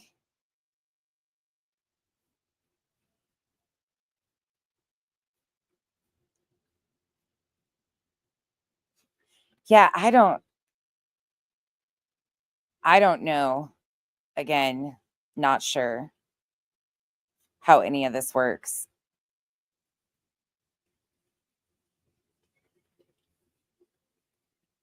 I'll play this while they, and again, no pressure, No pressure to come up at all whatsoever. chase and crime. Invasion of privacy is a complex tort that has 4 distinct causes: intrusion upon seclusion, appropriation of name or likeness, publicity given to private life, and publicity placing a person in false light. Plaintiff owed chase and crime alleges specifically that certain actions violated of sections B through D of the restatement: intrusion upon seclusion, appropriation of name or likeness. Let's skip forward. Let's skip forward again. Be at the litigation, Oh, basically. hold on. Yes. They're interpreting things again. Let's go back to this. For the claims attempted to be pled in the complaint, the court Last must grant the defendant's request for such an award, while Pennsylvania's anti-SLAPP statute does not preclude Sometimes that happens, Jill. Sometimes people have problems and it says they can't join. I don't know what that is or why it does that. If anybody knows why it does that in the chat, I don't know why it does that for some people, or it says they cannot connect or anything like that. I don't know. punitive damages. This court declines to award such damages at this time. So it's and- only expenses and lawyers' fees and expenses to be at the litigation, basically. Megan. Yes. So that was a question somebody had earlier. Are they going to Yes. be awarded damages? And looking at that, it will no. In light of the foregoing, Did you hear how he just tried to say that under his breath right there? Will they be awarded damages? No. Be at the litigation, basically. yes. So that was a question somebody had earlier. Are they going to Yes. be awarded damages? And looking at that, it will no. In light of the It says the court declines to award such damages at this time. At this time. That's it. That's all. foregoing findings and analysis, it is hereby ordered and decreed as followed. Sorry. That's okay. Defendants' motions to dismiss the cause of action asserted against them based on the defendant's protected public expression immunity are granted. The complaint is dismissed in its entirety with prejudice. Plaintiffs are responsible jointly and severally for and shall pay defendants' attorney's fees, court costs, and expenses of litigation and costs as required by law and assigned by the judge. And it's signed So by the we judge. made it to the end of that, but in a way, the last page, maybe the most important for all all the parties. And a lot of this, I don't really guess I'll know or understand exactly how what this means. But my understanding at this point is that by them saying the complaint is dismissed I in its keep entirety. making mistakes. Sorry. That's okay. We're rusty. We were away from it. The complaint is dismissed in its entirety with prejudice. My understanding has been that meant they couldn't refile this exact same suit Right. or the same injunction. It may Exactly. So your understanding is that, but earlier you were talking about how they could refile. Oh my. means it's a final decision. The plaintiff is barred from filing another lawsuit based on the same claim or cause of action. Right. That's the What about the definition. defendant? And then the defendants, I think, are not able to countersue. Oh, I think is that also part of that? whoa. Where did that come from? Where did that come from? So now they're trying to imply that the defendants cannot countersue. Huh? How does this bar the defendants from countersuing? Because I don't think they can. It doesn't I say don't know. anything about the defendant. That's just the definition, what it legally means with prejudice. Oh my. Okay. They just make shit up. Oh, No. it protects the defendant from having to defend again against the same claim repeatedly. So it does, but it doesn't mention the plaintiff. Okay. So does this say? Well, This has no. does it barring indicate on in it, here probably. anywhere where it says whether or not they can do the countersuit, or does it just says that they can't? It just says statute does not preclude. This court declines to award such damages at this time. Does that stop a countersuit? That I state? know punitive damages have nothing to do with the countersuit. Are you? Yes, it would because No. they have to. The judge has to rule on the countersuit, and so she's basically saying you can't receive damages. Right. I don't know about the counter. Jill, you guys can shut your camera off. You don't have to have it on. Do you have that little button? There you go. I'll add you guys to the stage now. Right? We don't Uh-oh. listen. At this time. That's it. That's all. Okay. Hold on. I'm going to mute you guys. You have your YouTube open in the background. Motions. No, it says you can't. Dismiss the cause. Oh shit, it's still open. I don't know what you're logged in on. Megan says, close your YouTube, Jill. Oh, it's still there. Hold on. We're getting there, you guys. Give us a second.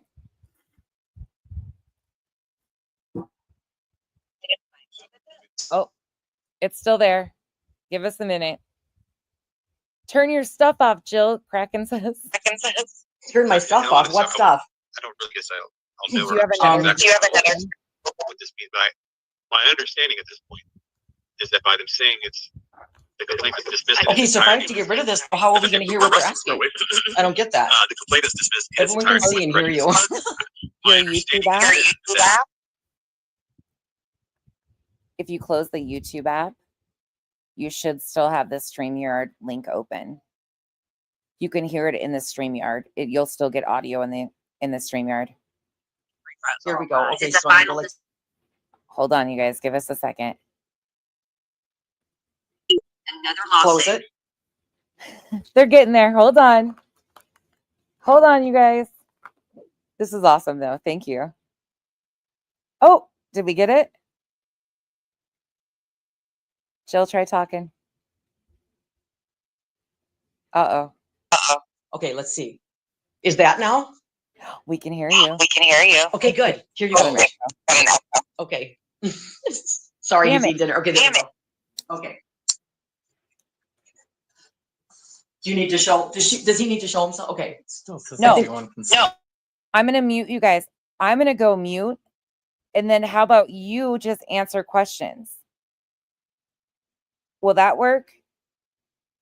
If I just mute myself and you guys, would that work? Let's see. Let's see. Okay.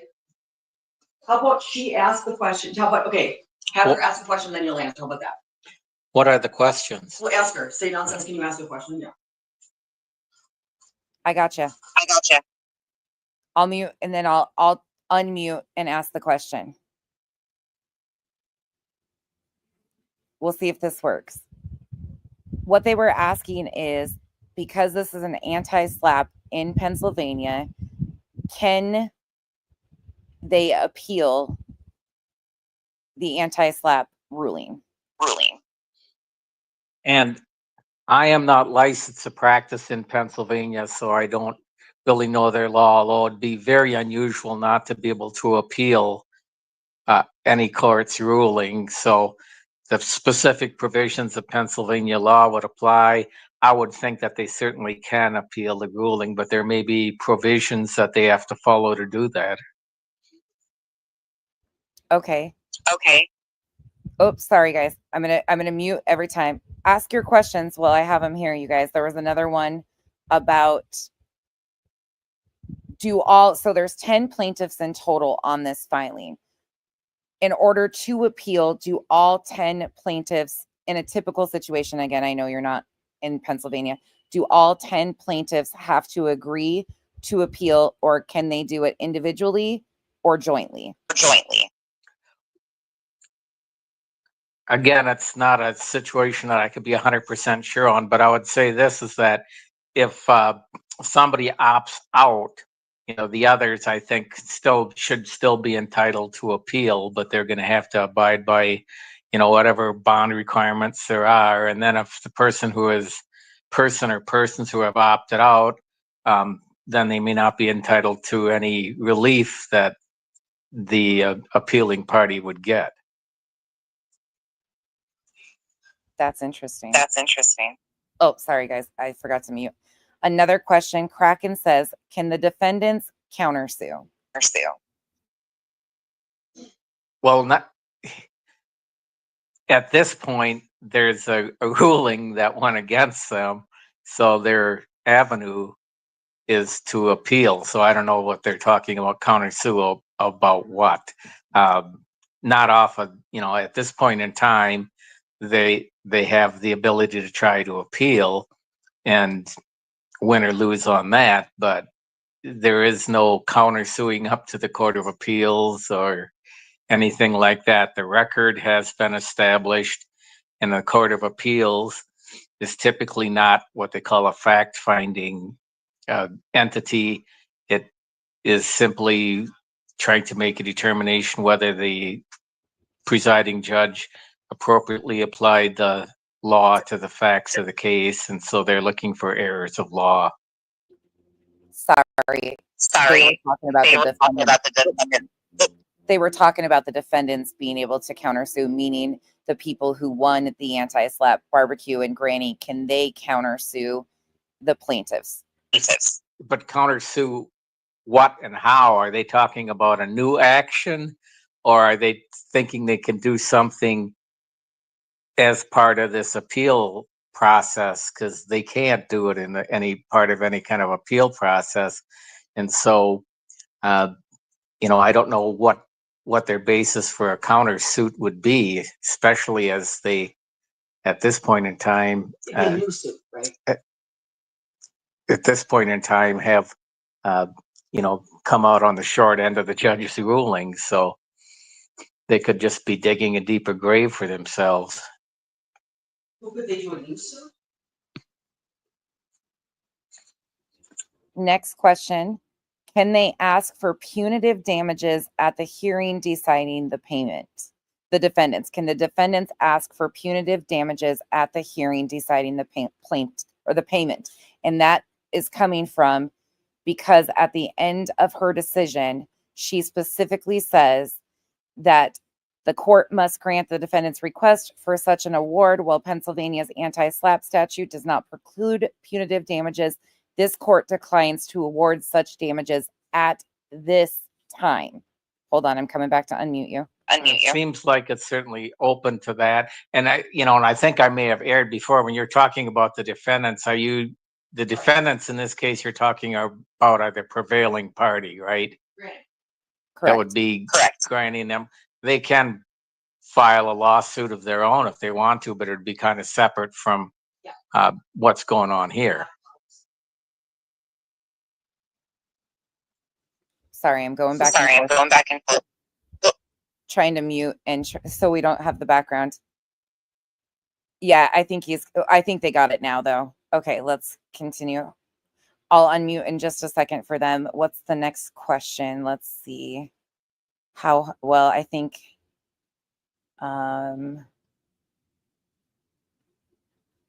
there was another one. Where did it go? Yeah, he understands that now. Hold on just a second. Oh, they're asking Proud Fur Mom, and he might not be able to speak to this because, again, not in Pennsylvania, but Proud Fur Mom asks, are the lawyers' fees because of the anti-SLAPP times 3? Let me unmute. That would be based upon the specific Pennsylvania laws, but it seems that might be, obviously the judge is leaving not only punitive damages available if the law says that you can have treble attorney's fees awarded, then that's certainly available for the judge to order. Thank you. Okay, I'm muting again. Sorry, guys. We're trying because we have background noise. Yeah, I didn't either. Let's see here. Is there anything else you guys want to ask Jill's hubby?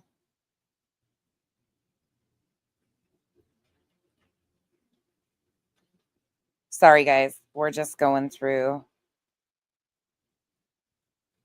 Can the defendant sue for defamation? I'm sure that's, well, first of all, at least some of the defendants I know have, or maybe all of them have, retained counsel. And I certainly think that, whoever is empowered to practice in Pennsylvania are seriously taking that under consideration. Because, some of the things that have been said appear that they may be defamatory. I'm muting you again just for a second. Can you speak on collecting fees jointly or severally? Okay. Well, joint and several liability is simply a situation where the court wants the victims of a situation to be made whole, so that when they order something, they're not going to be as so concerned about, we're going to divide it up precisely between all of the people that were the plaintiffs in this matter. So it could be a situation where one person, if there's one person who has all of the money and nobody else does, that person would be required to pay the entire amount. Then they can sue the other people that were part of their lawsuit and try and recoup the money from them. So it's, as once the entire amount of money is paid, however it is paid, whether it's from one person or from all of them equally contributing, or any variation thereof, then the judgment is satisfied. But it could be one person paying it or all of them. Okay, Mutant again. Next question. The 10 plaintiffs who lost this suit, there's 2 defendants, which would be Granny and Barbecue, who were the winning parties of this. The 10 plaintiffs are the ones who have to pay the attorney's fees and whatever the court deems necessary to pay. Can the plaintiffs file bankruptcy to get out of paying this judgment? And again, I hate to keep hedging on this. I'm not familiar with Pennsylvania law. I just know that certainly in many states there are prohibitions of trying to get out of, trying to get out of paying something by filing bankruptcy. So, child support obligations and a lot of times judgments are not something that are able to be discharged in bankruptcy. But I'm not 100% sure what Pennsylvania would allow. And once again, you guys, he has been very clear. He doesn't practice in Pennsylvania. So this is just, kind of an overall situation. Another question is, can sanctions be requested since the judge sees the attorney didn't write the complaint? Now, if in fact there would be, when you are an attorney and you're signing on, you are certainly having a responsibility of doing due diligence about, making the averments in the complaint to say that, that there's a legal basis for that document to be filed with the court. So you can't just willy-nilly have somebody else bring something to you and put your John Hancock on it. You're definitely in trouble there. So I assume it, typically this would be a matter for, sanctions from the bar if you did something like that. I don't know what the court rules in Pennsylvania would have called for again, but if the attorney would actually admit that I didn't write this and I just signed on to it, they would be in a lot of trouble. Speaking of which, the next question, because the attorney has insurance on his firm, can the defendants go after that insurance claim of the attorneys to recoup? Or is that insurance claim only for like malpractice of the clients the attorney represents? If you know. I'm not sure about that, but it would be if the attorney just signed on to some documentation here and kept on pursuing the claim after he should have known better, there might be an opening for Granny and Barbecue Lady to try and pursue something individually against that attorney, but I am not sure of that. Oh, I'll unmute you guys. Hold on, Jill. Go ahead.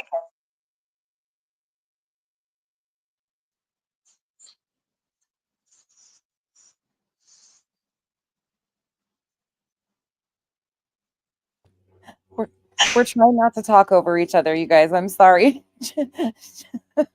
We're trying our best. Thank you so much, Jill's hubby, for coming up and asking or answering what you can here. There was somebody asking about if this is appealed, can they submit new documentation with their appeal?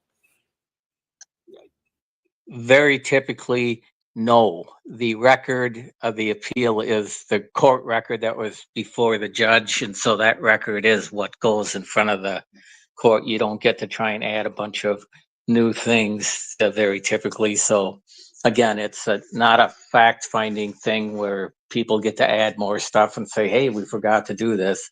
The record is typically the record. I'm going to mute one more time. Is there any other questions? I don't want to keep badgering him, especially because he's not in Pennsylvania, and it's wonderful that he's even answering these. But is there any other things that you guys want to ask? I think most of your questions have been kind of all the same about the appeals, the judgments, countersuing, things of that nature. Is there anything else before? I don't want to just keep harping on the same things. If there's anything, I'm gonna mute and unmute Jill and her hubby, and if they want to add anything more to this, and I'll watch for comments for a few minutes. Jill, you guys will be unmuted, so if there's anything you guys want to add. I'm just saying, sorry, I couldn't be more helpful. So I have 2 questions for you, Rich. Okay, so let's say, so these people have, obviously, a number of them have judgments against them already. They're shady folks. And so let's say that somebody has a judgment from whatever, what judgment comes first? Do they have to pay that first judgment first and then Granny and barbecue? Or how does that go? Or does it depend on why, or like the taxes for the IRS? There may be certain, typically the federal government and or state governments with taxes, They'll get it like first. Stand in line, and there may be other typical, like child support or whatever, that might be something, but so I couldn't say for sure what order any kind of judgments would go. I mean, those would take precedence, but let's say that, there's another company or corporation or whatever, something like this. Would that have to come first, or does it just depend on how much you pursue, like how much you're fighting to get the? I can't say for Yeah, sure. okay. I don't know. Because I'm just thinking, like, when we were. Typically it would be judgments that be first in time would be, unless Sure. there's a special provision. Right. Those would be there. Because I was today when I forgot what chat I was in, but we were talking about I think it was in Queen Bee's. We were talking about all the people involved, and so many of them already owe for whatever. And so really, quite frankly, the one that has the quote least, Brittany J, is probably the one who's going to end up being paid, quite frankly, as terrible as that sounds, because she's at least making like a steady income. And so, and then whoever the military dog lady is, wow. I guess maybe her too, but otherwise the rest of them, Tony's got troubles, Nick has troubles, don't know about Hong, what about Dog, he owes, yeah. I'll just say that the attorneys that are on the case, sound like they're pretty competent. And sure. They'll get to the bottom of any assets that are available. So the one thing I was going to tell you, Nonsense, is that when this first came up, At Night was changing their names and all this kind of garbage. And so I was worried about, are they going to try to act like, well, it's not us, it's like our stakeholders or something, like when you do a corporation, like, John Doe is going to be held accountable. So then that's when, can you explain that a little bit, Rich, about the piercing the corporate veil so that prevents that from happening? Well, that's the whole point of creating a corporation, is to try and limit your liability. That's what the LLC stands for. Right. Yeah. But any attorney that's doing a lawsuit is going to try to, and that is the term of art, is pierce the corporate veil, saying that for whatever reason that the corporation can't be used as a shield by these people, and that they can go after them individually. Right. In this particular case, I don't know whether this At Night Media, if it's just Hong and Nick, yeah. That may be something, and again, it sounds like there's some competent attorneys there that might be able to get to the bottom of that At Night Media. If I heard them say that they had $500,000 as a retainer, they should have some assets. But I'm suspecting that any kind of examination into it is going to turn up to be a lot less. Right. And they probably don't have 50 stakeholders and, you know, treasurer and all these type of, you know, maybe. Well, but it probably is a couple, just, I mean, probably just two limited of them. liability Yeah, corporation would just could be a couple people. Yeah, that would be my guess too.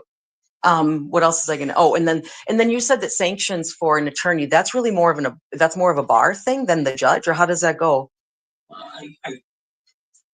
I'm not sure how, again, I tried to address Sure. that earlier where I said that I believe that, you know, if the attorney is basically not doing his duty and was guilty of kind of a fraud upon the court, I assume that the court could probably do something to him, but the Bar Association would definitely be referred, and they could do a lot. Were you Like surprised? taking away your license. Right. That's what I was gonna say. Would you, do you remember, I don't know if you read or if the part where the judge was kind of, you know, chastising and saying like they didn't get this in on time, and it was, you know, sort of this, you know, tabloid type presentation or whatever. Do you think that do you expect the judge to give that much, like to be so specific like that? I mean, the judge is pretty pissed off, is my understanding. Well, I mean, the judge wrote what they wrote, so obviously, right, you know, he's quite concerned about what was going on here, and he found, or he or she, yeah, I should say, but she, you know, apparently took their time, was very diligent, and found out that the very lengthy complaint very filed, right, didn't seem to meet the requirements, and said that it was very sloppily done, and right, at a, you know, if it sounds like it was for a Jerry Springer show or something, right, well, then right, they'll definitely take that into account. And then to sneakily throw the stuff in through the asking for the order protection or whatever they call it, restraining order, whatever. Well, I'm sure that'll all be taken into account at the hearing for Sure. potential damages, right, and anything else, especially besides it being just costs, legal costs. It could be other damages, Sure. punitive damages, because if you're doing things in bad faith, that's calls for punitive damages typically. right, right.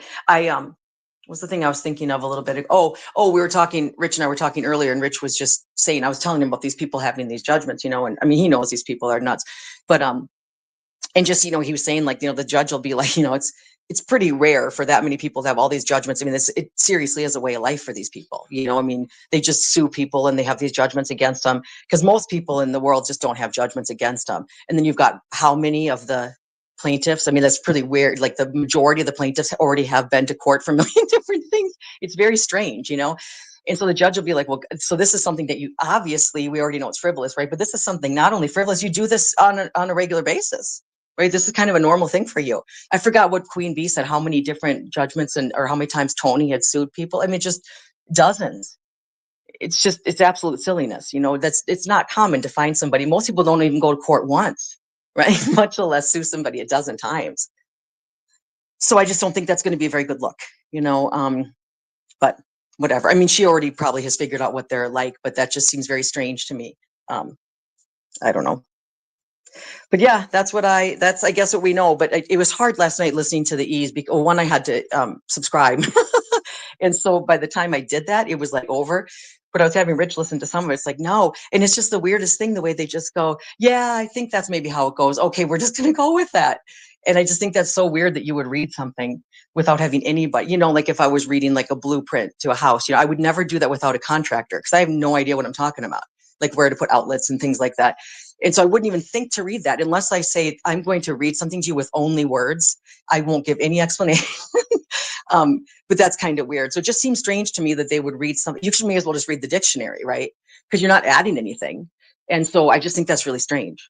But that's me, I guess. So yeah, I won't go on and on, but I just thought that was, I thought it was kind of weird for them to read it like that. No, I actually have to give the E's some credit when they were reading the thing about at night about the reward and how it has to go through, tips need to go through law enforcement before just some, you know, fly by night goofy. And but Mr. E's like, well, I kind of just assumed that at night was sharing their information with law enforcement. It's like, wow, you really trust them. But then I think Mr. E, whatever his name is, was like, yeah, that's probably best. Well, of course that's best, because that's why we have people that do this for a living, right? And so the reason we have law enforcement and sheriffs and, that's what they do. And so it seems strange to me that we're going to leave them out of the picture. I don't understand that. That's what because if that's going to be the case, then we just don't need to have police, right? If we're just going to knock in people's doors and, citizens arrests and stuff, then it should just be sort of a vigilante, free for all.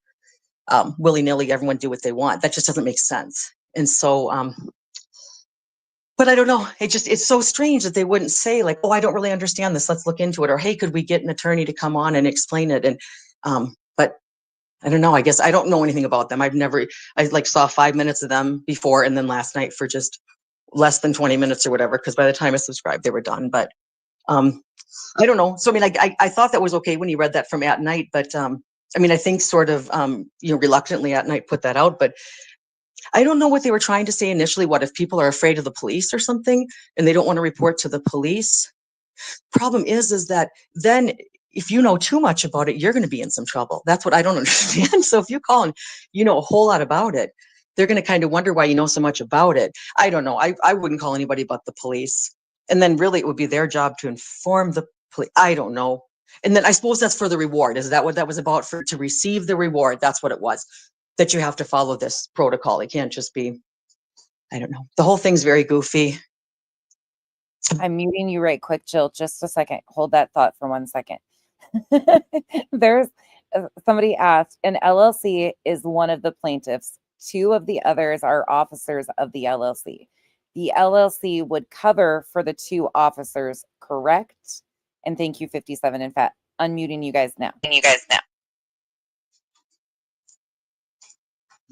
So she said the LLC, the question was the LLC, 2 people, there's 2 people are officers of the LLC. So would they be covered?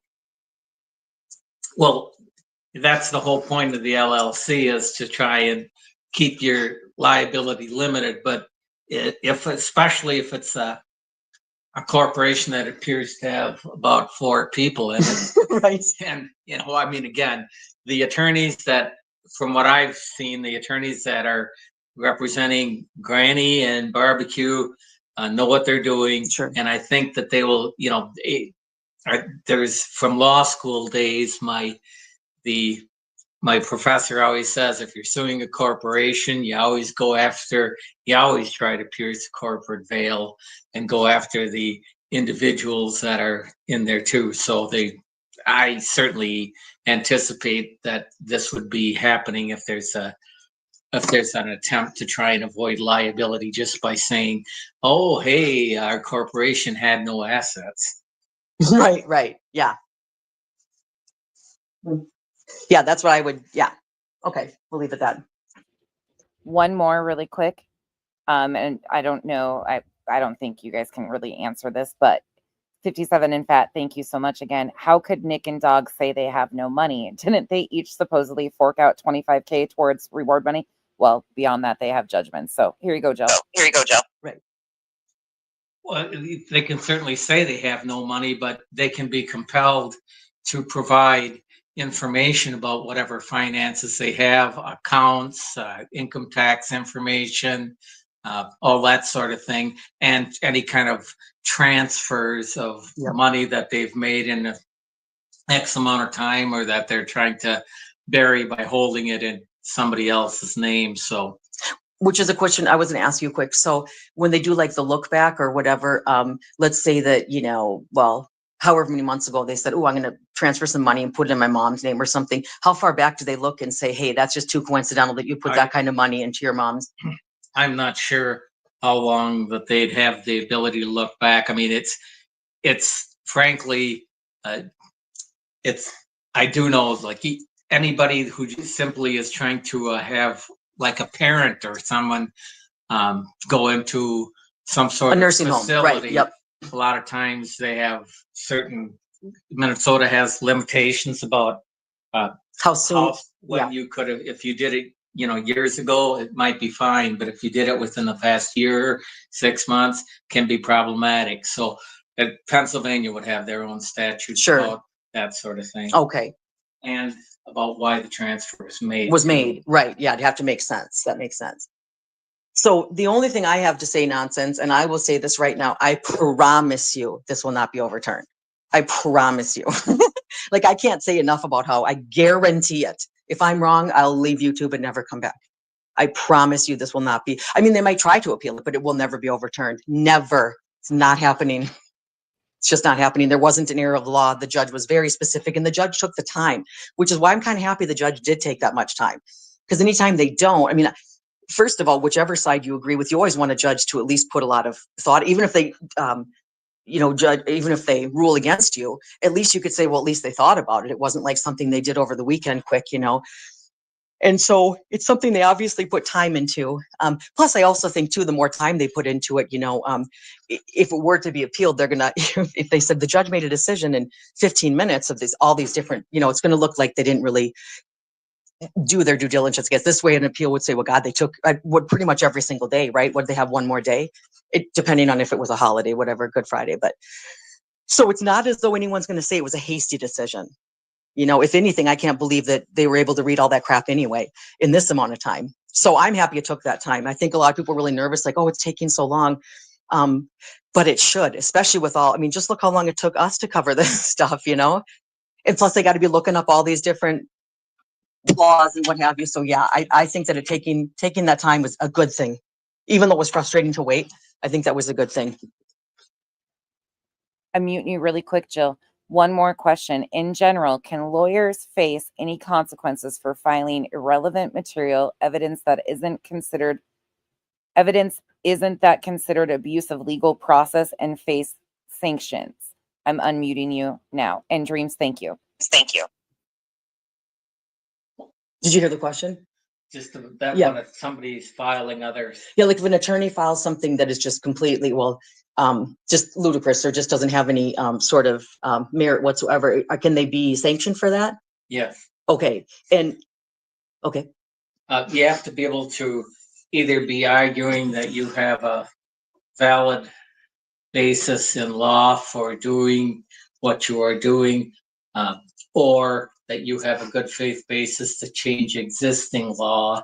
Oh, yeah. To comport with whatever you're trying to do. You can't just willy-nilly come up with something and throw it in there, which apparently the judge kind of felt that's what happened here. Yeah, that's what okay. Yeah, that makes sense.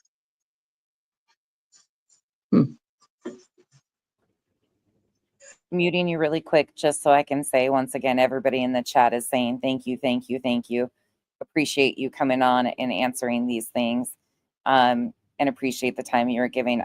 I think you guys have answered pretty much anything. You guys can add anything you want. I'll unmute now for you guys to say whatever you want. But again, a huge thank you from me and the chat. They've been repeating themselves, especially Kraken, Megan, all the girls are, thank you, Jill, and hubby. So again, thank you guys for your time. And if there's anything else you want to add, feel free. And I'm unmuting now. So yes, well, thank you guys. I don't know. I probably sound ridiculous. Rich again apologizes for not knowing the Pennsylvania law, but just sort of, like what RICO means in general, the injunction and all that kind of stuff, and the anti-SLAPP. And I just have to say, so Rich, he used to do legal services when he first, because Rich isn't one that wanted to make like a whole bunch of money.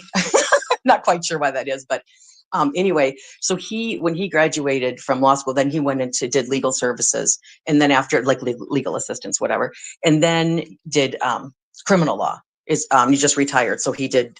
So he was, he didn't do civil stuff or whatever. Well, I guess orders are civil, right? Yeah, I guess when you worked at legal services, yeah, domestic violence stuff, yeah. And so, and actually, Rich always says that any day he would rather do criminal over, divorce court stuff and dividing the dishes and the curtains and everybody's fighting, that kind of stuff is so gray. At least with criminal court, you either have the evidence or you don't. It was either, obtained properly or not. And it's just kind of cut and dry, you're guilty or you're not.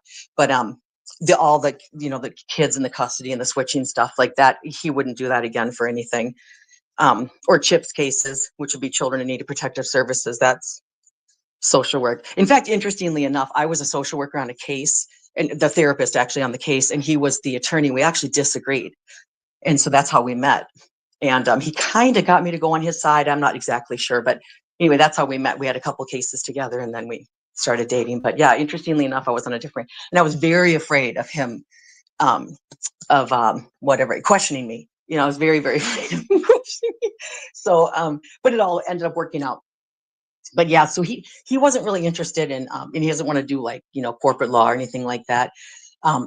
So I mean, he wants to work with marginalized people. He grew up very poor with lots of brothers and sisters, and they were in a whole bunch of trouble. So I mean, that's kind of his life. But it sucks because Rich can't, like, God bless him, but he can't do anything around the house. And so the only thing that really would help me is if I got into legal trouble, he could help me. I don't really plan on doing that, but like if I want something hung, or if I want something like something done in the garage, I have to either figure it out myself or pay for it. But that's okay. That's all right. So that's what he did. So I'm meeting you right quick just to say you just threw your husband right under the bus and said he's not very much of a handyman. But I loved the story about how you guys met. Okay, I'm muting you guys now. yeah, he's the first person to say that he can't do anything like that. And so, which is kind of cool, because people in our neighborhood, like, you know, you've got this person that can do that, that person that can do that. So if they've got a legal question, they can ask him, and then maybe they'll help me, you know, fix my whatever, like umbrella for the patio. I was just thinking about that as an example. And then the guy had questions about a will or something. And so, really, quite frankly, we do a lot of that kind of like barter stuff in our neighborhood, you know?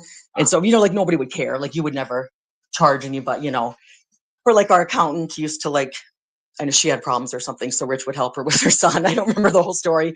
And then she wouldn't charge us for taxes, but he'd pay anyway.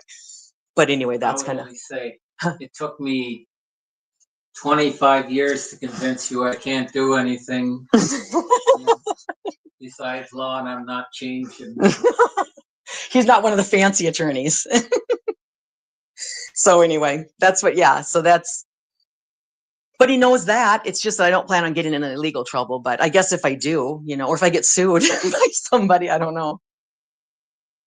That's all we have. So, but yeah, that's what we know. But I again, nonsense. I cannot say enough. I promise you, this will never be overturned. It will never be overturned. I know that more than anything I know.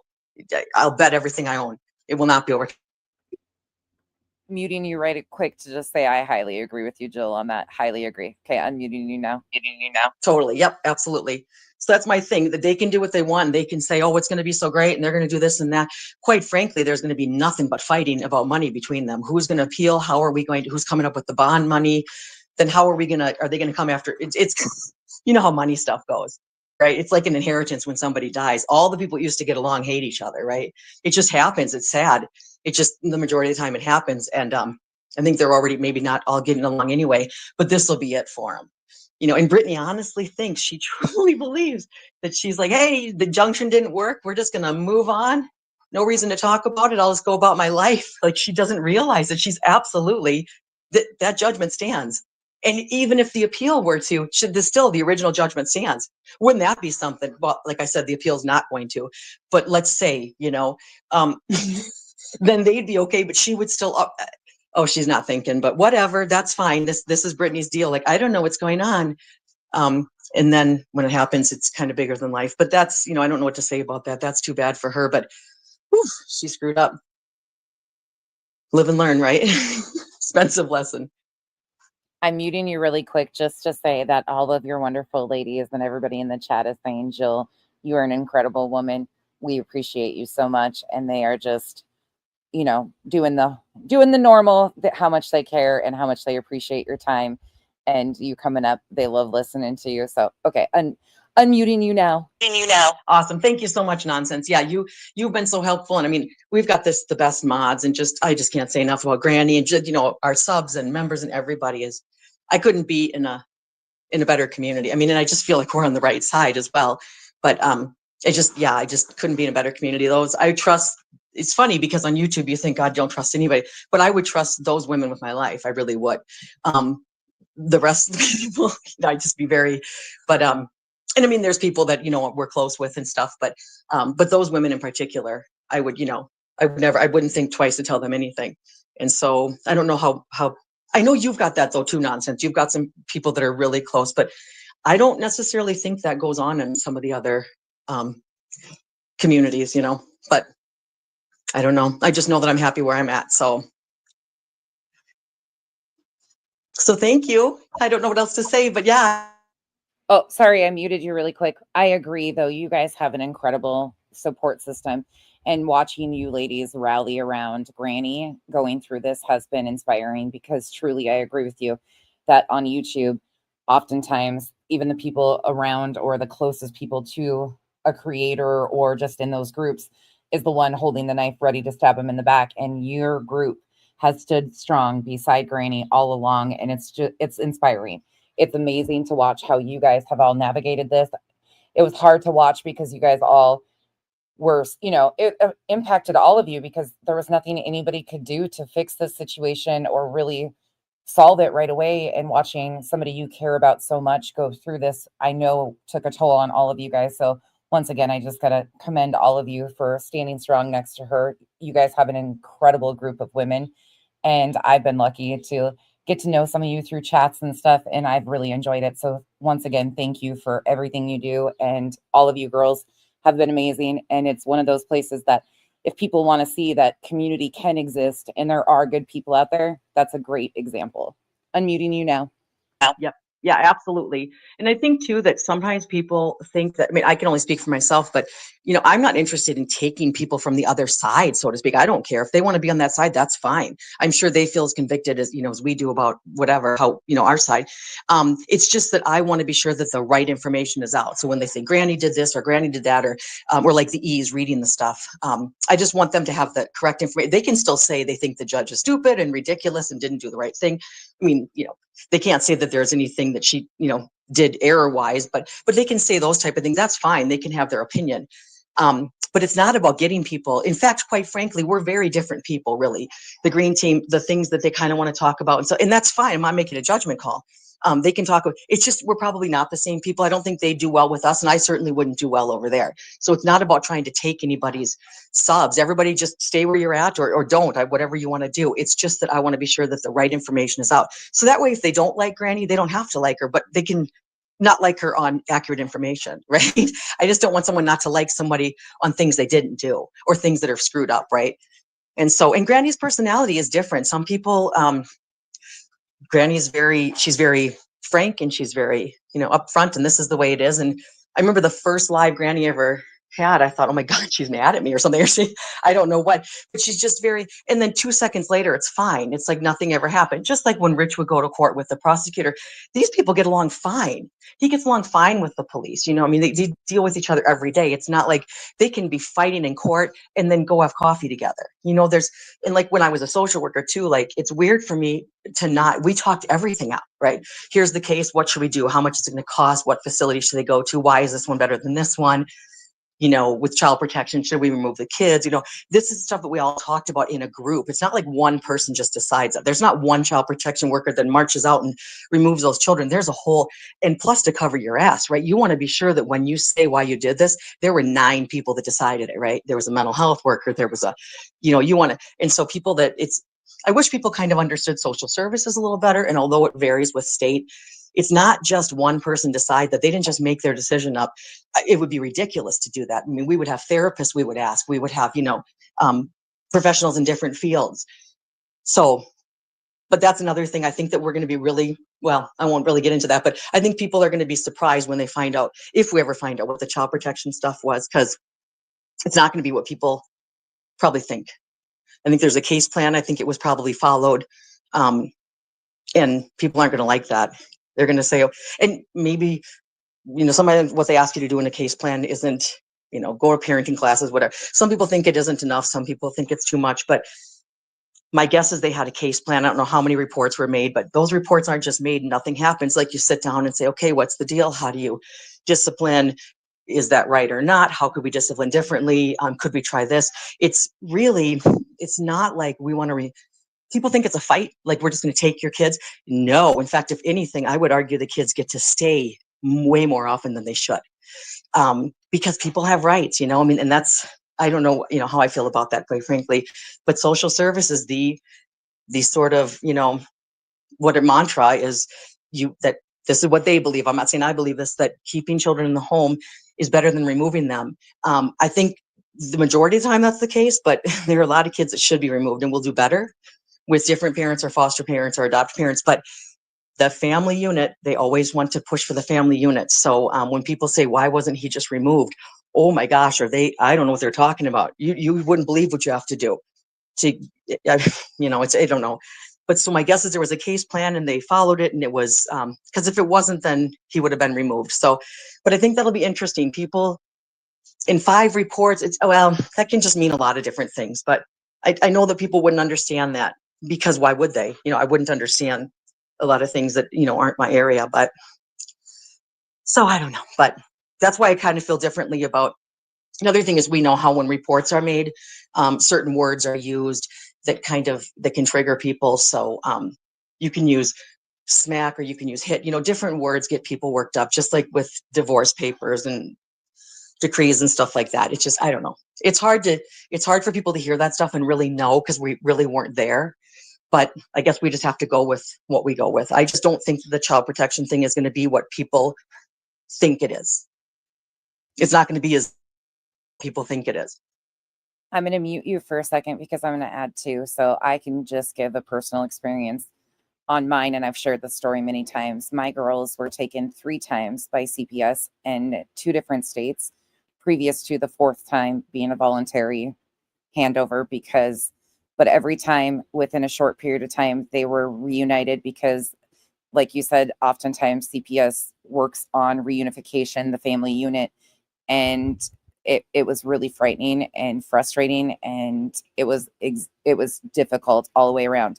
But somebody in the chat asked, Jill, so would you say it's not true that the other parent wouldn't be aware that there was a CPS investigation going on? And I'm going to unmute you now. Well, that's interesting, because I wondered about that when they said that. The fact that Seth had, a certain amount of, it'd be strange to not contact the other parent, because let's say that the case were to be to the point where you'd have to take the child out. Of course, the first place you have to look for is family and friends. You can't even look out to foster. And I've had a lot of situations too where kids were taken out, reunify, taken out, reunify. After a while, you have to realize the reunification is just not working. But they try it and try it and try it, sort of ad nauseum. But I'd be very surprised. I mean, I'm not saying Seth didn't know. It would just be very strange, because that's the father. And so you have to always think ahead of the game. You hope that it all works out. But if it doesn't, what do we have in line, right? Who do we have that he could go to? Do we have respite care? A place he could go for a weekend or something, sometimes just to give the parent a break if they're getting into it or whatever. But you have to always think about, let's say that this falls apart, then who are we going to go to? And you don't want to just at the last minute, at the 11th hour, try to figure it out. So you have a list of people, maybe you've got an aunt, but it's always going to be relatives first. So the first one that would, and if you just said, hey, guess what? Here's Sebastian, and Seth didn't know, you go, why? Oh, there have been these reports. That doesn't make sense. And so I don't know how. I know if I was doing a child protection, I would absolutely contact. I'd have to. There's actually not even really any choice. You have to. Because you have to say, these are the people I've looked into, and this is why it would or wouldn't be appropriate. And it's always going to be a relative before, just foster care, and just, cost-wise too. So I'd be surprised if he didn't know about it. But I mean, I guess he says he didn't, but I don't know how that would be. At least in Minnesota, he would absolutely know. There's no keeping secrets about that. And then if he wanted to tell people, that's fine. We couldn't put the information out. But then another thing is, we have open cases. So our children in need of protective services, we had a pilot program. And so our cases are open. So believe it or not, you can go and watch a child protection case. So as much as people say it's confidential and minors and stuff like that, not if you go watch it, it isn't. So sometimes a judge will kind of wonder why you're in there, like, hey, what, you could say I'm here for a class, or just I'm interested. I'm just interested. Okay, sounds good. So it isn't all that confidential. Another thing too that I think people should remember is, if you make a child protection report, which is totally your right, or you make a vulnerable adult report, thinking that you're going to be completely anonymous is not necessarily the case, because if it were to go to court, the person that you've accused of doing something, they do have a right to say, I didn't do this, or to question you and say, how do you know that I did this? How do you know that you saw me hitting them, or did whatever? whatever it is. And so they try to keep you anonymous. But if you are anonymous, it's harder to do much with the case because you can't call that person back. And so when somebody calls and says, well, I anonymously this, unless it's real specific, it's kind of like, well, thank you, maybe write something down, but there isn't much that you do about it. So they try to keep you anonymous. But, if I was accused of doing something and I didn't do it, I'd say, I'd like to find out who said I did this, right? So I can question them, or so my attorney can ask them, like, why are you saying this? What if it's a retaliatory thing the person doesn't like, that kind of garbage. But so just something to keep in mind, as much as people say it's confidential, it usually is because they do a case plan. Plus there's other issues. It's not just that report there's probably other stuff going on. So they probably do a case plan, but the person really, a person does have a right to question the one who's accusing them of whatever it is. So that's what Oops, I muted you really quick. Facing their accuser is something that, and if it's a serious allegation, oftentimes people will give their name and information and don't want to be anonymous. Yes, sometimes they want to be anonymous because they don't want to, have the repercussions, but mandated reporters, as far as school, doctor's office, they usually proudly give their names and exactly what agency, because if they find cause and concern, in my experience, to report, then they give their information so they can be a witness or follow up or anything like that. Again, everybody's just saying thank you so much for everything you do and all of your information that you've provided tonight. We're back and forth with this muting, unmuting thing, but I really appreciate you. Is there one question that Chico asked? Is there any recourse if it was a retaliatory report? Because I was falsely reported and wonder if there's any punishment for that. Unmuting you now.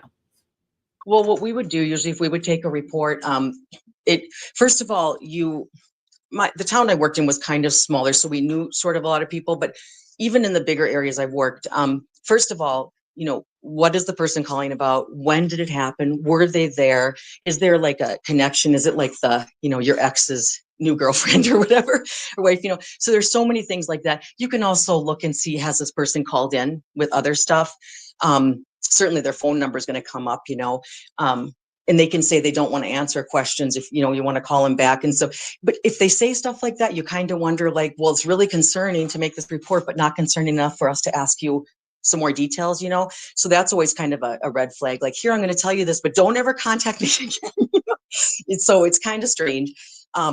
They can be in trouble. So what happens is if somebody does sort of consistently call, or say they were to call and say something very serious, something where, child protection, the police go out right now, and it were to be found that didn't happen. First of all, you'd have to have proof, we'd have to sort of prove it anyway, but with just that, yeah, they could, but who would go after that person would be your county attorney, because social services, the county attorney would be representing social services. It's like a government agency. Sometimes they contract out for social services, but that's who does it then. Because quite frankly, the county's going to get sick of it. Social services is going to call the attorney and they're going to say, hey, we're sick of this. You're going out and, checking these things out and it's all bullshit or whatever. So, if one person, usually just one call isn't going to do much anyway. It's more of a paper trail. You just kind of write it down and stuff. But there are certainly cases where usually it's a divorce type thing, or somebody dated, or maybe a friend that doesn't, but you can kind of tease that out. But again, who goes after, it's not like you would sue the person. When they say that, I wouldn't say, hey, you made this false report, I'm going to sue you. I would be represented by the county, by that, whatever state, county, whatever attorney, because they would be actually representing sort of the people, but also social services, right? And so we can't have all this time. One thing people need to think about, is child protection reports. You're not wasting a whole bunch. I'm not saying make a bunch of child protection reports, don't.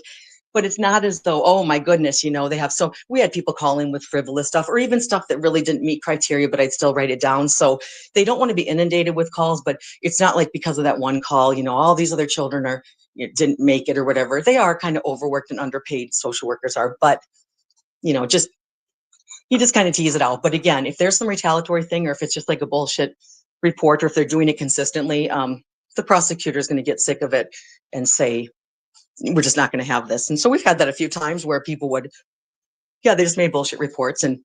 But again, it was usually stuff that was kind of goofy anyway. It wasn't real specific. It was kind of well, they maybe saw it, or somebody said something, when it starts to be that telephone game, it gets kind of, it's very stupid. And so, But yeah, but it's not you that would do it. It's not the person that would say, I mean, I guess you could try to then sue for pain and suffering. I mean, I don't know, but really, quite frankly, that would be figured out through the courts. You'd be represented through your county or city attorney or state attorney, whatever.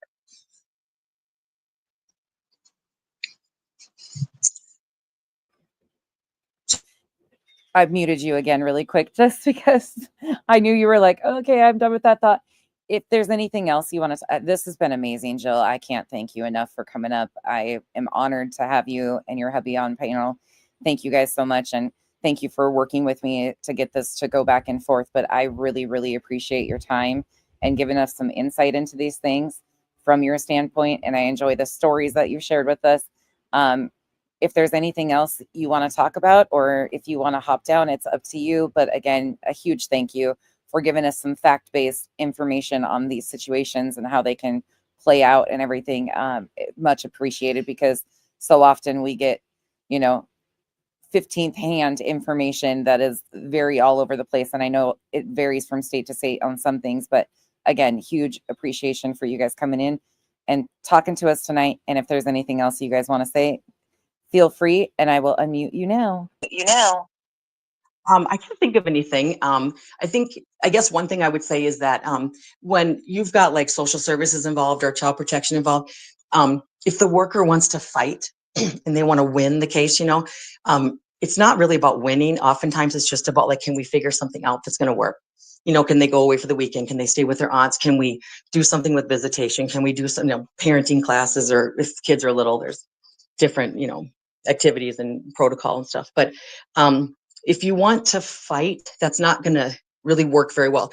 And so I think that sometimes people think that, and that you'll get child protection workers that'll do that, but then it just turns into a big fighting thing. And so my guess is we're going to find out that there was a case plan and that they tried to figure something out. And could we try this? Could we try that? But it doesn't mean that it was a bad.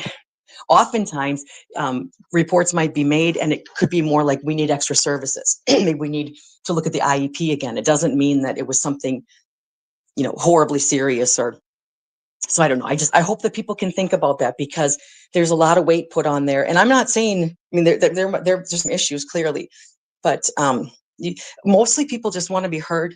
And so that's what's so important, is just hearing somebody. Let them say, even if you don't like what they're saying, just listen to somebody and let them be heard. And I'm hoping that that's the experience they had with child protection. It doesn't have to be an adversarial relationship. You can very much work together. I think I've told Granny I had a case one time where mom was using heroin with the child in the bedroom or whatever.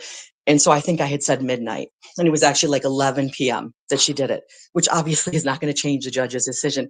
But I said, oh, you know what? Fair enough. I will change that, because it's true. If you want it to be 11 o'clock, it's not going to matter. It's still heroin, right? But the fact, and honestly, for some people, it's like, thank you. Just because I heard them and like I believe them, because the fact of the matter is you have a lot of power over these people. And so letting people have some of their power back. So I changed it to 11. I said, I have the record reflect that it wasn't at midnight, which seems silly, but people just want to be heard.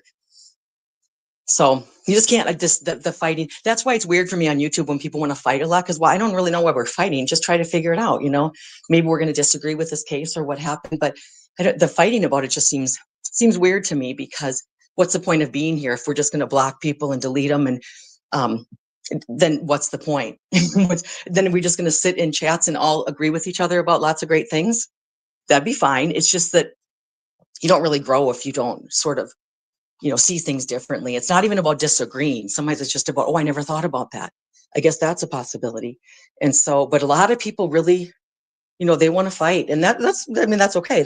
It's just not my personality. I'm not real into that. I just don't, it takes a lot of energy. So, but yeah, I'm just hoping I have a lot of fun on YouTube, quite frankly. I get a little stressed out, but not really. I have a lot of fun. So, but people who are really miserable here, I don't know why they're here, because it's not like any sort of mandate, right? Like, it's super voluntary. So I don't get it, but so I like it. I'm having fun here. This tough, was stressful for Granny and stuff, but I knew all along, there was no doubt in my mind, but it doesn't mean she didn't lose sleep, and lots of sleep. So, but I like YouTube. I have fun.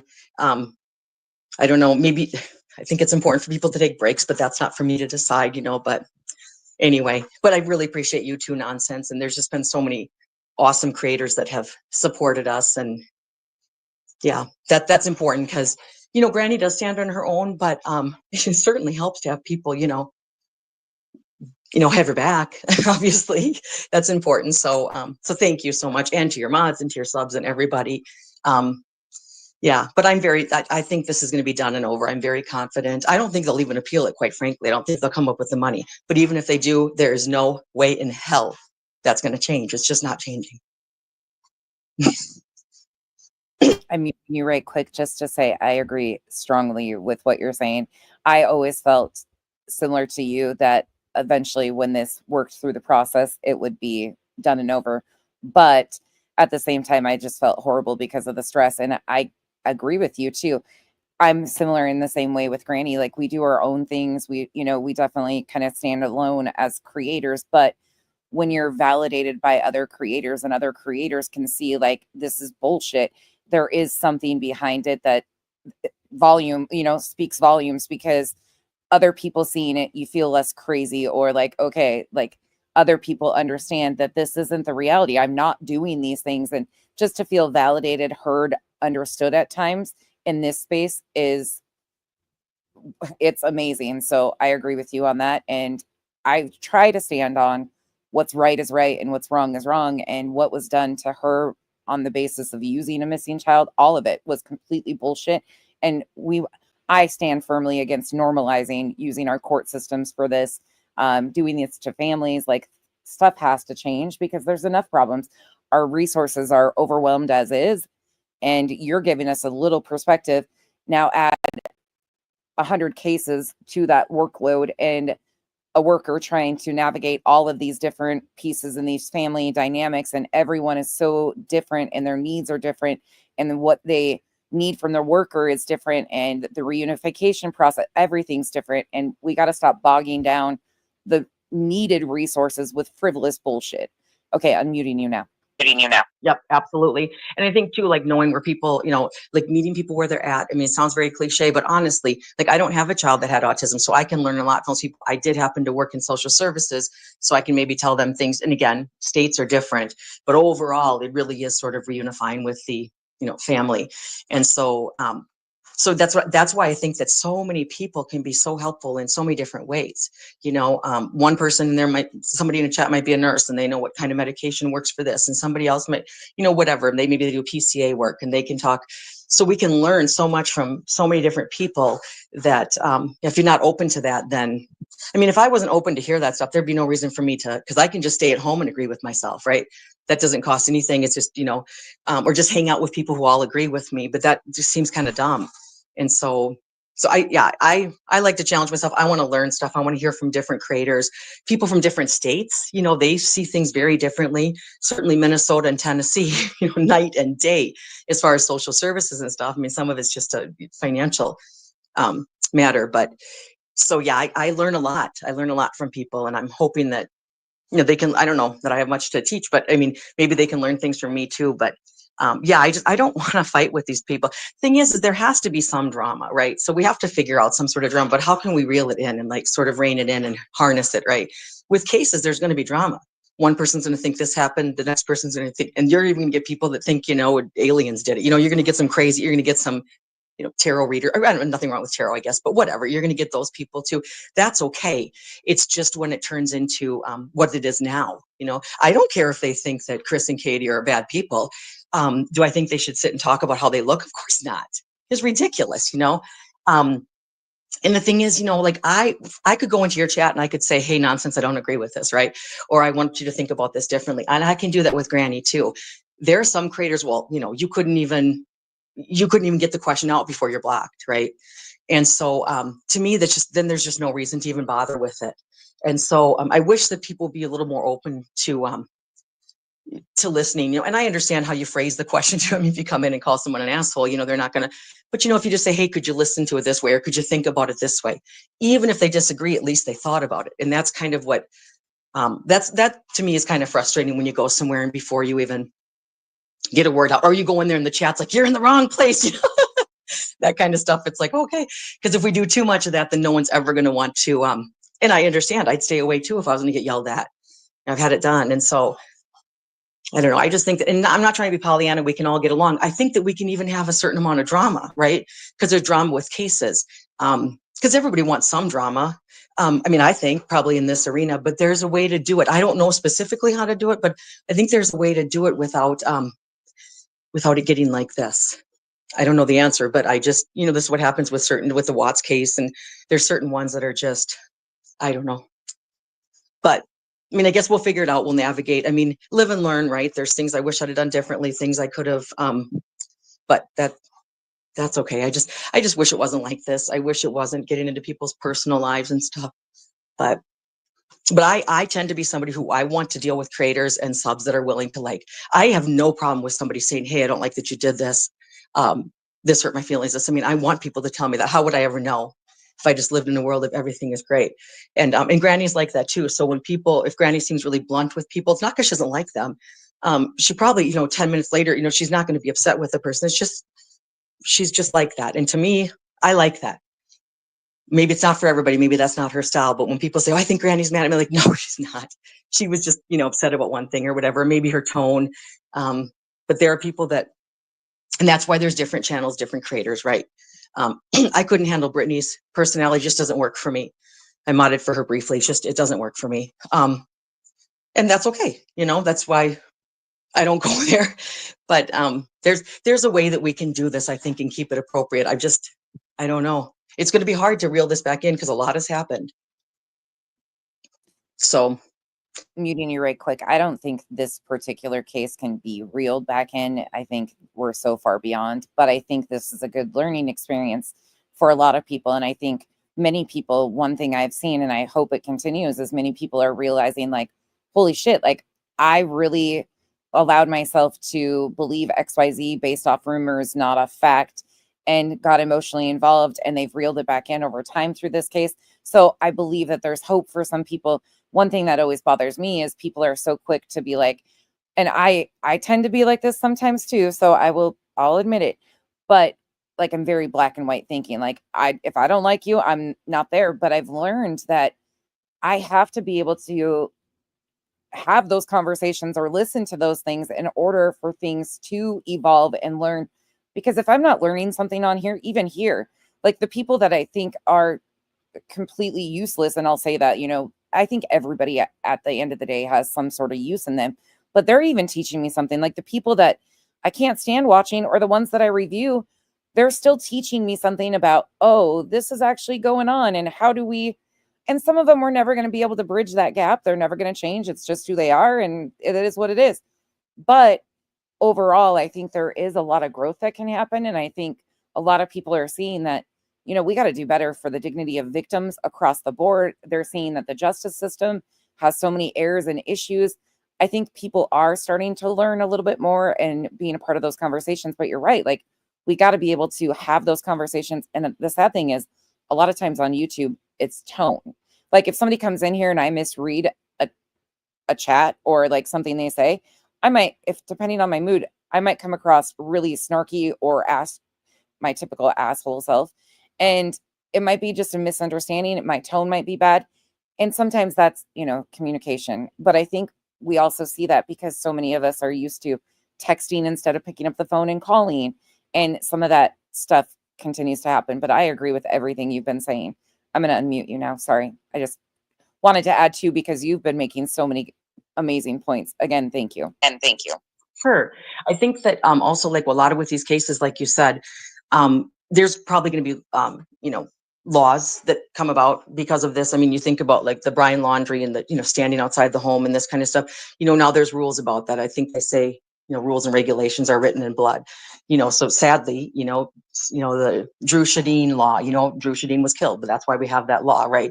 Amber Alert, I'm sure there was Amber, so those things are, it's sad because it has to happen, but that's how these things change. And so definitely this case, there's going to be some changes. I don't, I would imagine that Chris and Katie are going to, be following up legally when this is all, what I don't want to say said and done, but whatever.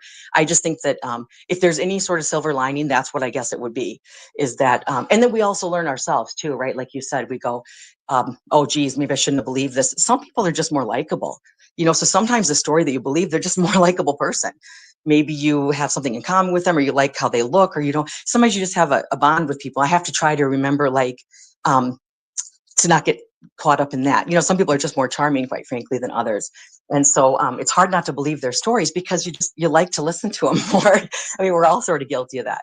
But I have to remember that when I see people who say things in chat about like social services or child protection, their experience maybe they had dealt with child protection, they had a bad experience, so I have to appreciate where they're at, because we all come from different economic backgrounds, so we vary so much. And that's just something that I have to keep in mind, because I've had a pretty, well, I don't know if compared to what a lot of people, I think I probably had a fairly sheltered life and I have to try to remember that not everyone is seeing things the way I am. So it's hard to do, though, because it is hard.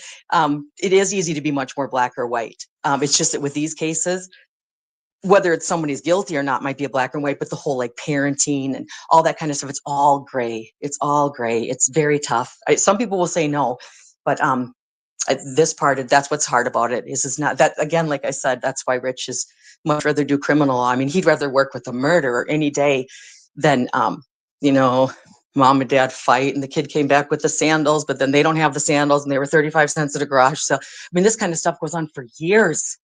You're talking to people about curtains for, 12 years until the kid's 18. You start, my God, that kind of stuff is just too much. It's just too taxing. And so that's what's happening here. This is almost turning, it's like a custody case, quite frankly. It's kind of like Michael Long. It's turning into I don't like it.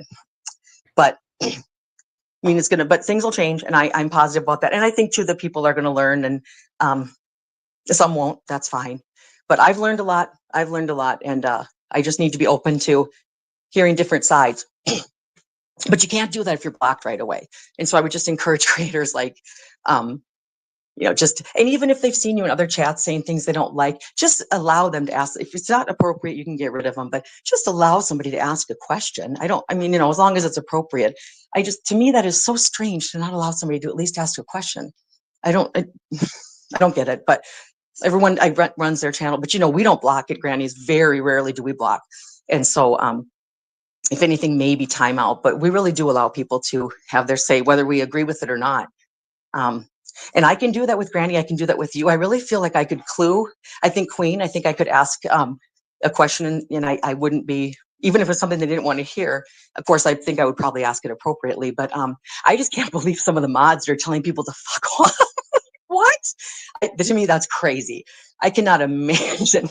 Everyone's different, but that shocks me. I think that as a mod, you have to, and I think of it as a little different, but those are people there are people that want to learn and people that don't, and that's okay. We're all in a different place in our journey, and that's okay. It sounds goofy, but you know what I'm saying. So, but I'm comfortable with everything right now. I feel I'm very, very happy this is over for Granny. And I mean, it's over. Yes, there'll be, other things down the line if she pursues or whatever, but as far as this is done and over. I don't think they'll even do it, but if they do, it's not going to turn into anything. So now it's just figuring out who's going to pay, and that's going to be a big, money is a big thing. And so, but she's out the money. And it does not matter how you got the money. People say because it was GoFundMe. I don't care if you won the lottery, right? Like if you didn't have the money on Tuesday, but you went and did a scratch off and now you have Wednesday. It doesn't matter how you got the money for the attorney. The fact of the matter is you paid for it, right? And so you get the money. That's so strange to me that people think that, what is the judge going to pull up the GoFundMe and say, okay, this person gets this much money? It makes no sense. What the creator decides to do, but we don't want, I know for myself, I don't want any money back, but that's very strange to me that people think because the money was obtained that way and that was tried to be, that they tried to prohibit that really makes me angry. But they didn't quite realize either what resources, what kind of backing the Granny has. And so even without the GoFundMe, it would have been taken care of, no question about it. It just was very helpful, obviously, but Granny paid more anyway out of pocket, but that's very strange to think that because it was it's like if you got money for cancer, right? And then your child is in remission, right? You're not going to then give money back, right? Like, okay, things are working out. No, because you probably used that money that seems very strange to me, but people can think what they can disagree with it, but I don't want my money back. And I don't know. This is about free speech too. People have to remember this is, I mean, Brittany thinks this is sort of a her against Granny thing. And that's not what this is. It's about free speech. And her, in fact, that side of all people are the ones who are free speech. And look at the stuff they say. You know, so if there's anybody that believes in free speech, it's them, which is why it's ironic that they're trying to take someone else's away. But I guess that's the way it is. It's contradictory, but so, well, thank you, Nonsense. I appreciate it. I'm going to not even listen to this back because I don't like my voice on when it's recorded or whatever, but thank you very much. I appreciate it. Sorry, I just had so much to say. I'm a little chatty. I get like this sometimes. But thank you so much, Nonsense. I really appreciate it. I love your chat. I just, like I said, I like YouTube. I hope that people who aren't having fun here take a break or start hanging out where they have fun. Because why do you want to be miserable? It doesn't make any sense to me. I mean, you can have ups and downs, but don't come here and just be, that doesn't make any sense. It's voluntary. This place is voluntary, right? I mean, you don't have to be here. And maybe like get off some of the other platforms. I mean, I just think that maybe, I don't know. I'm only on YouTube. I don't know all that other stuff. And I don't know how people do that all day with the 12 different things. That's all you're surrounding yourself with. And you're not really having communication with other people. We just have to, I don't know, it gets a little too much. And again, I'm a Luddite for sure. I don't understand. You know, like, I'm surprised we figured out the StreamYard thing. I'm surprised we're not still doing it. And so, but I hope that people do that because it just makes me sad. Even people I don't like, I still don't want them to see miserable. You know, if they're doing better, then they're not as annoying. And so really, I do kind of hope everybody does well, if anything, you know, selfishly, so they're decent to us or so we don't have to deal with it. But I hope that people aren't miserable here. It's a shame that this is difficult, obviously, going through this, but this should be a place you go to have fun and to learn, I think. So that's my goal here, I guess. I'm very much solution based. Like, what is the point of this? Where do we want to move to? And so kind of goal oriented. And so I don't want to just stay in the same place all the time. What are we going to do? Can we change laws? How are we going to fight for our freedom of speech? You know? And so we've learned a lot in this case. I have certainly, but it's a shame this had to even happen. So, but thank you so much, Nonsense. I appreciate it. And yeah, and Rich again says, sorry, he didn't, you know, he doesn't know Pennsylvania law, but he, you know, sort of knows the basics. So I'm going to mute you right quick just so I can say thank you, Jill. This has been, even though we are like back and forth muting and we can't like really have a direct conversation, we've made it work. And you have been amazing to have on panel. I truly have enjoyed this, just listening to you, your insight on things. There's so many things that you've said that I agree with, highly agree with certain things. Like Kraken said, she tells people to F off, but you still love her. There's a few other that you have to at least read the chat while you're on here. You can mute yourself. By the way, I love your voice because coming from North Dakota, I recognize those Midwest, you know, Northern accents a lot, and it makes me miss home a little bit. But again, thank you so much for being up here and giving us your perspective on things. I agree with you. Like nobody's forcing us to be here. Well, for a lot of us, I guess some people do consider it a job. But at the end of the day, if you go to work miserable every day, switch careers, like find something that you enjoy because you don't want to live your life miserable. I enjoy this. Like I enjoy because I'm learning from you guys with you guys as much as I'm every day. Like, yeah, there might be something that I catch and I want to show, but you guys find stuff in the things that I'm laying out that is always mind blowing to me. And I'm like, oh, that's interesting. I've grown and expanded my knowledge in the 2.5 years on certain things that I never even understood before. So I agree with you. We don't always have to be miserable. Sometimes we are. And there is a lot of sideline weird shit that happens, but try to make the best of it and keep it moving. And that's all we can do. right. Yeah, I agree with you, Nonsense. I think that one thing I think too that just really quick is that I noticed that a lot of people, like if a certain person says something because of their education, because of their job, my daughter lives in Spain and obviously I'm in Minnesota. And so, but she's lived there for years. She teaches ESL and she's kind of lived all over the place. But, you know, it's very different in Spain. You know, she said like at the deli that she goes to, the person that works there, they're actually a medical doctor. They just want taking a break from the field. See, they don't pay anything for school, you know, and so it's not as though they have these huge loans. And they don't look at that. Like the first thing you say to somebody is never, what do you do for a living? They don't care. They're much more like, you know, what kind of activities you do, what kind of hobbies. So we really get caught up, I think, in our culture with like, well, this person, a doctor is great and smart, but if your plumbing is screwed up, you don't need a doctor, you need a plumber, right? So everybody's got like a specific, in Spain, they don't really look at this person's better or not because they're an attorney, a doctor, whatever you think of these jobs that we consider to be an accountant, whatever. They're not considered any smarter than whatever, a janitor, whatever. They've got their skills too. And so I think sometimes we believe people because they have it like, ooh, attorney Lesniak, what? And I don't know. We put a lot of how much people get paid and what kind of job they have is really important to people. And everybody's guilty of that, but I'm hoping that we can get away from that because people are believed sometimes just because of that alone. And that's scary. And then, they can take advantage of that too. And so that's just something that I really, really, really wish that we would keep in mind, that everyone's got something to offer. It doesn't matter where somebody works, where they don't work, how much money they get paid. It doesn't matter. Oftentimes they're smarter than the fanciest, whatever degreed person anyway. So that's what I'm going to work on. I'm just going to try to really just not make my decision right away on sort of who I like, who I think is, more knowledgeable in this area. Really, we're all kind of more alike than we are different. So I think. So thank you so much, Nonsense. I appreciate it. And yeah, I'll see you around. I'll see you around the streets.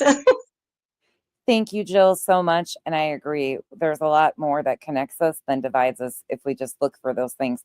But I too get caught up in the division sometimes. So I can't sit on a perch here because I'm definitely make plenty of mistakes and can be petty as hell. But you're right. Like sometimes we look for the things that are more dividing than we do for the things that connect us. And at the end of the day, we all bleed red.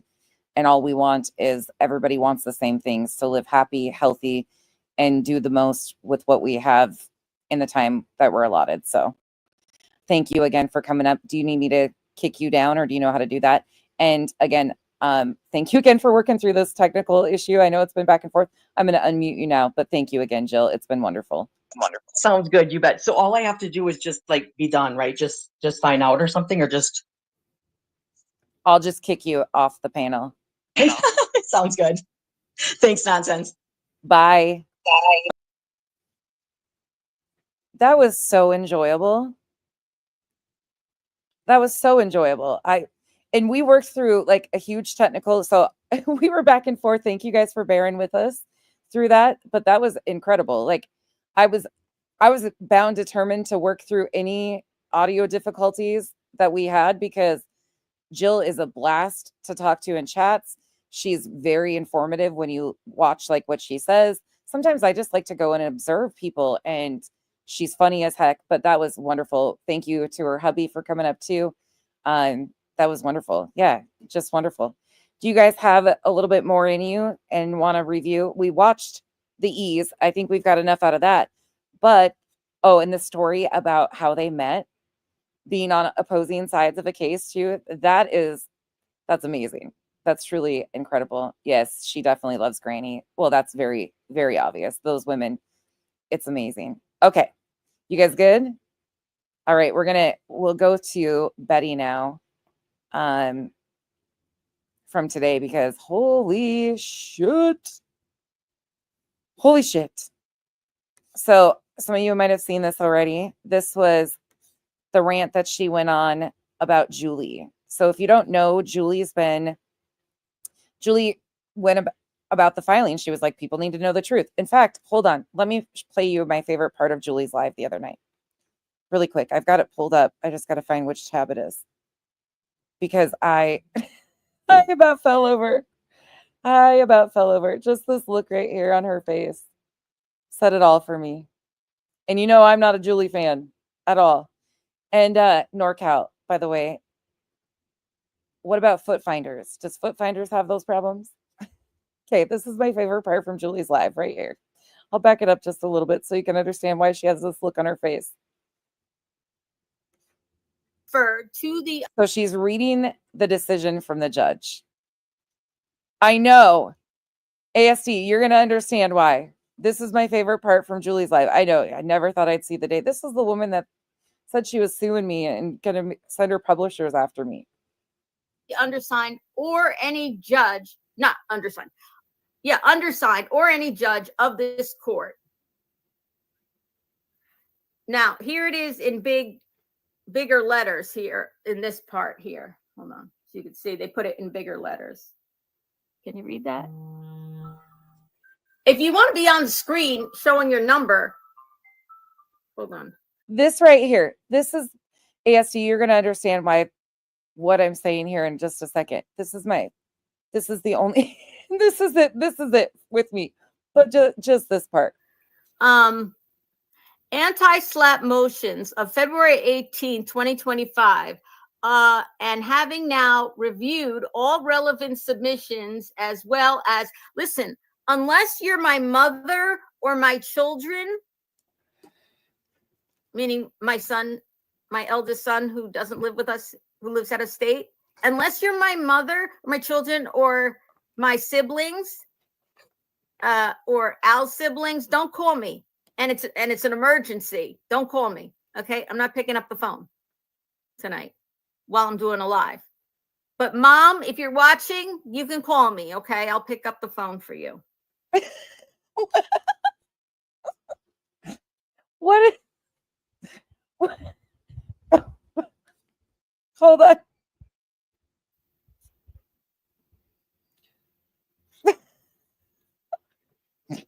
I couldn't even handle myself. I was dying. Hold on, here you go. Everything's fine. There's no emergency. Is somebody in trouble? Call 911. If there's an emergency, call 911, Seth or Tony. If there's an emergency at this moment, call 911. But I'm going to finish reading what I want to read. Call 911. They're the people who respond to emergencies, not me. I think we're pretty clear on Julie's call 911. Do not call Julie if you have an emergency. That's Julie's public service announcement. ASD, that's my favorite part right there. Don't call me, call 911. Call 9. They were interrupting her live stream, ASD. So it is. So she was reading over the filing and they were trying to shut her down. So Tony was spam calling her and then Seth started spam calling her. And that's her reaction. If it's an emergency, call 911. Unless you're this person, call 911. I'll play a couple more minutes. And then we'll go to wait a minute. Reaction. Jesus. Please, just text me and then I'll call you when I'm done reading, okay? Because it's important for people to hear this one part. This is what this is what the judge said about the court case that is now being appealed. And is going to dig people who are in that case in a bigger financial hole. I mean, frankly, other than Seth, not that I give a shit. But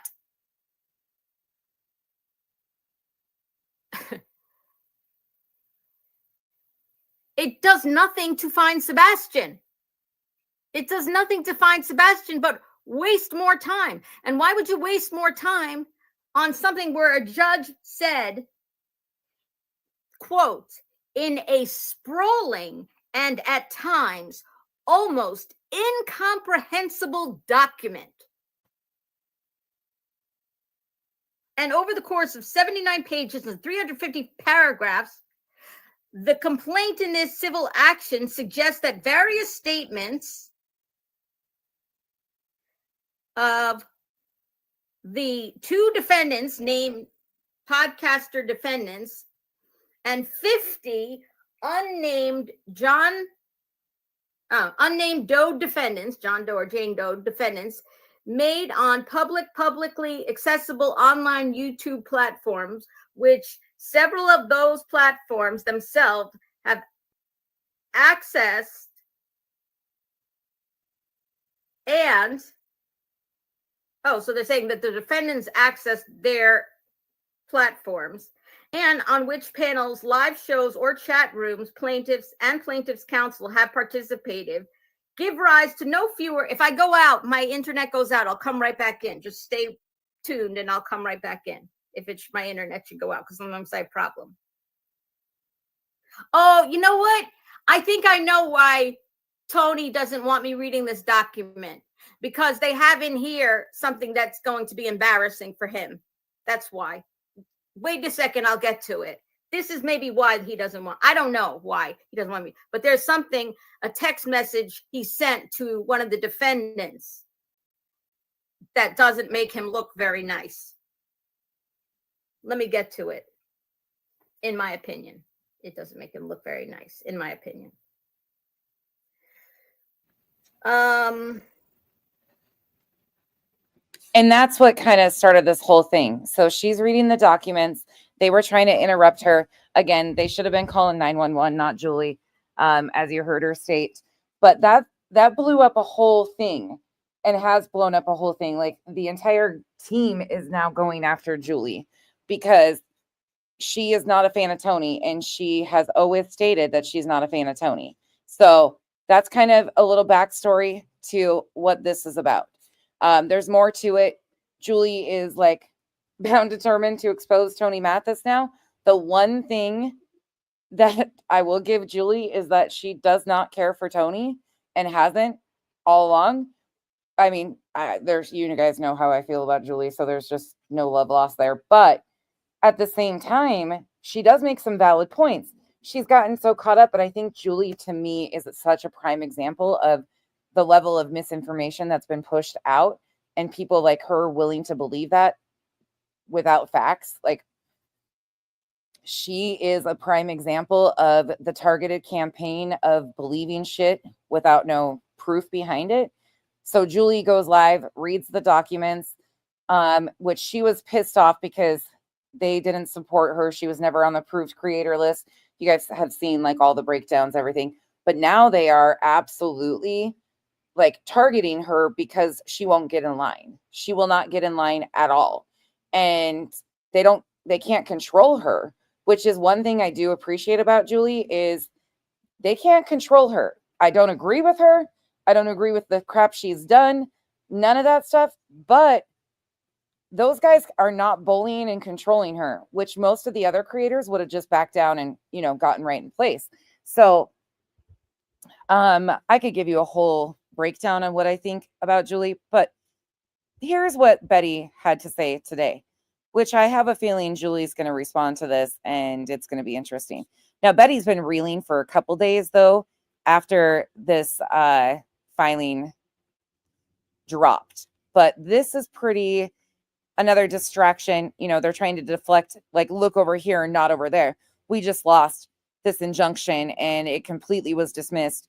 Don't pay attention to that, but let's distract and talk about everything else. And then Betty goes on after this to do a psychological evaluation. Ma'am, the only person I know that needs a psych eval and a psych hold, in my opinion, well, there's quite a few of you actually, but you're high up on that list. That's my opinion. Some days you make me feel like I need a straight jacket too. Okay, here we go. Hello, my beautiful friends. Do I have different glasses? I do. I can wear these and see what's on the chat. This bitch has more glasses than she does brain cells. I've just noticed that. Like, does she have an obsession with glasses? She's definitely got more pairs of glasses than she does brain cells. Good morning, Melanie. Good morning. I had to go run some errands this morning. So I figured while I'm out running errands, we can start getting started on this morning. So we definitely have some issues. I don't know what the deal is with this crazy, batshit crazy lady that everybody is giving attention to. She used to sound like she cared about Sebastian, right? It was all about Sebastian. Now nobody was wanting to listen to her. She called me crying. She called me about SF, about what she can do with SF. And I told her what I had done whenever he was trying to shut my channel down and attack me. And so I go through all of this, and that's what that was the crux of the conversation. She called me, I don't know, or wanted to get a hold of me 2-3 months ago. My months run together because of everything been going on. So it wasn't recent, but it wasn't so long away that it's been like 6 months. It was in the last few months that this Yahoo reached out to me, and you guys know how I am. Long story short, I called her, and it was supposed to be, I was telling her, control your chat, giving her suggestions. No, Betty, what you were doing was trying to get her in line so she could be approved. You were trying to strong arm her. I watched you do it. You guys would go in there as a gaggle of goons, and you would sit there and try to control Julie's chat. You thought that that was going to be somewhere that you could also control. You would show up and try to strong arm her. That's factually what you were doing.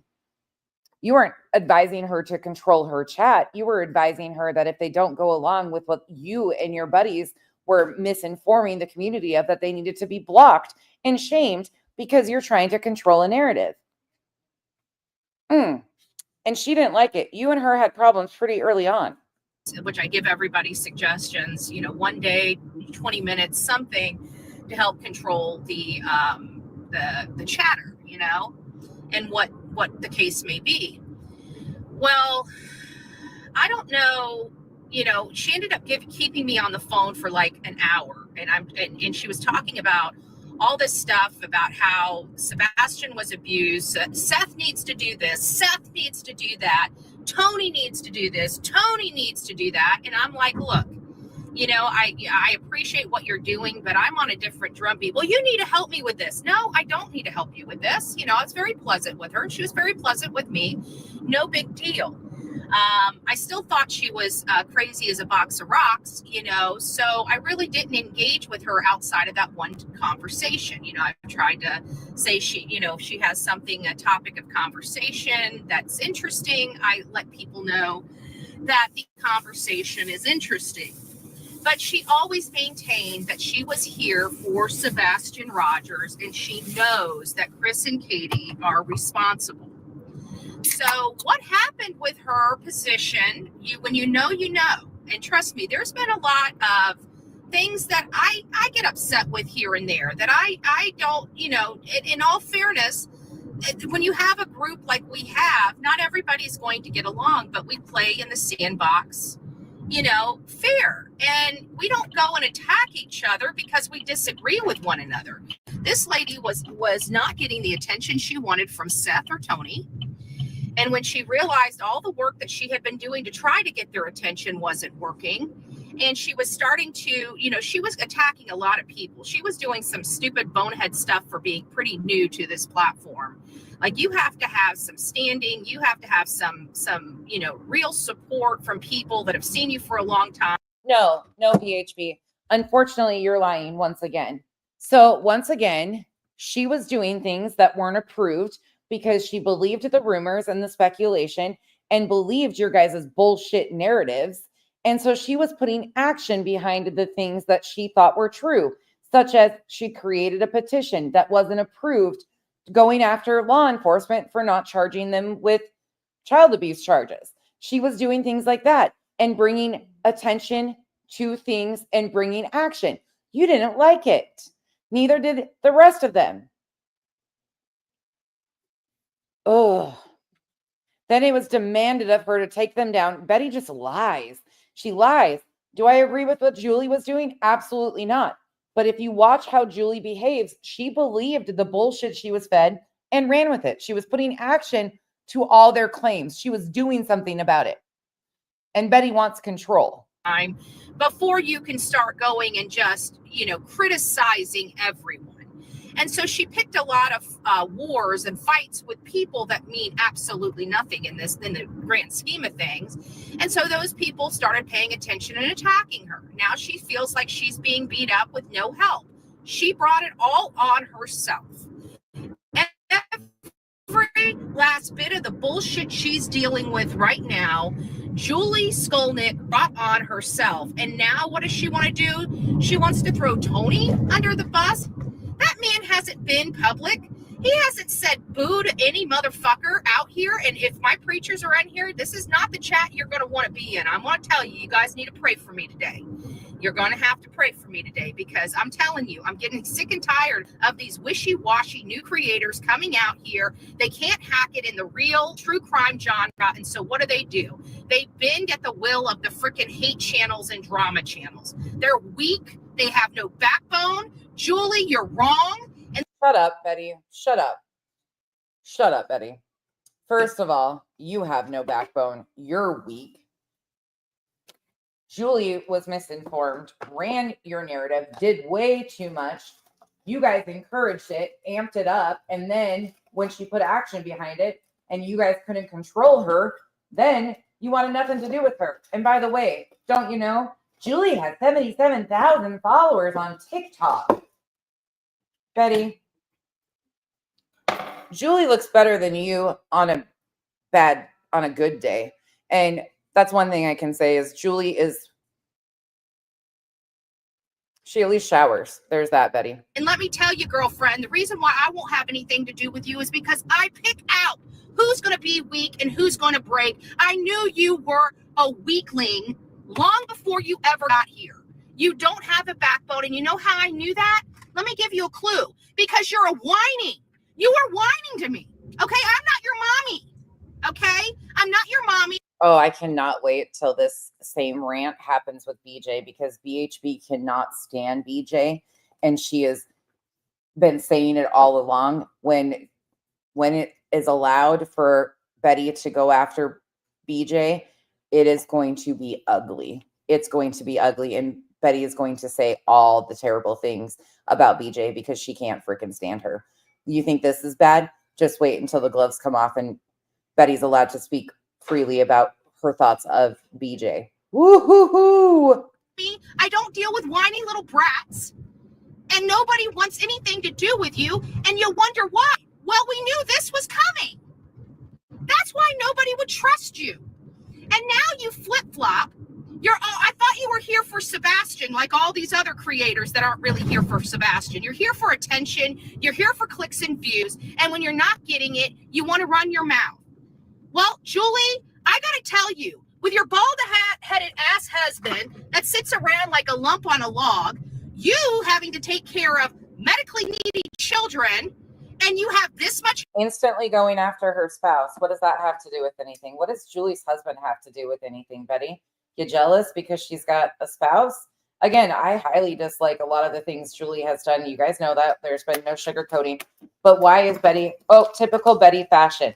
And again, they're all coming out defending Tony. Poor Tony. They just lost a huge court case. They don't want to talk about that, but they want to deflect. And now they're all running this poor story about Tony and why he had to file bankruptcy and blah, blah, blah, blah. Tony's a piece of shit using the father of a missing child for his own personal gain. Prove me otherwise. hate in your heart. It makes me very concerned. And I'm watching your videos now, okay? I'm paying attention to you, boo-boo. I wasn't paying attention to you before, but I'm paying attention to you. And I keep wondering, where are those medically needy children when you're on YouTube for hours on end? I'm just curious. I'm asking for a few thousand people here. I'm asking for a few thousand people. And you think bankruptcy? I'm sorry. But and now she is going after her children, just like we knew.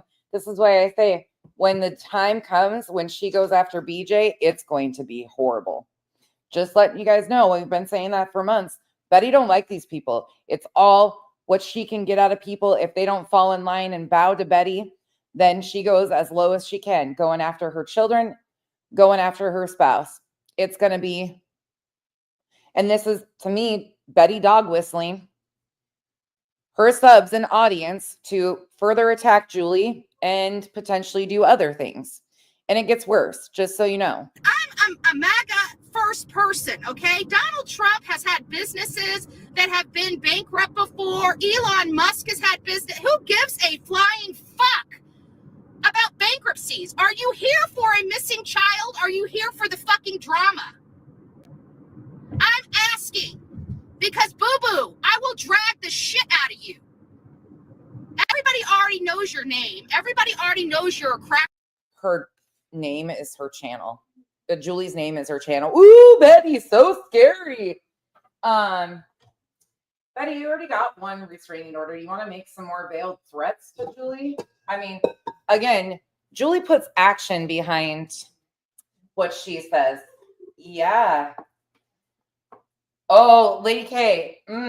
Yeah. These two, we called it, you guys. We've been calling it that when these people turn on each other. Yeah. Here she goes. Betty doesn't get her way. What does Tony have on you? What is this man offering for you, Betty? Because you seem to jump to any demand. You don't get your own man. He's married. So what is he providing? Is this the terms and conditions of him paying your bond? That you have to do his bidding? Is the terms and conditions of him not revoking your bond that you have to come out here and be his bulldog? I mean, you look more like a Shar-Pei than you do a bulldog, but is this what you're trying? When you're supposed to be going, woof, woof, all you do is meow, meow. You scared bitch. Jackpot. But do you really want me to start digging into your background? Because I'm pretty fucking good at my job. And I can guarantee every last person out here, I know because I got skeletons in my closet. Bitch, you're so good at your job. When you called and made me a veiled threat, you had an address from 15 years ago. Yeah, you're so good at your job of doxing and harassing people. Thank you for acknowledging your job is to go real life on people, you crazy bitch. But I don't lie about them. I don't lie about my skeletons. I'm not a perfect human being. But those people sitting up on those pedestals that think they're perfect. Bullhorn Betty has a freaking a wrecking ball to that facade. I already know what I know right now. And you don't see me coming out here talking all your nonsense. You don't see me out here dragging. This is my fire across the bow. Little girl. I do things lawfully. Little girl, meanwhile, she is older than you and more established and more successful, has more degrees, more money in the bank account, all of the things, but you want to call her a little girl like it's some sort of insult there, Bets. Again, I have problems with the many things that Julie has done, especially when it comes to the parents of a missing child.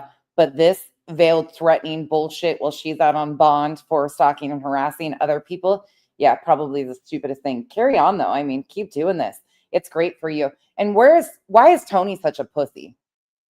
Tony Mathis, why are you such a pussy? Why you got to have this one fight your battles? Where's your wife?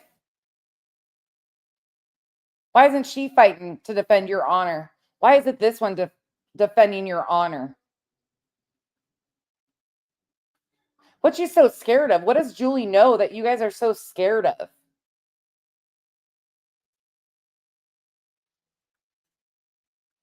I do things legally, and I do things freaking transparent as shit. And I will tell you right now, you do not want me up your crawl. And that is all I'm going to say, because I will do whatever I've got to do publicly to you, like you're doing to Tony, which is only hurting Seth, which you told me you actually gave a shit about. How could you give a shit about an innocent father missing his son when you're out here doing this nonsense? This is not adult-like. You know what you sound like? You sound like you have mental issues yourself. It sounds like you yourself have medical problems upstairs. It sounds like I probably know about the kind of medication you take every single. Oh, it's typical Betty. Try to diminish her mental capacity. Try to do all this. Betty, who was offered mental health help recently? Who was offered that from the police department? That would be you. Again, I guarantee, even though I don't care for Julie and what she's done, I guarantee she runs circles around you and your bullshit. And another thing of note that I want to say right quick there, Betster, is what are you going to do to smear her? Are you going to make up allegations that her husband's cheating on her, that there's infidelity? Let's go down the Betty playbook. Infidelity, somebody's not mentally well, they don't have enough money, there's family problems. What are you going to concoct? We all know your playbook by now. It's all the lies that you continue to tell. Let me guess. There's a substance abuse issue. There's a drinking problem. Meanwhile, Betty, we all know exactly what you're up to. Day, because I'm just that good. You ain't good for nothing. I'm sure your business you wouldn't want out here. But again, I will do everything lawfully, legally, and above board. And I don't want to hear about this doxing crap from the hate channels when I just saw Hong's home address popped up on Nasty Crotch channel for 10 minutes in an effort to dox her while she's screaming in the courts, I doxed her. The queen of doxing. Was it the legal filing where Hong's put his own house in the exhibits and then they published them on their public website? Because if so, that's, who is she talking about? Yeah, where's Hong's address besides in the exhibits that they published publicly on their website? That he never filed a police report, but he has pictures in the exhibits. Who is she talking about? And Betty, you don't get to claim anybody doxed you because there's many clips of you screaming your own address and telling people to pull up online over and over again. Carry on though.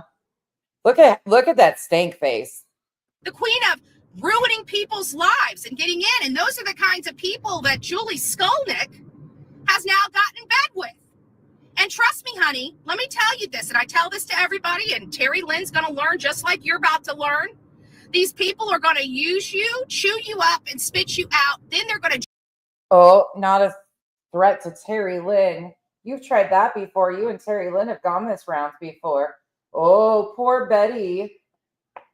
How pathetic. I don't think Julie's in bed with anybody but her hubby. But I bet her hubby don't kick her out of bed. I bet there's been nobody laying next to you for quite some time besides that poor puppy. Oh, this one makes me mad. Drag you, dog you, and destroy whatever little semblance of a reputation you have left. If you haven't noticed, you're going to be propped up just a very tiny bit with some viewers, and you're going to feel like you're making it. People are really paying attention to you because people like you are only out for attention, not for doing the right thing. And so when that day comes, you're going to hear Bullhorn Betty's voice in your head saying what a dumbass you were. How you had a good thing if you just kept on the right road. If you kept doing the right thing because it was the right thing to do, people would see your work. But you're a weak-ass bitch that has no spine, that succumbed to the very people that tried to destroy you. That is a desperate woman. Desperate. I feel sorry for you. I feel sorry for your children. And more importantly, I feel sorry for that lump of a log you call a husband sitting there with his crotch all open, getting his balls a little breeze. What are they, too old and saggy that they got to be lifted? Oh, she's not attempting to go after Al, is she? Betty, oh, I love this for you. I love this for you because I guarantee that Julie's, oh, wow. Exactly what we all probably predicted. Going after Al. Up and propped up for the damn fan lady? Are you jealous because no man wants to get near you? No wonder you didn't have any kids. His equipment probably doesn't work. Maybe I shouldn't know that either. What is this weird thing that she's doing? This is fucking weird as hell. Obviously, he has children. What are you doing? Like, this is cringe, Betty. Look at that face. Just She's trying to get validation from her chat. She's got to look up and make sure that they're cheering her on here. saying. Just saying. Just saying. I mean, you did want our attention, right? Julie, I mean, that is why you called me and had me on the phone for an hour, crying all that nastiness. Oh, boo-hoo, nobody's paying attention to me. Seth needs to do this and Seth needs to do that. Well, reach out to him. Well, I did, but Tony blocked me. Well, no shit. I blocked you after that conversation, too, because I thought you were a batshit crazy woman. Just saying. So keep playing, little girl. Keep playing. Because I'm telling you, you don't want the stink of the true crime community up your craw. The drama community, we've all gotten used to. It doesn't bother me. Ma'am, you aren't true crime. Sorry, I'm making cheesecakes in the background so you hear my mixer, but you aren't true crime. You're nothing but grime there, bitch. Anymore because they're haters. They're full. I mean, their lives are miserable. Look at them. They have to stay on YouTube for 9-10 hours just to feel important. I come on here for an hour. I get my stuff out and I get back to work, back on the stuff that's important. Sebastian Wayne Drake Rogers. And trust me, it is not always pink bows and butterflies up in our camp. But you know what? We love each other. We care about each other. We complain to each other and we work it out. But you're too much of a bonehead, and now where's your advocacy for Sebastian? The whole purpose of you being out here. We need to help Sebastian, Oh, but Tony wouldn't pay attention to me. Oh my God, did you see this? And I keep wondering, is this still the right Tony? Is this the right Tony Mathis? Because the last time everybody tried to do this, they made sure that they got the dirtiest, grimiest Tony Mathis, which happened to be a 40-year-old black male, and started passing that shit around as Tony's background. And clearly, it was all a lie perpetrated by JLR and SF Investigates. So now you're the likes of them. Can you imagine if I actually put my heart and soul into literally dragging you and used all the hate channels tactics on you, Julie? Betty, you couldn't drag shit besides your ass across the floor because you haven't washed it in a week. You can't drag shit. Nobody's scared of you. Well, maybe the roaches that have to live in the same house as you. You're not intimidating. But this is exactly why you have an RO on you, because you're an unhinged lunatic who thinks that you can just do and threaten. And when Betty doesn't get her way, Betty throws her little upsetty fit, stomps her feet. Can you imagine how miserable your life is? Because you, as far as I'm concerned, could be a pedo doing something to your adopted children. I mean, I'd hate for something to pop. And that right there is probably going to be the statement that you wish you wouldn't have made. Because I don't think Julie is just going to take your little fit and your bullshit ramblings right here lightly. Tony, you might want to get your girl, because your girl's going to do you more damage than good. And I really hope she keeps on, because I hope you have to pay the $20,000 bond for bailing this one out, since she is doing this all in your honor. This is all for you, Tony. All of it's for you. So you might want to get her in line there, sir.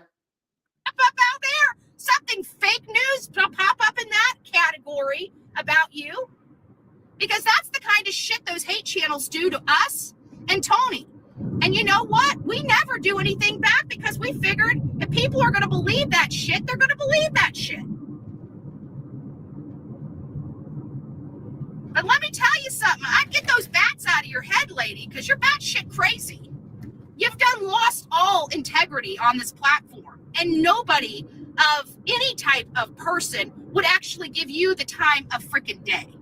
Boo-boo, you've lost your shit for the last time. And I want to tell my audience, if you are with her, then get the hell out of my chat. Anybody that's going to attack a man that's just trying to help an innocent father when he hasn't even been online is a fucking coward and a piece of shit. And if you want to associate with that, go ahead. But the bitch has been blocked on my phone. She's been. When have they not been online? Can we establish that? Because they're in chats all day, every day. So when is this time frame that you're talking about that they haven't been online? Because that's all they are. They're in chats, from chat to chat to chat to chat, controlling the narrative. So when is this time frame there, Beth? You got proof of that? Because that's a bullshit lie. And again, why are you guys so amped up and deflecting from the fact that your federal, which was never federal, criminal, which was never criminal, case just got dismissed with prejudice?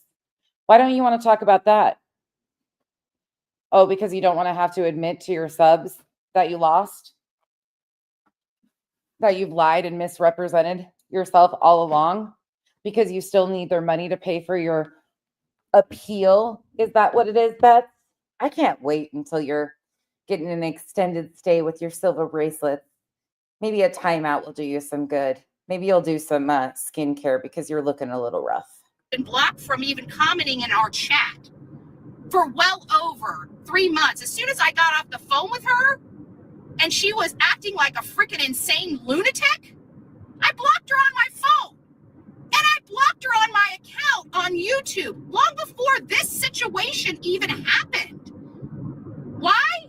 Because I knew immediately. Why? I judge people, right? That's my MO. I judge people. But as soon as I got off the phone with her, I'm like, this bitch is nuts. There's something wrong with her. I don't know what it is, but she's showing. I wouldn't even say she's showing her true colors. I think she's just too busy being manipulated by everybody else, but she has no brain cells. She's got no common sense. She might be book smart, but the bitch is crazy as hell and stupid as shit.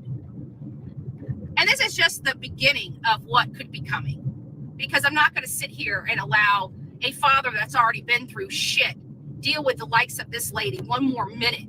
Julie, if you really want to piss in somebody's Cheerios, I've got plenty of background stuff you can chew on.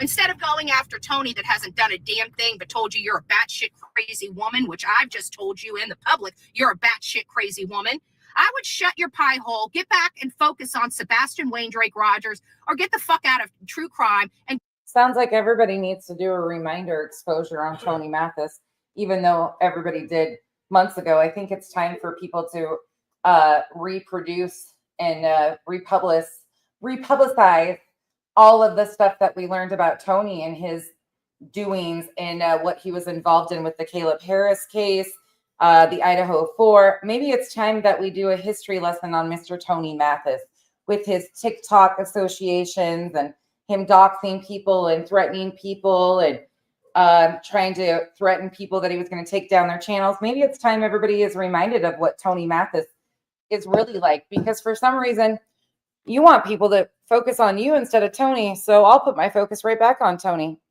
go over to the drama channels and call yourself Krama, okay? Because you are no different than they are. So you can kiss my white breaded ass, and I'm sure Tony has already told you where you can go with your bullshit. So for the people out there, we will have a real live coming at some point. But I heard that she's going after Tony that hasn't said boo to anybody. The man has been outside of him going up on Seth's show to help him run his show, hasn't even been out in the public eye. And for people to sit here and stir shit up about Tony and causing him problems and making fun of him losing a child, have you lost your fucking mind? Have you lost your fucking mind? You can't have children, so you... I highly doubt anybody's making fun of him for losing a child. Now, his ill behavior, that once again, now they're trying to emotionally manipulate their subs to feel bad for Tony, ignore all of his vile behavior of the things he's done to other people, but give him a pass because he's had child loss.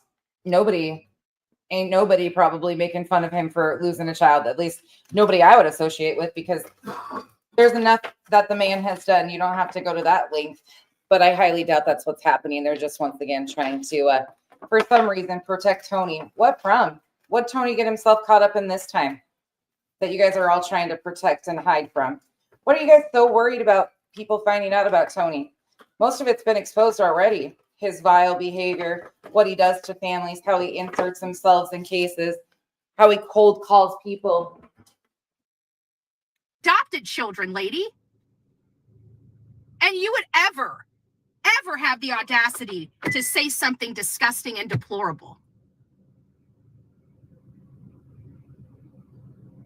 I wish you absolutely the worst type of, but you already live it in hell. I saw your husband. I saw your house. I saw how you live.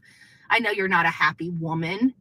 I know you got a lot of mental problems, and you're raising 2 children that have special needs.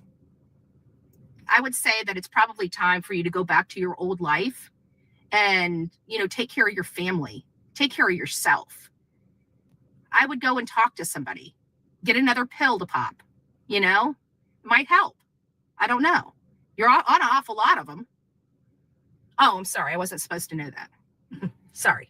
All right, guys. God bless. We'll be dragging some more. We'll let the ball's in her court. She really doesn't want to pick this scab, because by the time I'm done with her, people will see just how crazy the bitch is. So God bless. Rock it out with your coffee beans out.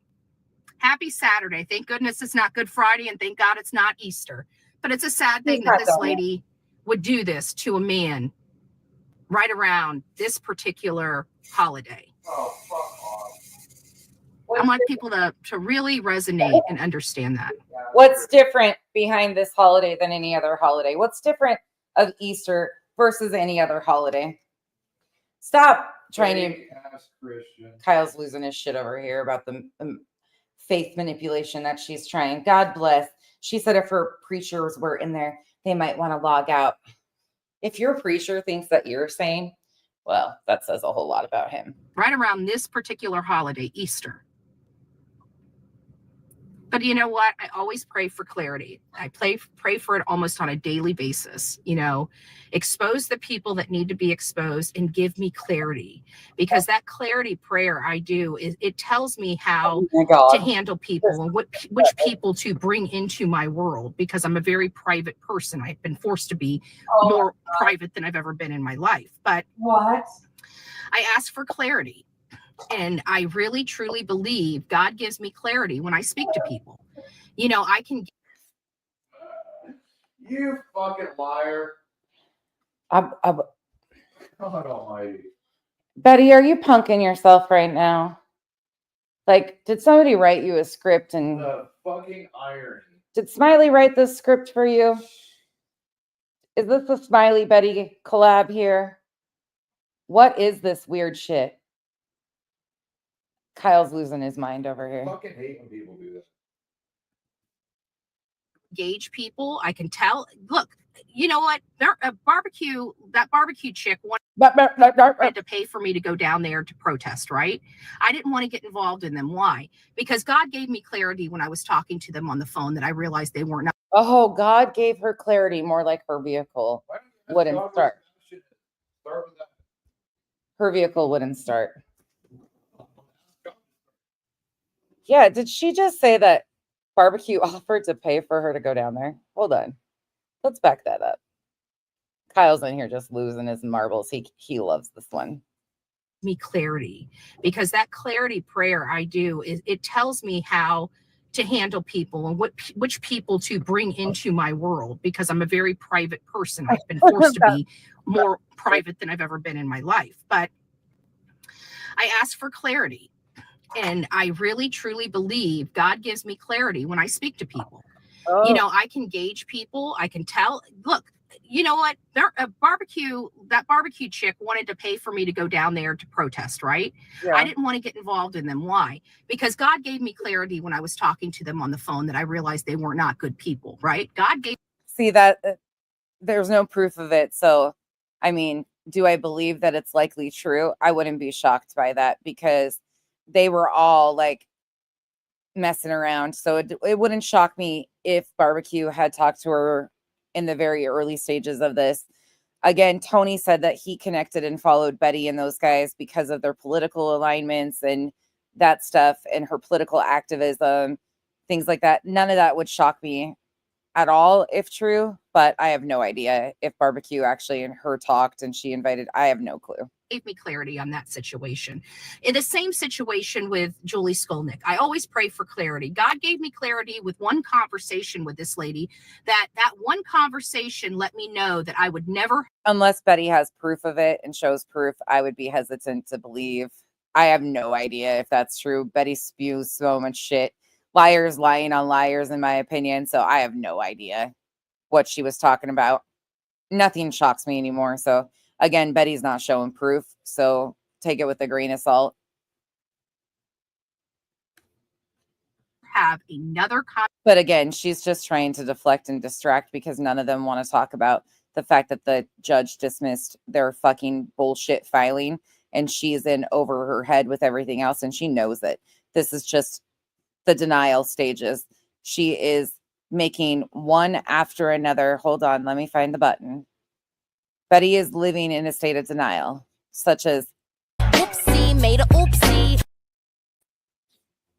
That's Betty pretty much constantly right now. Whoopsie, made an oopsie. Conversation with her again. And this was months ago. This was all before these shenanigans. I blocked this lady. If that does, and she did nothing to me. She didn't cuss me a fool. She didn't say anything negative to me. I had one conversation and I knew she was already going to be a problem. I knew she was batshit crazy. And I literally blocked her from my phone and blocked her from my channel after one telephone call.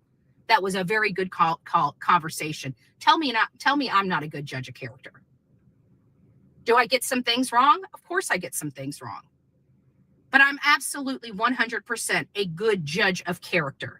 I knew as soon as I got off the phone, she was absolutely nobody I would want to associate with. That should tell you a lot. And that was months ago.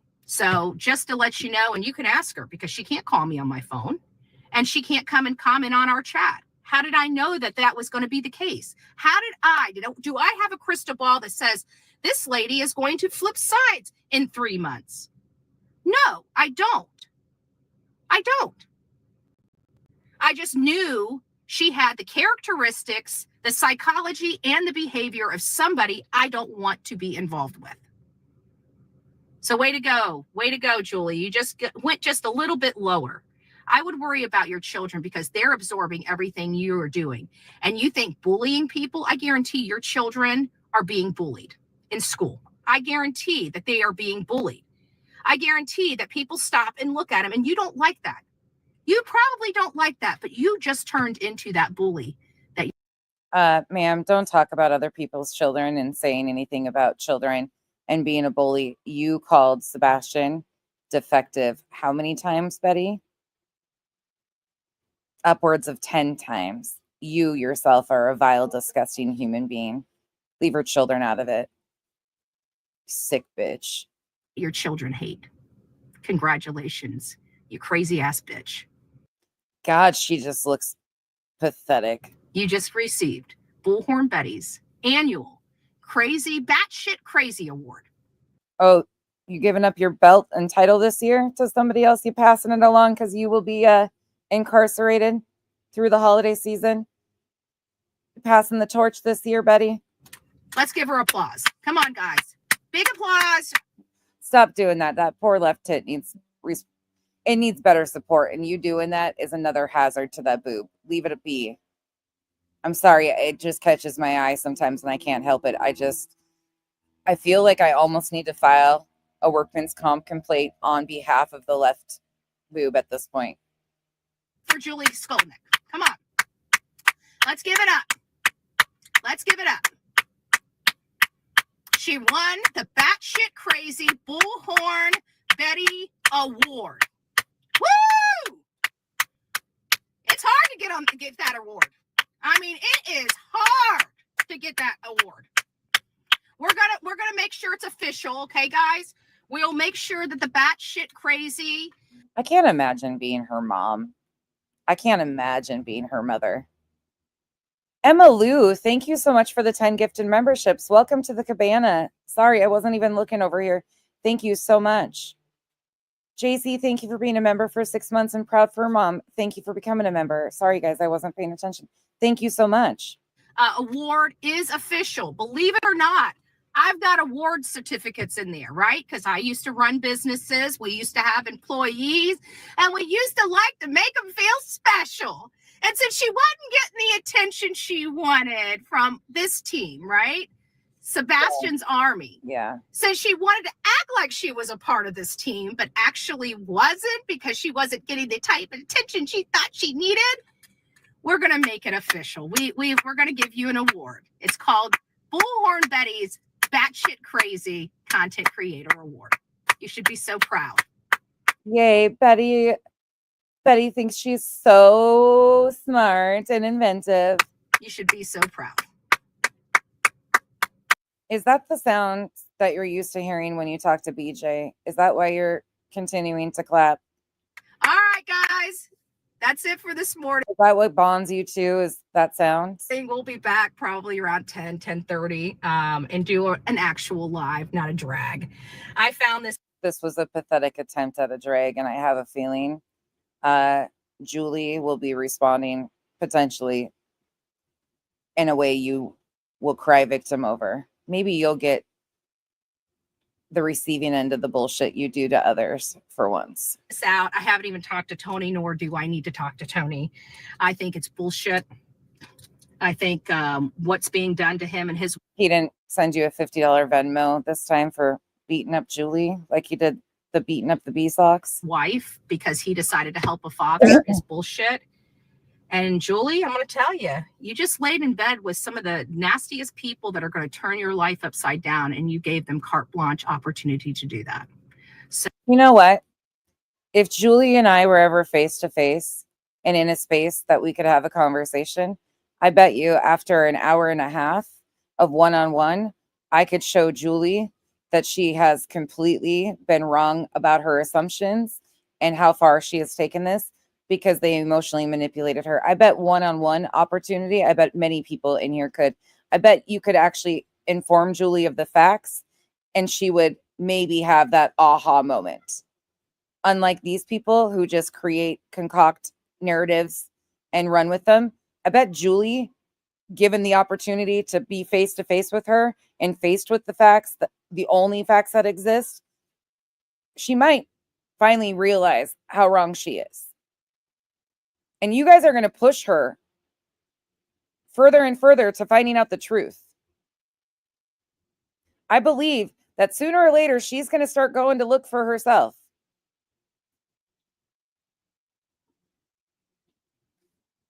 So outside of my batshit crazy award for you. See, Julie's the type of person I think that I have no use for the shit she's done. Do not take that any other way. What she has done is horrible. It's gross.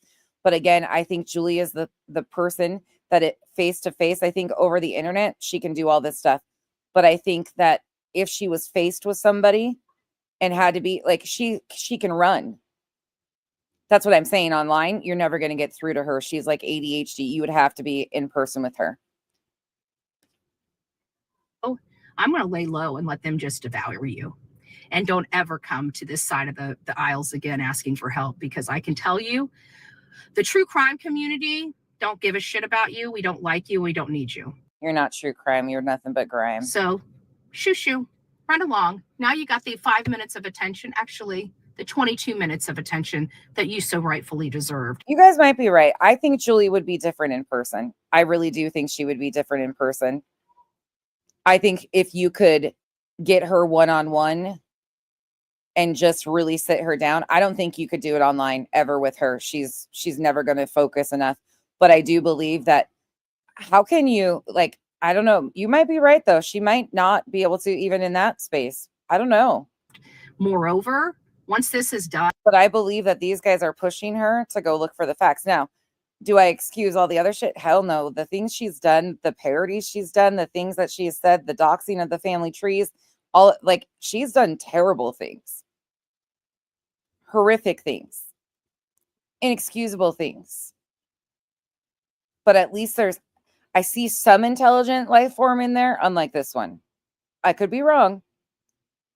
I don't want to ever see your name or say your name again, because you do not matter. You do not matter in Sebastian's world. She obviously matters in your world because you're this triggered and this upset.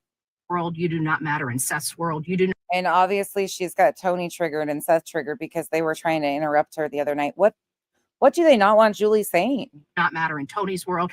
You damn sure don't matter in my world. And I know that a lot of other content creators, once they see this, are going to follow suit. Oh, so they continue to get the approval of you and your team. So fuck you, you crazy ass bitch. Oh,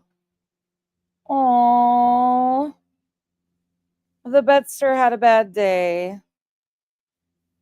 I have a feeling she's going to have a really bad day.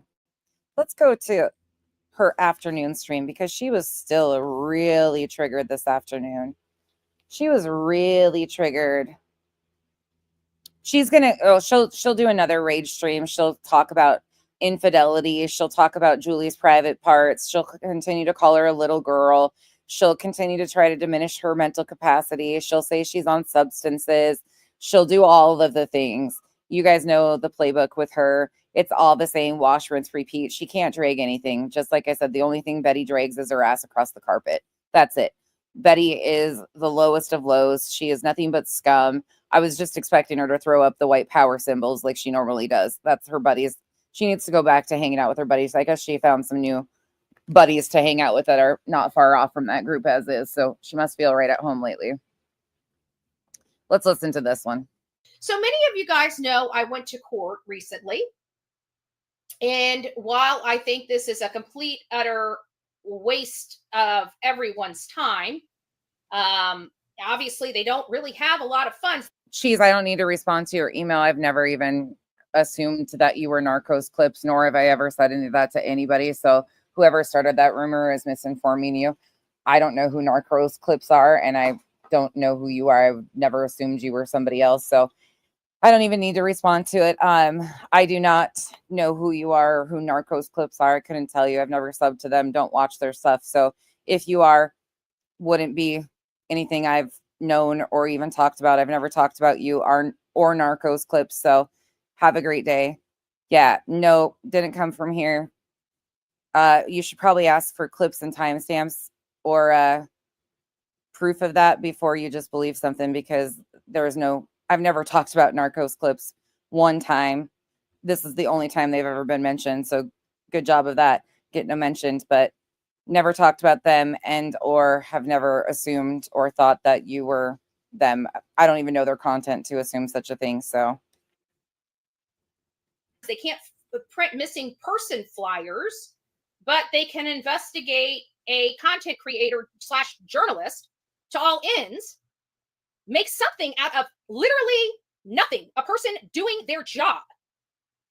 They don't have the funds to print flyers for a missing boy, but they have the funds for this charade. So it's a little mind-blowing if you ask me, but I digress. The asshat called Sebastian's stepfather decides to go on all these panels, running his gator, even though he should be prioritizing his stepson that he tries to make everybody believe he actually gives a shit about. Above. Okay, she's gonna talk about Julie over and over again. They've got her. Julie's got them worried about something. I don't know what it is, but she does. They're a little bothered because now they've been going on this whole like Tony defense thing. Seth's been going on panels. I can pull that up too when we're done with watching this if you guys want me to really quick, but his own personal well-being. That's what parents typically do. They put their children above their own personal well-being.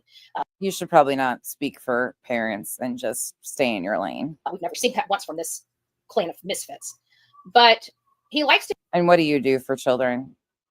Again, when's the last time that you've had a home inspection done or a home visit done or anything so you could foster or adopt or do something for underprivileged children? Or when's the last time you volunteered for Big Brothers Big Sisters or any organization that does anything for kids besides using missing children to line your pockets? When was the last time?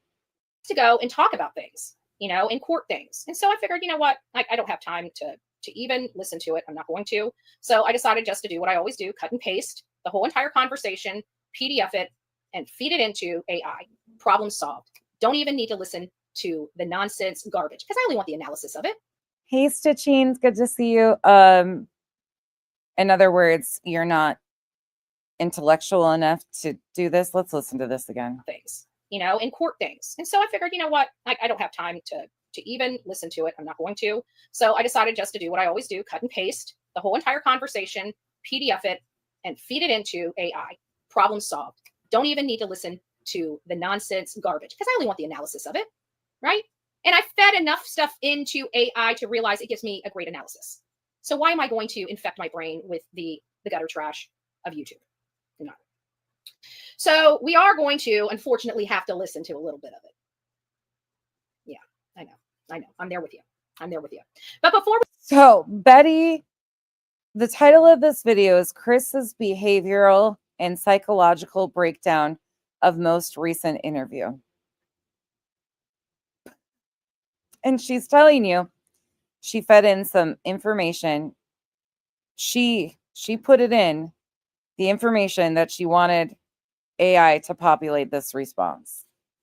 And people believe this. All right. we do, there are a couple of things that were sent to me by our audience. And it says, one was from LG. Make sure I'm not sharing any of this stuff. Okay, I have this. Sometimes I gotta check it out. Hold the fuck up. What did you just say? Hold the fuck up. Am I hearing things right now? Please tell me I'm hearing things. We do. There are a couple of things that were sent to me by our audience. No fucking way. And it says, one was from LG. Make sure I'm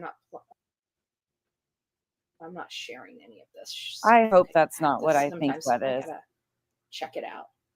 NG says, in Brittany's live, someone in chat said they know who sent the judge the threats.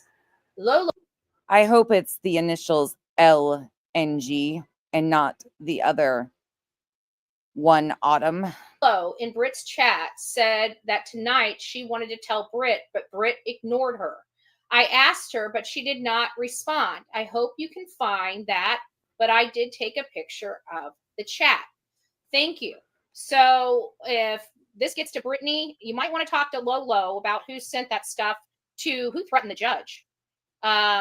So that can be funneled to me because I'm sure both of my attorneys are. Who's in here? I'm going to want that information. So okay, I got my time set. So if Lolo's in the chat or anybody knows Lolo, she's more than welcome to reach out to bullhornbetty@gmail.com, bullhornbetty@gmail.com. I won't ignore you. I don't think Brittany J intended to ignore you. I can just tell you, we come in here. I've only got 428 people in the chat this morning. That's it. And I outside of me saying hi to everyone, for me to try to keep up with this chat is absolutely, utterly insane. And it's not that I'm ignoring anybody in this chat. It's just that I would ask the chat, if you're going to yell at me for not talking to you as much as I should when I'm presenting, please run a live and you try to remember everything you're supposed to say while reading an ever-moving chat. It is very difficult to do, okay? So I don't think anybody, especially a good content creator you have a great relationship with you, would ever intentionally ignore you. It would never be like that. It's just that there's people talking and having conversations and cross conversations. You can't possibly try to keep up with chat and try to present a show. So, but PHB, LOL. Pat Brown, the famous criminal profile, thinks Katie unalived him and Chris disposed of him. She doesn't believe a word that they say. Well, tell her to be careful and not to use hashtags because they might arrest her. Sumner County might arrest her. They can't arrest parents that have had 5 CPS reports and a history of abuse toward this missing boy. And they absolutely 100% have in their possession, custody, and control the statement that Chris screamed at his wife. It's either him or me.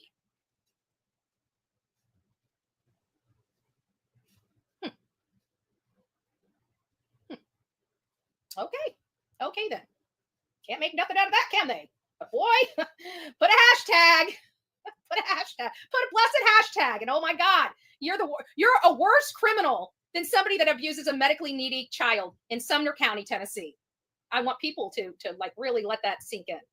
Pretty sick stuff. But I digress. So we decided to plug in the post-court conversation on Chlamydia's channel. And so I'll share this with you. So it's all super, super transparent so you guys can see what I did. So as you see, I put it in a Word document. It's called post-court conversation. It is just I'll show you what it is. Hold on, let me open that one up. I already closed it out. Hold on. Open court. There we go. I will show you guys this so you guys can see what it looks like. So there's no misunderstandings on what it is. Let's stop this screen. Let's go to that screen. Window. There we go. So this is what it is. So in YouTube, you get a transcript. Okay, you see that? You get a transcript, and you can just highlight. Here's where it came from, and that's if you go there. That's Chlamydia's channel. And so I looked and seen where what time Chris, got up on panel. And so from that point, and I see when he gets off panel. And so from that point, I cut and paste. I turn it into a Word document. I title what it is. I put the link in. And so this is the document, as you see right here, is the document that's uploaded into AI. Nothing is manipulated, just cut and paste, boom, boom, boom, done, right? So that's what I do for the transcript. That's it. Nothing more, nothing less. You guys see it. And then I take that and I upload it into AI. Autumn, hopefully she means the initials LG. Like capital L, initial G.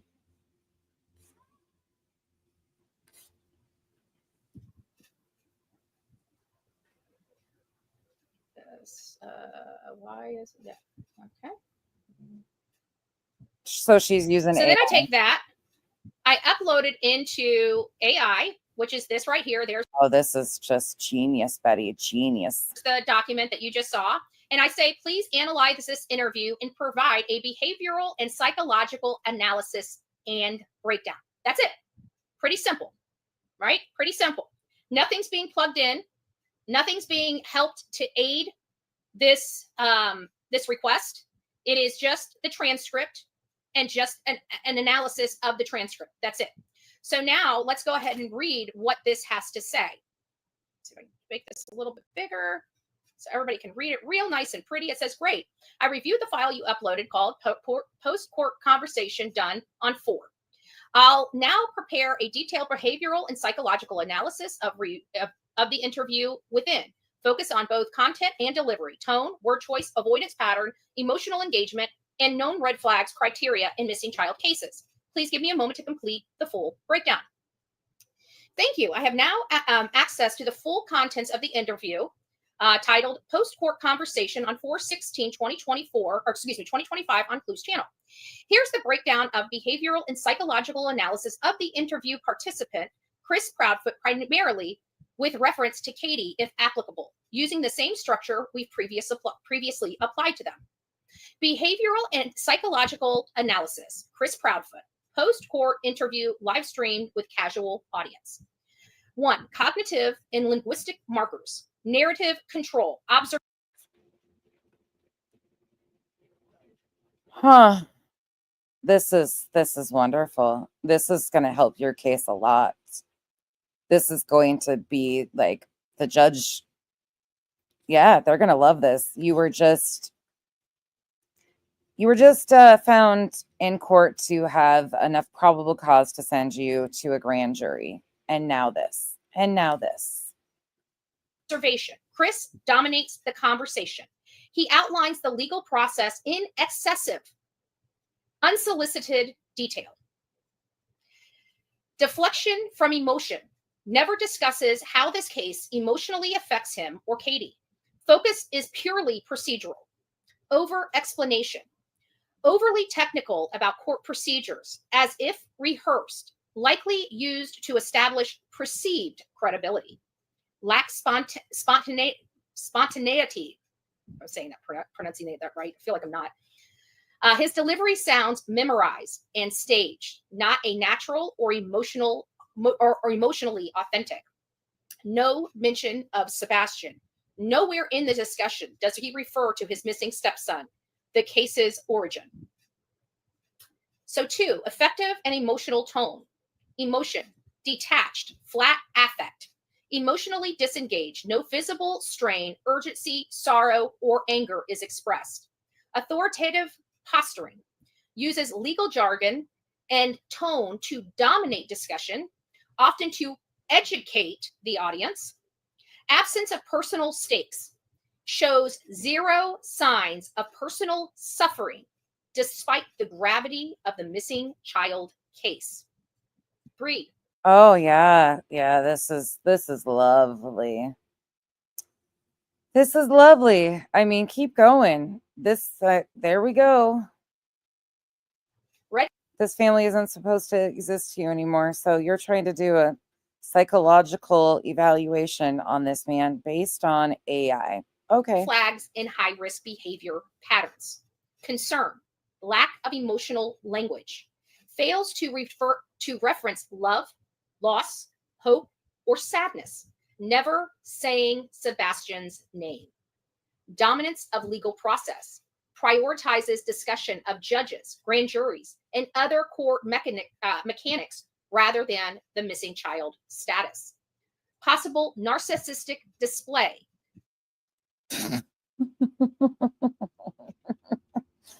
Betty, who are you trying to convince of this?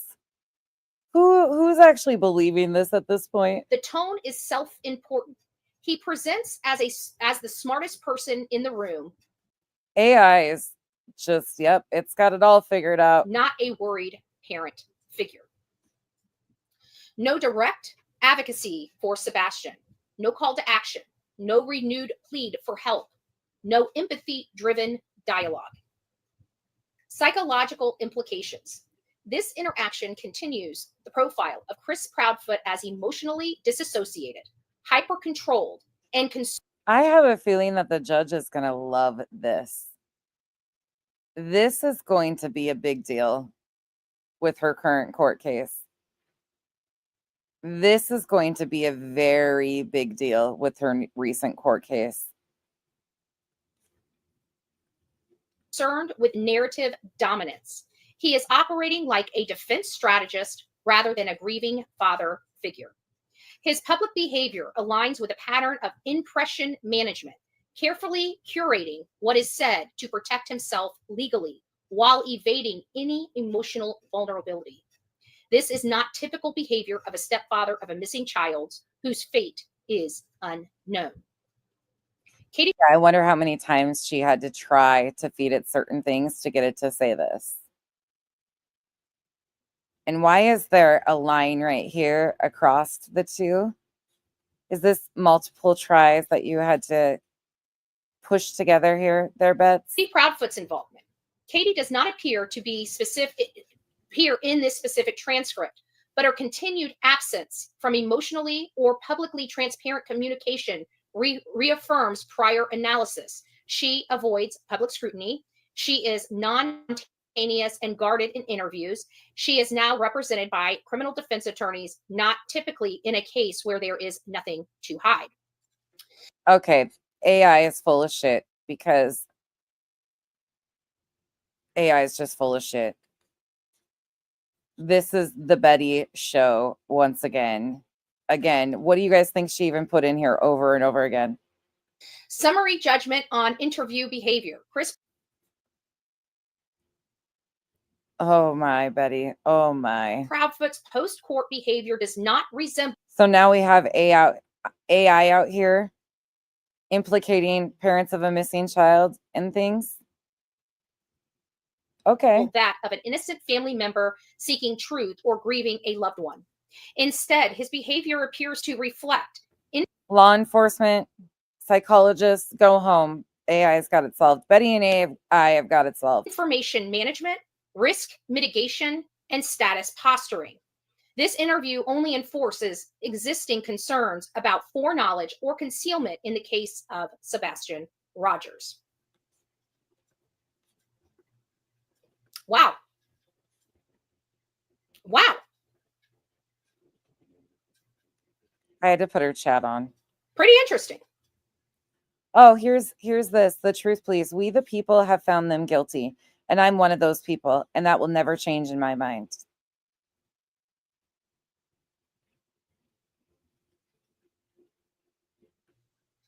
We were fact finding a lot of these statements made in this particular interview. And for those that have not seen it, let me go over here and find it real quick. I apologize. Probably should. I wasn't expecting to play it, but now this is a great time to segue right on into it. Okay, here we go. Let's let me share this one. Share instead. Just in case you guys have not seen this one. So here we have the chat saying, in my opinion, they are guilty in my eyes. He was with KP when he went missing. Hey guys, I just want to put that to the test and fact find whether or not hashtags can contact somebody. Bet's playing Bet's as a source. Say it ain't so. Listen to this. So, you know what's interesting to me, right? And I remembered hearing this, but people were saying that she did a video recently, right? How, because they were talking about the hashtags today, right? And how that's not like contact. See, but Betty, Chico, you got to remember, Betty is innocent until proven guilty, but that only applies to Betty. That only applies to Betty. Everybody else, no. If Betty says you're guilty of something, you're guilty. There's a video. So I don't think he was saying it was contact. I think they were trying to solidify if hashtagging is a form of way of contacting us.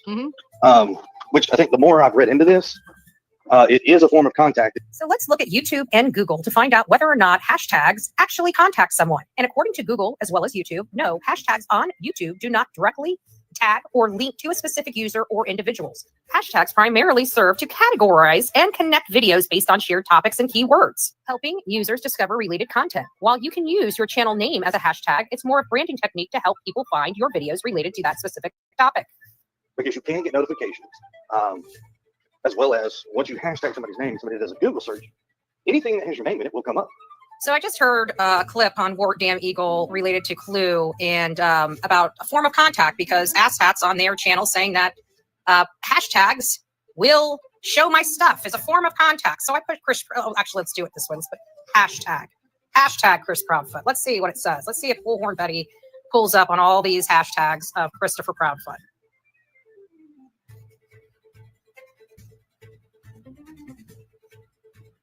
Let's see. Oh, huh. Oh, yeah, the lab's on there. Chris X. James is on there. Huh. TikTok's on there. A Facebook profile. Are you pissed because you're not in the algorithm? Files on there. Reddit's on there. Matt's on there. Huh. And oh, JLR's on there. Look at that. David Jones. Crime Timeline. Court and Crime with Tia. X from @FootMarine. Look at the YouTubes. Look at the YouTubes and the TikToks. Where's Bullhorn Betty in this? I'm just trying to gauge this. So we do have Chris Proudfoot, right? Hashtag Chris Proudfoot, right? If they touch that, they plug Chris Proudfoot in, they're going to see all of Bullhorn Betty's stuff. And so far, none of my stuff has even produced. So let's look. Images. Oh, yep. Nothing here. Nothing for Bullhorn Betty. Wow, look at this. Everything but Bullhorn Betty. Holy shit. Let's keep fact finding this. Maybe we'll get something on the videos. This is Betty's fact finding. Okay. Again, if the court deems a hashtag contact, then that's what the court deems contact. It doesn't matter what you say or your fact finding mission, but right. The lab, Smiley Stories World. Oh, Deception Detective. Huh. Court and Crime. Matt. Bed Crime Stories. Matt. Huh. Narca Diver. Every Day with Jay. Interesting. Nancy Grace. Interesting. So this is really, they're going to find me in all of this. Let's keep going. Maybe the news. Oh, wow. Nothing. oh, actually, the news has you though. The news definitely has you. They have you right here on this one. Stepdad of a missing boy just won a legal battle against a YouTuber who's covering that case. This all started when 15-year-old Sebastian Rogers disappeared back in February. A month later, true crime social media influencer known as Bullhorn Betty started posting videos about the Sebastian case. Well, in July, Sebastian's mother filed an order of protection against Betty. Then the following month, Betty, whose real name is Andra Griffin, was arrested, and that was for violating that order. So all of that brings us to today, where News 2's Caitlin Quisenberry is outside the courtroom after the judge ruled in favor of another protection order, and this is for Sebastian's stepdad. In this temporary order of protection obtained by News 2, Christopher Proudfoot claims that Andra Griffin stalked and harassed him and his family. The defense for Griffin argued for the First Amendment rights of the YouTuber, saying she expresses only her opinion and has covered multiple missing persons cases in a similar matter. Griffin testified several times, saying she never initiated direct contact with Christopher or had ever met him. In response, the prosecution submitted a 9-minute video as evidence of Griffin's prior YouTube videos. In one of the clips, you can see Griffin as she shares her opinion, saying she indicated Sebastian's mom and dad had the knowledge of how to dispose of a body. She added she believes they may have had something to do with Sebastian's disappearance. It is important to note that law enforcement has not said any foul play was involved in the disappearance of Sebastian. Christopher took the stand next, saying he felt threatened by Griffin. When your client goes to my job, my house, my campsites, yes, that is stalking. On that you just testified to, have you ever spoken or communicated with Mr. Proudfoot in any form? No, sir. Do you recognize him? Only by interviews on media as well as alternative media. Are you talking about your interviews or other Other interviews? people, I've never met him in person. After an almost 4-hour hearing. Meanwhile, Betty proudly boasted about talking to Chris and messaging him. The judge ruled in favor of Christopher Proudfoot's order of protection. At this time, Katie Proudfoot and Sebastian's step-grandparents have all obtained protection orders against the YouTuber. Now, the YouTuber is set to be back in court on November 20th for 6 counts of a protection order violation. In Gallatin, Caitlin Quisenberry, News 2. And now it's going to the grand jury. Oh, I wonder why. Huh. Nothing interesting.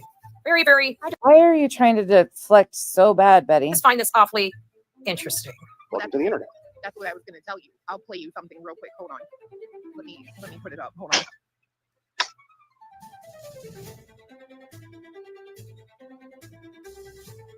I guess he's right. Nothing can be proven, right? I mean, every time we try to fact find him, we find lies, lies, lies, lies, and more lies. She was proud of that clip. She was proud of herself saying lies, lies, lies, lies. Betty, I think you're doing this. Oopsie, made a oopsie. Oh, Betty. Hashtag Chris Proudfoot did not contact them. They testified under oath. They've never been contacted by me. And at the end of the day, I find it awfully suspect that I put hashtag Chris Proudfoot and literally hundreds of other people show up. Not born, buddy. God bless.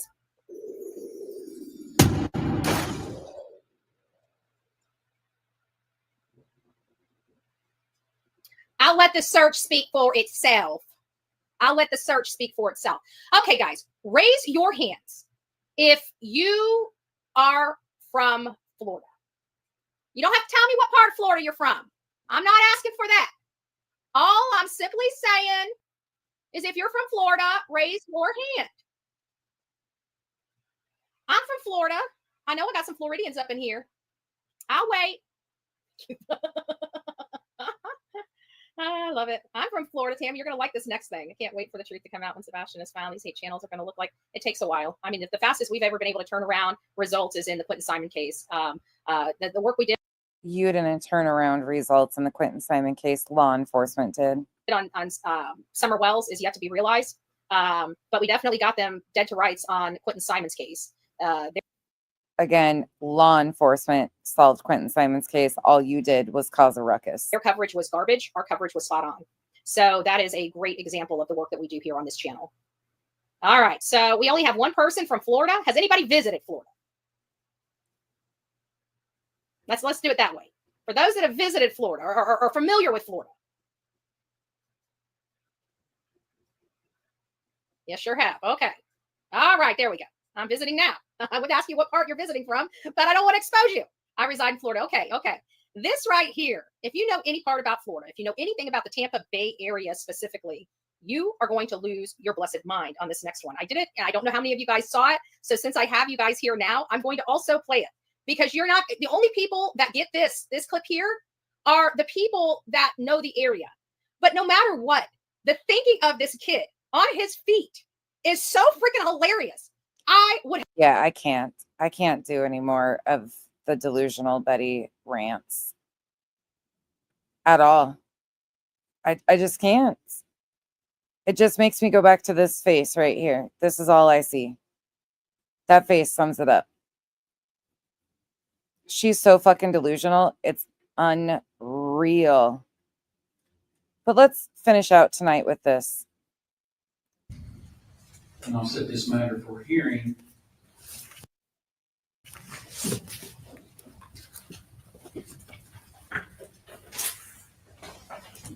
On October the 23rd.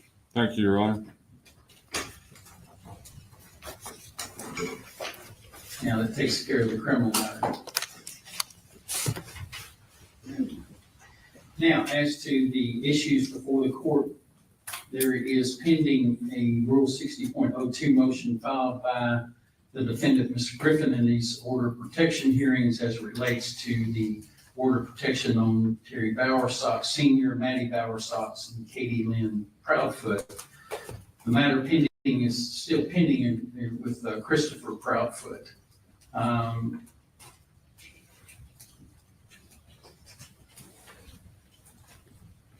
Your Honor, our Rule 60 was intended to cover all of those orders of protection.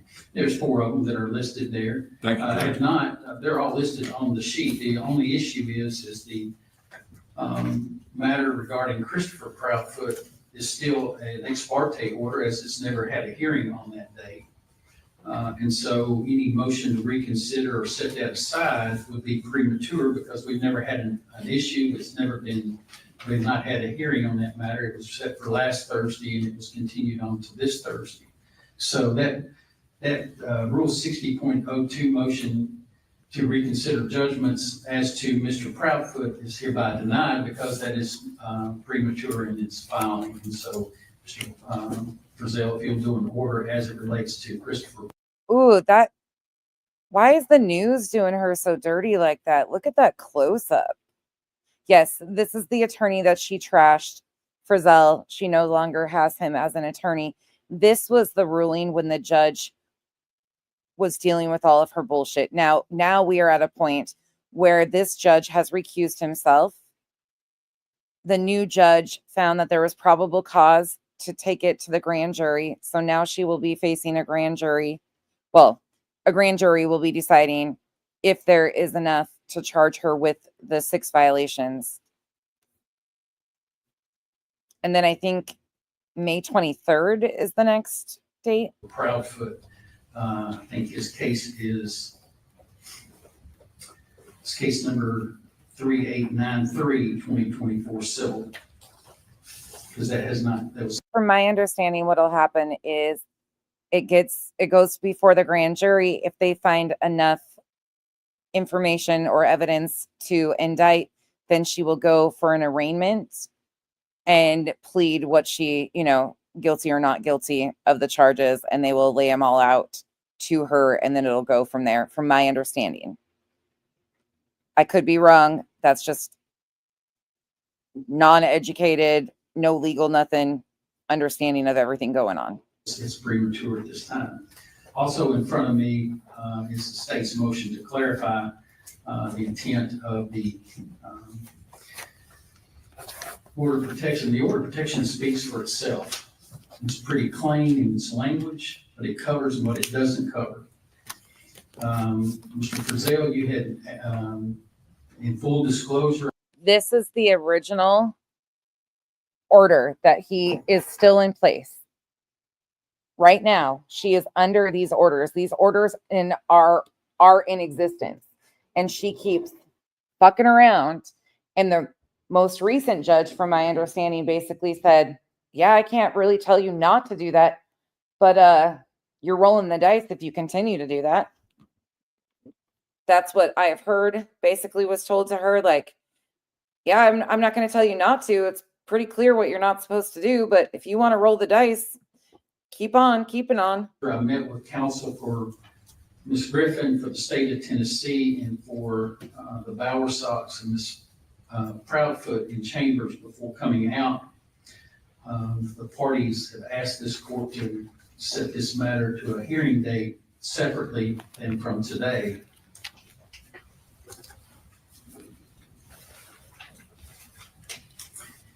In my consideration, I will grant this continuance, but it's only going to be for a short period of time because we have order of protections involved. These order of protections that are filed are in effect, as the court sees them, they're in effect currently except to Mr. Proudfoot's, which is an ex parte, and it remains in effect as an ex parte until we have a hearing on all of these matters at the same time.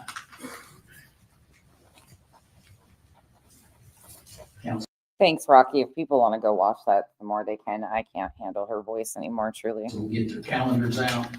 Mr. Moore, are you going to represent, you and Mr. Kowski going to represent the Bowersox and the Proudfoots, or just one party?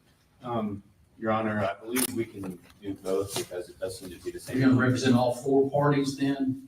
There's 4 different orders of protection. There's one that's been granted for Terry Bowersox, Senior Maddie Bowersox. Katie Proudfoot. The only one that has not been heard yet is Christopher A. Proudfoot, and that was set, and I'll set that for a hearing on the same day that we take all of these up at the same time. Yes, Your Honor, I believe it was our agreement with the Proudfoots. We represent Katie Proudfoot and Christopher Proudfoot. We can certainly talk to them about potentially representing the Bowersox if they need representation, but as it stands right now. Okay. I just want to make sure that's clear for the record of who your clients are. Thank you, Your Honor. I don't want to. Oh my God, I just opened my phone to check something and YouTube just popped in. Fucking, this needs to get out of my algorithm, but it's because I tagged this bitch in my stuff. But the perpetual victim, BJ, is live right now. And the title of her fucking video.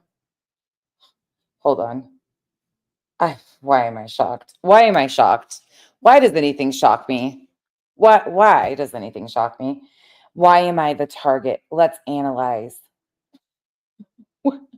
What? Victimhood status 101. Wait for me. Address you in matters regarding the Bowersox if you're not representing them.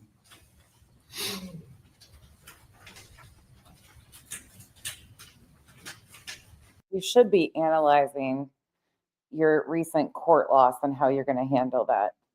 Like, why am I the target?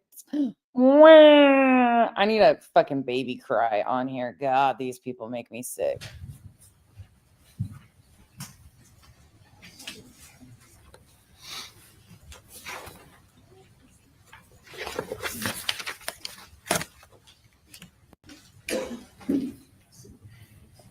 It does, Casey. Poor me. I need a GoFundMe. Why me? I've never heard such pathetic fucking things for attention. Counsel, if you'll check your calendars for October the 10th. I'm open, Your Honor. State. Judge, I may potentially be at a jury trial that day, but if not, I can be there. I'm going to set it for the 10th. Mr. Moore, are you available that day? Yes, Your Honor. All right. I'm going to set this matter. I have orders of protection that morning. If I'm reviewing her, Marlene, it's like common courtesy to put their name somewhere. I just put it in the title so people know who I'm reviewing. It's like a common courtesy thing to make sure that, you know, if I'm reviewing their content. So I just take them. I don't have nothing to hide. If I'm talking about them, I want them to know. Like, here you go. Set on my civil docket that morning anyhow. What I'll do is tentatively set this for 11 o'clock on October the 10th. And we'll address all the issues that are outstanding in this matter. Ms. Griffin, until then, the order of protections as it relates to Mr. Bowersox, Ms. Bowersox, and Ms. Proudfoot are in effect and the ex parte order is in effect as it relates to Mr. Proudfoot. This is my favorite part right here. The difference is the penalties, if you violate those, are different for one having been ordered and one that is an ex parte. Those are the differences between those. Any other matters we need to take up, counsel, from the state? All right. Your Honor, we would simply ask that the copy of the statute we provided to the court be entered into the record. If you're going to file any, are you anticipating filing any other matters? Just include that with what you're going to file. That way it's in the record. What you provide me back in chambers is not adequate. Thank you, Your Honor. Attached back into this. Correct, Marlene. It could be seen as contact or taking them to get. That's exactly why. However, I don't have restraining orders, have never done anything, there was nothing that she could ever do as far as a restraining order or anything. If I was under like a restraining order, it would be, I'm assuming, seen as contact or, you know, same thing. But yes. Yep. So thank you. Do that. And anything, Mr. Moore, if you intend to file on anything in the state, I would ask that you all, if you have any motions that you're going to file, please have them. Marlene, I actually wish she would try doing something like that and like try to go to the, I would take her ass on in a heartbeat and provide so much information to judges, and it would be fun, truly, to watch her squirm. Then filed by She's threatened to sue me and try to get an like she does that to everybody. Monday, September 30th at noon. Yes, Your Honor. And if you'll also include that in that order, Mr. Frizell, for the court signature, and make sure that all the parties are served. That'll be your order of the court. Thank you, Ron. The date again in September for the motions to be filed. September 30th, Monday, September 30th. Look how pissed off she was. At 9 o'clock for the motions. And then we'll have a hearing beginning at 11, as close as possible, beginning at 11. It depends on how the morning goes with the order of protections that morning, how many I have and how many hearings we have on those. Thank you, Judge. Thank you.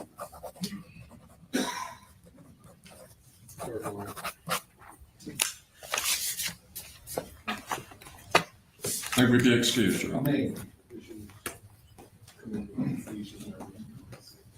Her walking away, my favorite part. She's so pissed.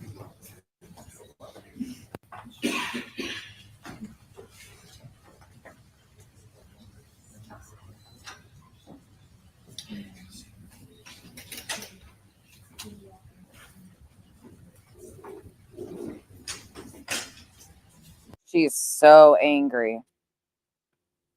She was so mad about that. And then she went on to, let's see. Was this the right one? Hold on just a second. What's the date of this one? Oh, yeah. This is the day before. This one here. Hold on. Went over water, no bridges at all. So it was like him. She's got nothing nice to ever say about Seth. And show a little grace.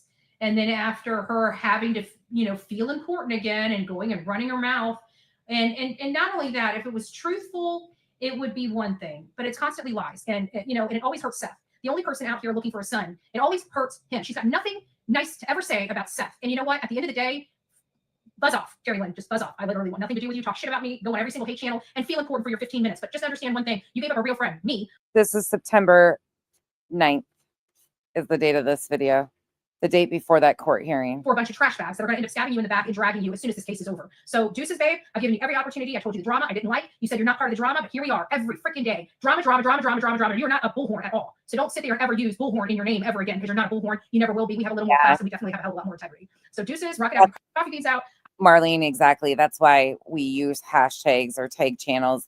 It's so it is in the algorithm, so it gets side by side. Like you want people to know that this is the topic you are covering. She knows exactly why she's doing it. That's the purpose of hashtags. That's the purpose of tagging, exactly why she's doing it. However, she is restrained from doing that because of her behavior. So yeah, it'll be interesting to see what happens. We're just listening to a couple minutes of this and then we'll be done for the night. You guys have hung out with me for 6 hours today. You guys have been troopers. We've baked buns. We've made 2 cheesecakes. My dinner is almost completely ready for tomorrow. We've gotten a lot accomplished. I'm done. I listened to it. And you know what? There's sometimes you just got to stand alone in order to make an impact. And this lady can't stand alone. She doesn't know how to be a true friend to anybody. So maybe she's just in the very company that she needs to be in. But no, I'm done with her. You guys can go out there if you want to. I can tell you the search is whatever. Walk in circles. I don't know. I really don't care at this point. The only thing I care about is how Seth is being treated and the lies that constantly come out of her mouth. And it's just like, every time we try to give her an opportunity to be on the right side of things, she has to ruin it because she needs to be popular. She needs the clicks and views. She needs the freaking attention. Like that will come if you do great work. But what you're doing is you just made yourself incredible, and nobody's going to, after this case, her channel's going to crash and burn. Watch, mark my words. I'm right about everything. You guys know I am. So she's right about everything. She is. Yeah. Tomorrow's going to be long, so anybody coming out is going to be prepared to be there literally all day. I had to drop over another almost $1,100 today, almost $1,100 on court reporters and other legal expenses today. So every time we have an opportunity to raise money to pay back what we already owe, we end up having to spend some of it for more legal stuff. So we're kind of, it just sucks. But that's okay. We gave ourselves 6 months. I think that channel will pull through in 6 months. So it's not a pressing issue, but we just got to stay focused on getting that money. So that was September to October, October to November, November to December. December to January, January to February, February to March. Has her channel pulled through in 6 months? Anybody? Back, you know. But I'm very thankful for everybody that has been so generous with your time and money. It has been going to, like I promised you, it wouldn't go to anything other than legal expenses, and it's going to nothing than other legal expenses. So, you know, if it wasn't for you guys, I can guarantee this situation would be a lot worse for me. And I just really appreciate it. But you know what? At the end of the day, they wanted to distract for Sebastian, and you know, here I am back in Tennessee, and we were able to work. Just saying. Just saying, we were able to work. We were able to look for Sebastian. We were able to look at bridges. We were able to look at some waterways. We were able to get strategy for our next search, for our next adventure out here. You know, and it's just, you know, what do we do? You know, what are we here for? You know, I went to jail advocating for Sebastian Rogers. I'm not going to let Sumner County, I'm not going to let these animals on the streets of YouTube distract from this boy any longer. I heard 2 content creators, now I didn't hear myself, I don't listen to the trash, but I heard 2 content creators basically accusing a man that was on film the whole night. Like, how stupid can you be? Like, literally, how idiotic can one person be to think that Seth is responsible? Can you please explain to me why he's on camera through the times that Sebastian went missing? But again, was there to unalive his son. Like, these creators and the creators that are now getting involved with felon channels is just amazing to me. And they wonder why nobody takes them seriously anymore. You're involved with felon channels. Nick the Hat is on felony parole. You yourself are involved with felon channels. JLR was in prison. That was your boy. It's because you have no integrity. As soon as shit gets deep, you run and jump and go and get protection from the criminals. No different than the criminal parents that we cover on this channel on a daily basis. It's sickening to me. It's sickening to me. But we know who the good creators are, and we know who the trash creators are. And it even sounds like some of the good creators went over to the trash channels, and that tells you their integrity, right? So I was sitting there talking, and I'm like, you know, Or they're just sick of your shit. We can do this tomorrow or some. Well, no, not tomorrow. Tomorrow's Easter. I'm not coming live tomorrow. Maybe Monday. I leave this coming week, so I gotta get a lot of shit done. That's all I have in me for tonight. I'm sorry. Now I'm yawning. I gotta do my cheap hoe fashion show for you guys too before my vacation outfits. Kyle looked at his today and tried his shorts and stuff on that I got him. They actually fit really good. I'm going to the Keys, Sienna, on vacation. We're taking off for the Florida Keys. The first like actual real vacation where Kyle's not working on the trip. We're going on a family vacation. So we're going to the Florida Keys, and I'm going to take you guys with us. I'll stream some from there and show you guys where we're at and stuff, because what I've seen so far, the pictures and stuff it's gorgeous. I've never been to Florida. We're flying into Miami, so I've never been to the East Coast. Really interesting. Here I go yawning. That's what I've heard. It's a beautiful time of year. So, ooh, baked artichokes. I haven't had artichokes in a long time. I love spinach and artichoke dip turtle. That is my favorite thing in the world. I love a good spinach and artichoke dip. Yeah, Marlene, exactly. Betty doesn't know what advocacy is. Good night, Southernish. Yeah, I'm excited to see it. I've never been to that area, so I'll take you guys with us for some of it. We'll be gone for a little while, but I will. Kyle already said we'll take you guys and show you around a little bit. We'll be there for a while, though, so we're going, and it's free. I hope you guys all have a wonderful Easter. If you celebrated Easter today, if you're in another country and it was already your Easter, if you celebrate Easter. If you don't, I hope tomorrow's a wonderful Sunday for you. I hope you spend time with your loved ones, or if you're by yourself, you have a restful, relaxing, peaceful day. Don't forget to do some self-care. Enjoy what you can. I'm sure there will be some people live. Maybe I will hop on. I don't know. It's just we're having the in-laws over, just hanging out. So who knows what we're doing. Maybe I'll pop on and do my cheap hoe fashion show tomorrow with you guys. I will fit right. What's that supposed to mean, Jim? Jim says I will fit in on the East Coast. All the good stories start with a Florida man. That guy is funny as shit, though. I can't remember the channel now. There's this channel on YouTube, and I think he does TikTok shorts too, that he like tells random facts about Florida or things that happen in Florida. He's fucking funny as shit. It's great. Oh, they already ate all the deviled eggs. Kimberly, that's crazy. You have anything you want to say before we end? I hope you guys have a wonderful Easter too. Oh, you guys want to see Hank before I was going to show you Kyle, but Hank's cuter. Wait. Kenzie's running across the living room.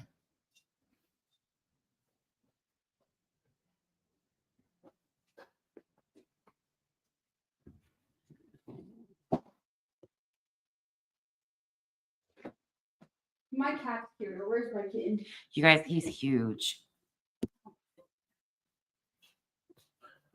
He's just huge. He's so big. Look at that eyeball. Oh my God. Turn your camera. Is it on? Do you guys see the one eyeball? His one eyeball. Look how huge he is. Look at these paws. They're only getting bigger, you guys. I do question if he's got some mastiff in him. He's huge. Kyle keeps saying he's the biggest beagle ever. Oh, look at the tongue. Can you guys see his tongue hanging out? Look over here. Look at his tongue. His tongue's hanging out. Go away with your kitty. He's ridiculous. Those big old paws. Can you guys can see his tongue hanging out? Oh.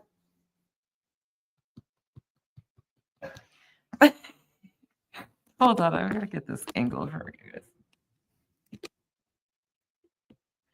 What's that goofy? What's that goofy look for? Show him your tongue. Kitten. She's a year old now. Show him your tongue. Did you guys see that? Mom, I kept Hey. right by your head. Look at his little tongue. Look at those eyeballs. We usually try to say, His what? nails. Yeah, his nails need trim, Jim. My cat's cuter. Show my cat. My kitten's cuter. My kitten's Oh. cuter. She's the cutest girl in the world. He's so freaking funny. Okay, She's get out of a the year camera. old. He's going to be a year old. Oh my gosh. He's a big girl now. Look at that face. Say, I'm the cute one, not that thing. Oh my gosh, I can't help it, but that face of his. Who's that? Who's that doggy? Who's that doggy? He's like, there's my friend Whiskey. Oh my gosh, he's ridiculous. He's ridiculous. Okay. There's the Hank cam for the night. Okay, quit kicking me. He's got to go get his little nails trimmed. I guess I could just do the little ends of them. Oh my goodness. No, his tongue's still hanging out. He's just every day upside down. Jim, I have a nail grinder, but he freaks out about it. I have one of the little nail. Let me see. Where is it at, Jim? I don't know if it's in the. I don't know where I put it. Hold on. I have one, but he is so scared of the sound of it. Of course, I did it when he was also hyper too. Hold on. I think I'm just going to start taking him. Yeah, he doesn't like it. He gets freaked out. Sorry, the kids' Easter shit's in here. He don't like the sound of it, but I have one of these little grinder things, but he don't like it. But I do have just typical nail clipper, like dog nail clippers. I need to do Bella's tomorrow too before we leave. The little tips of his are sharp. Gigi, for the most part, he's still has a few on the pads, but he's getting better and better. Yeah, he didn't like it at all. I'll probably just take him to the vet and have him do it because he's so big, so they can get him used to it. But he's doing good. He is December 28th is when he was born. So he's almost 4 months old. He'll be 4 months old on the 28th.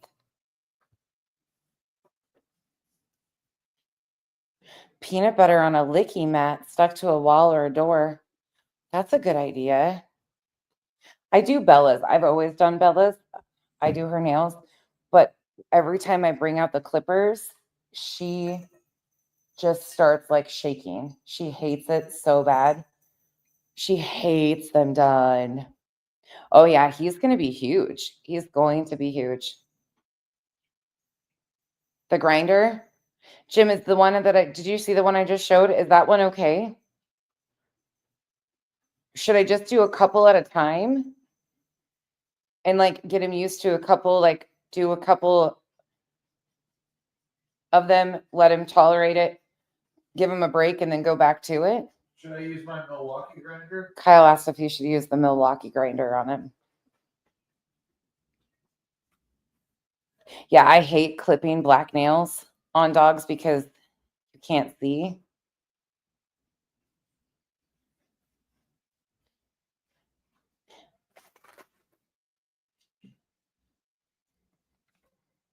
He's the biggest baby ever.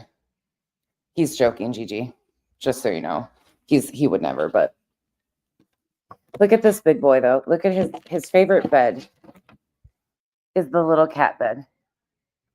It's tiny. That's his favorite bed. Is just that little cat bed. Say bye, friends.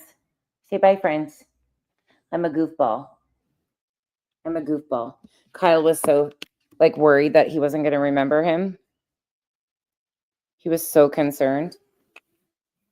I took him with me to pick Kyle up from the airport, and he doesn't really like car rides yet. He's not used to it, so I keep taking him. And next thing I know, we get in the house, and he was like in Kyle's lap, loving on him. That first night, though, between Kyle and the two dogs, they were flopping and all of them on the side of the bed because the dogs had taken over his side of the bed.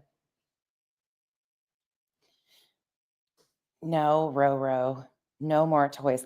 Oh, you guys know how he loves this freaking thing? Hold on. How he loves this stupid thing? He has now decided he has to take it the other direction and tries to take it up the stairs. And the other day he did that, and I was standing there talking to the girls, and the next thing I know, he let that sucker go, and it hit me right in the freaking eye. I was like, and they sat there and they were trying so hard not to just bust up laughing, but they were busting up laughing. They were like, oh,